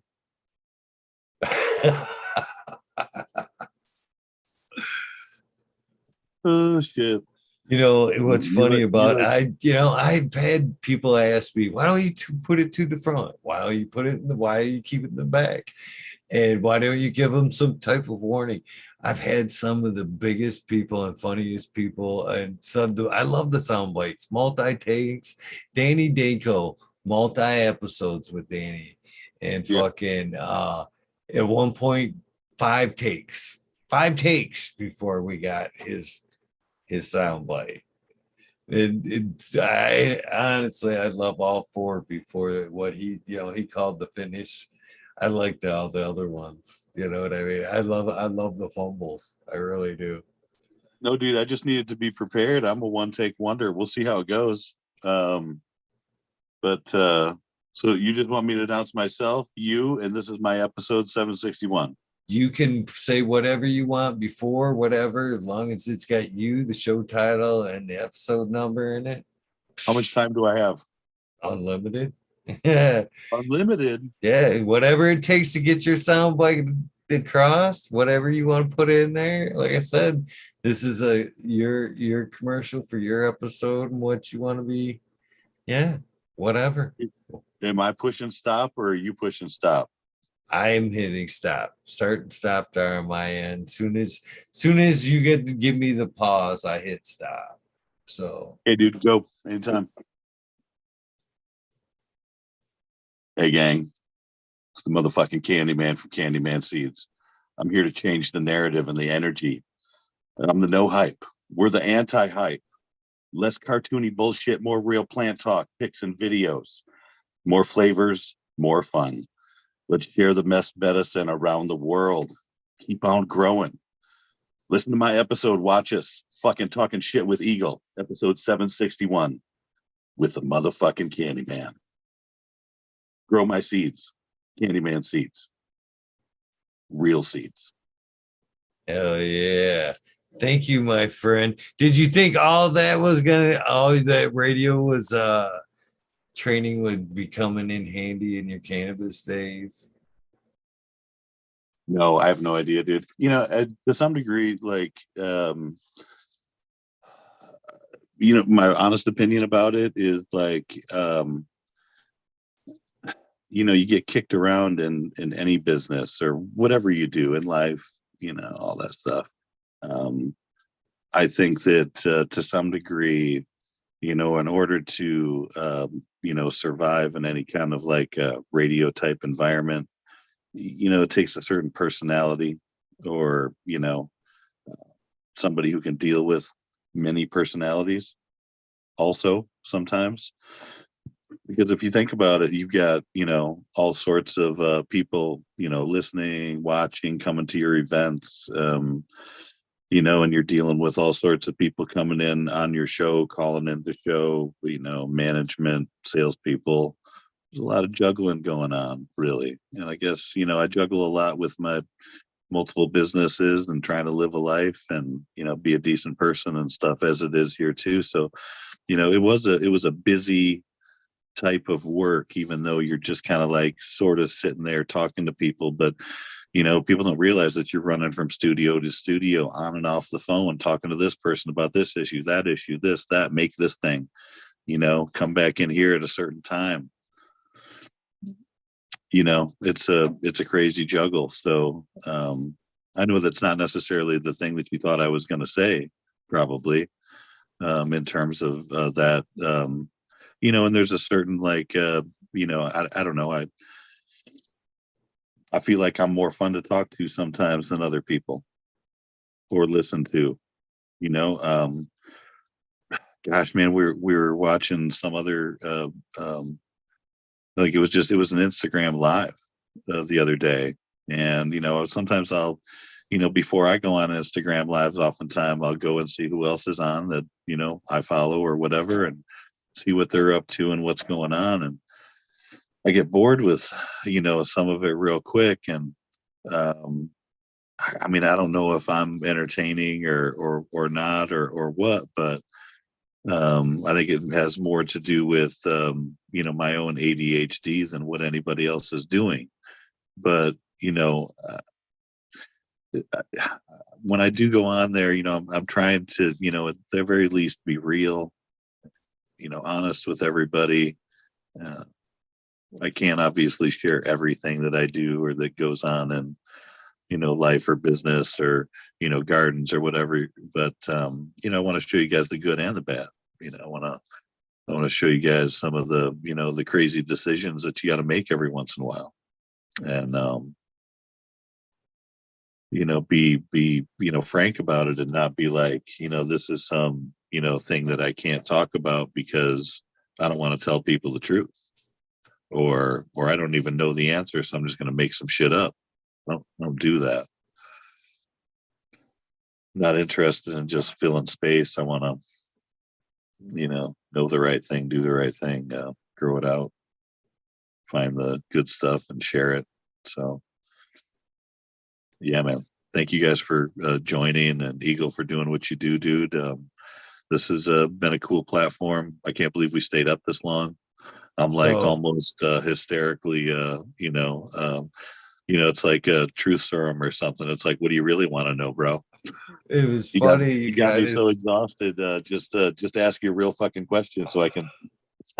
I just as a funny end to this, and I'm gonna before I even say this, I'm gonna say I'm putting a stop to this right now because I've had this happen before. I giggled when you were talking about kind of a second ago, like packing time, because you mentioned earlier that you wanted to be Dr. Green Gas because he had went the gauntlet, and somehow or another you Wait, it's say that one more time about green gas. you mentioned that I said he went the gauntlet, and you were like, "Oh, now I Yeah. feel like it's a goal." And I don't know how you did it. I cut him off last night because we were going late, and you've walked past that time, so Oh, technically, you did. You did. You you you walk as you were talking about packing the time. I'm thinking he's packing the time to beat Green Gas, and you walk across that line. Now, the reason I say I'm putting a stop to this because at one point, in the beginning of this, uh, that's how the show got to be as long as it did. That's like a funny backstory. So the beginning episodes were kind of like shorter, and then they got longer and longer, and they got to the point where the guests were going, yeah, I'm going longer than last night. And they got longer and longer and longer and longer. There's actually a one-on-one with me and Rasta Bob. And funny backstory to this, Rasta Bob is in Jamaica. He's a Weed Nerd World, I guess, Jamaica representative, I guess would be a good way to say it. But he came into it 24 hours, same as you, no sleep, fucking red eyed. He'd been on another show, smoking, killing time, smoked me under the table, and was ready to go do fucking yard work by the time we were done. After an 8-hour episode, we went from 11:30, it was 11:30 to 8:30 in the morning. And before I was like, I gotta go, man. You know what I mean? But yeah, it got out of control. So yeah, I'm saying this is no longer a contest. 420 is the cutoff. So thank green you. gas. Thank you for providing a fun night for myself and the community. And hopefully you Totally. will take the opportunity to come hang out in a Weed Nerd World sometime soon, my So, friend. Eagle, did Green Gas tell you how he and I met? I don't believe so. I talked to him earlier in the day, and he told me that I need to meet you. And fate had made that happen. So no, he didn't. He had a couple different Instagram names, and one of them was the CandyMan with a K. And so when I saw this dude doing lives and whatever, CandyMan with a K, I'm like, I got to get to know this guy. You know what I mean? And so I went, and he and I got to be pals. And then he's like, you know what, dude, you're the real motherfucking Candyman. I'm going to change my name to Dr. Green Gas. And I was Super just like, cool, dude. I'm like, no shit. So yeah, what a good guy. So, um, yeah, I like that guy. And he's in one of those states that's not friendly. You know what I'm saying? And again, those are my people. I mean, I lived that life. I get it. I hid for 30 years. and just really tried to not be known for what I really do. And I'm not ashamed of it. It was more protect my family, protect my business, not get fired from my job for these conservative people that I work for. And, little did they know that, I was deep down the motherfucking Candyman. And it's just like, you got to do some things to protect yourself and your people sometimes. And it's amazing to me that the world has changed in such a way that we can be open and honest and have these talks about cannabis. This weed that I grew in secret and did all these things to like try not to smell like it or look like I was fucking ripped or whatever. And unfortunately, sometimes some people with a better nose that aren't always around it they can just smell you, and that's one of my things even today. I will sometimes I don't know if you've ever had this, Eagle, where you're somewhere, can be anywhere, gas station, restaurant. You just walked out of the organic cup and you decided you're going to go to the Applebee's in Benton Harbor, or that we went to this one nice restaurant in St. Joe, like up on the rooftop. They had a badass salmon, man. It was one of the better cooked salmons I have had in 20 years, I want to say. But anyway, you go into one of these places just reeking, right? And like you see the look on the hostess or your waitress's face or whatever. And sometimes I just want to like look at these people and smile and be like, you smell me?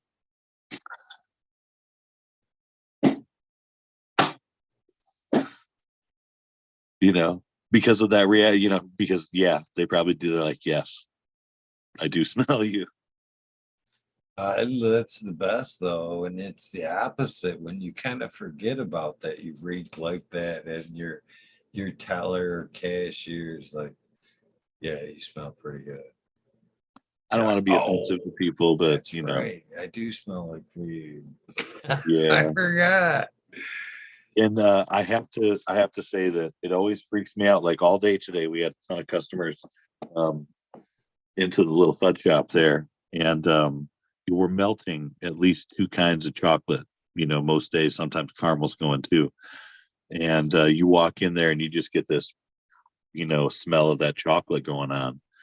And I forget that sometimes during the day, if people walk in and they're just like, "Oh my god, it smells so fucking good." And I, once in a while, I'll be thinking, "Oh my god, I just came back from break. Do they smell me or do they smell the chocolate?" Ah, that's funny. Yeah, I So can see that. I can see that. I'm all worried, but typically it's always, "Oh my gosh, that's the fucking chocolate." So It is a good smell. They're both amazing smells. right, right, but oh man, yeah, the aroma matters, man. Aromatherapy um, kind of changes things. I wonder if part of the reason that I'm like a little jazzed up a lot of times and kind of the way I am is because I'm around chocolate all the time. Could be. Could be. It's another feel good to full of dopamine, right?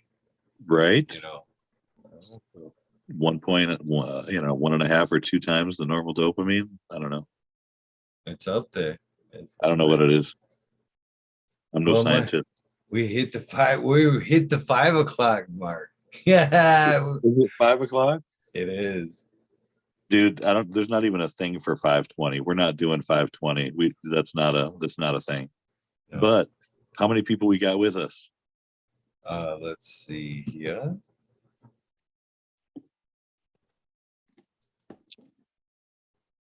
We have 67 still watching. What? Yeah. Oh shit. I do got one more thing that we could do. Yeah. Probably going to be an international. because they're Oh yeah, we still they're got good. it's a yeah. I'm good if you're good. They're already throwing numbers in chat. Dude, I'm Calm all down down, with it, man. boys. Tsunami. Funny backstory.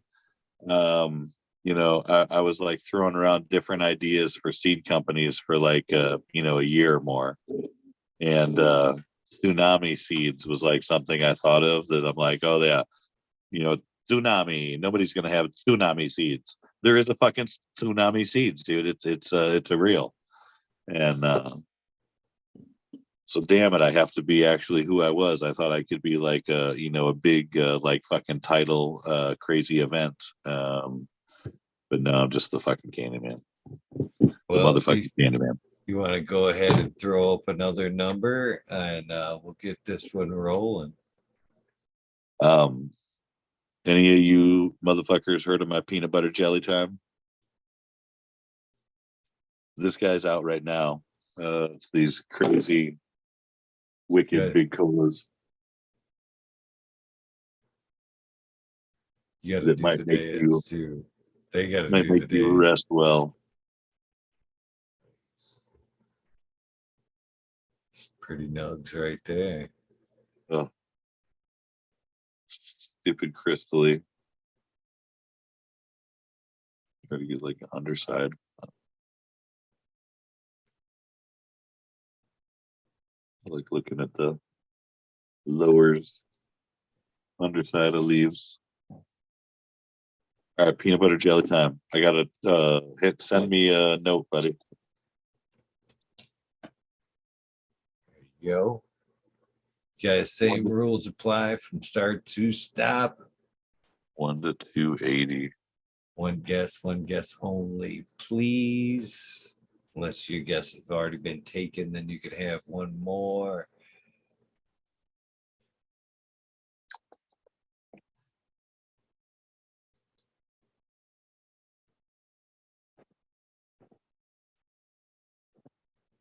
Yeah, good one. Good Oh, one. Good luck, you like guys. I do. you you like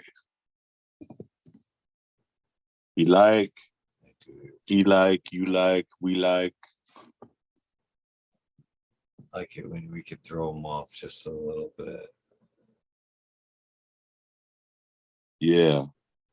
So like you guys realize that it's 1 to 280, but the number I picked is 420. I mean, no, it's not. But anyway, just fucking with you guys. You got to pick somewhere between 1 and 280. Don't pick 420. It's not one of the choices. That's that's out of the. That's like when they were doing the 1 to 50 thing, and I'm like 69, 68, 58. That's still not within the 1 to 50. So You guys still have time. 28 seconds. Get that winning number in there. Nobody's hit it. you still Dead got on. time to get the peanut butter jelly time. Peanut butter breath times jelly breath. 17 seconds. It's a hog producer. Dong dong dong dong dong dong dong dong dong dong dong dong dong dong dong dong dong dong dong dong crystal dong crystal dong crystal dong stanky dong stanky dong peanut, peanut butter jelly time peanut butter jelly time.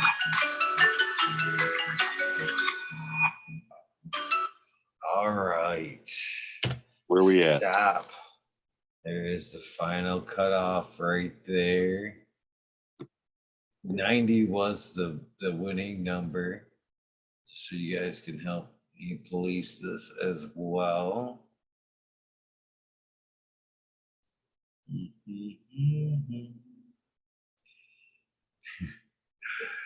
Oh, you guys, you're definitely going to be spreading them around the world.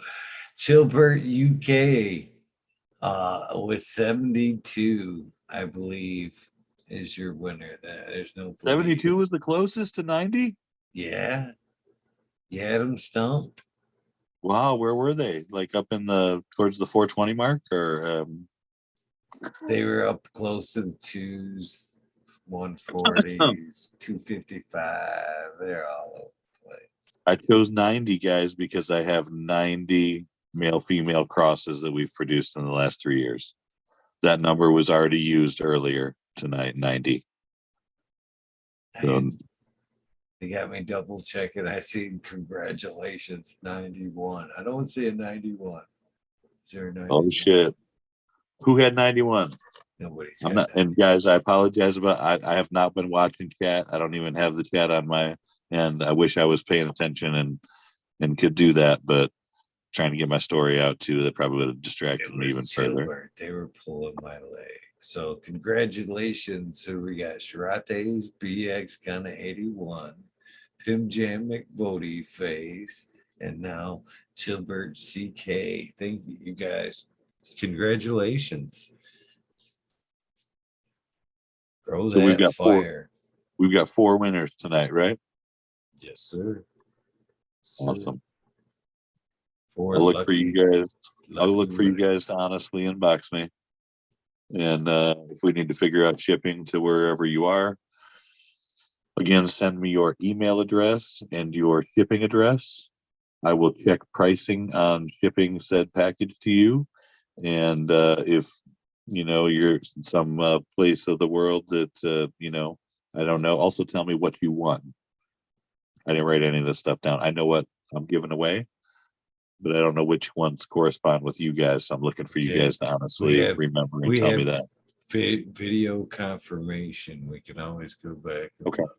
So And then too, so if I've got to figure out your shipping, if you guys are out of country, I can send you an email invoice. You can pay with any major credit debit card.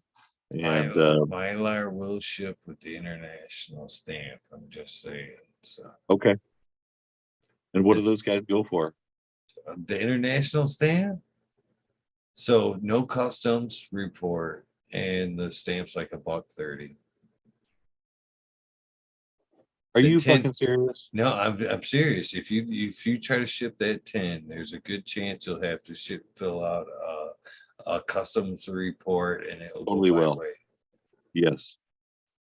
Just saying. I So I so know a ton of Mylar with a vial in an envelope, yeah, like a card. yeah. $1.30, no custom ship. All right, internationals, if you guys are cool with that, your tins might be in Mylars with just like this motherfucker's handwriting on there. Because Work we don't with have each other. That's what I'm saying. Little yeah, we don't little concessions here. we don't have to worry about Just saying. but Well, you're gonna miss out on this beautiful collector's item CandyMan tin. But sucks because if that's I'm a important to collector. you, Yeah. telling you, if that's important to you that you get that tin, then you have to pay the shipping. Otherwise, that $1.30, I take care of that. That's cool. That's a fair. That's fair. That's fair all the way around, I think. So But yeah, I'm happy to get them around the world, man. Especially like you said, if it's only an international stamp and an envelope, and I you just got know, to throw them together.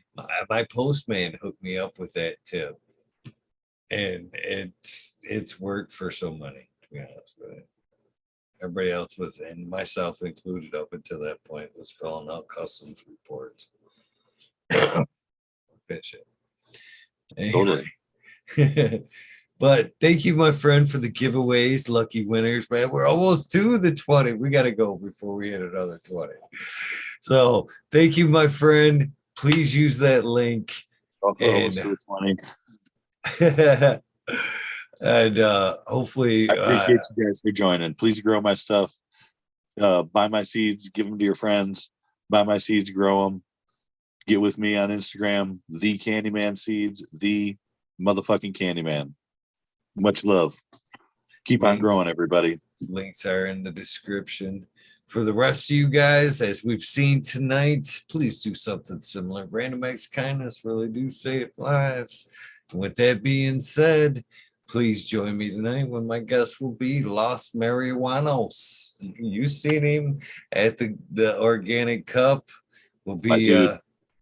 awesome. I was impressed, and I'm Yeah, really he's a cool guy. looking forward to hearing that story. So tonight, Awesome. 11:30.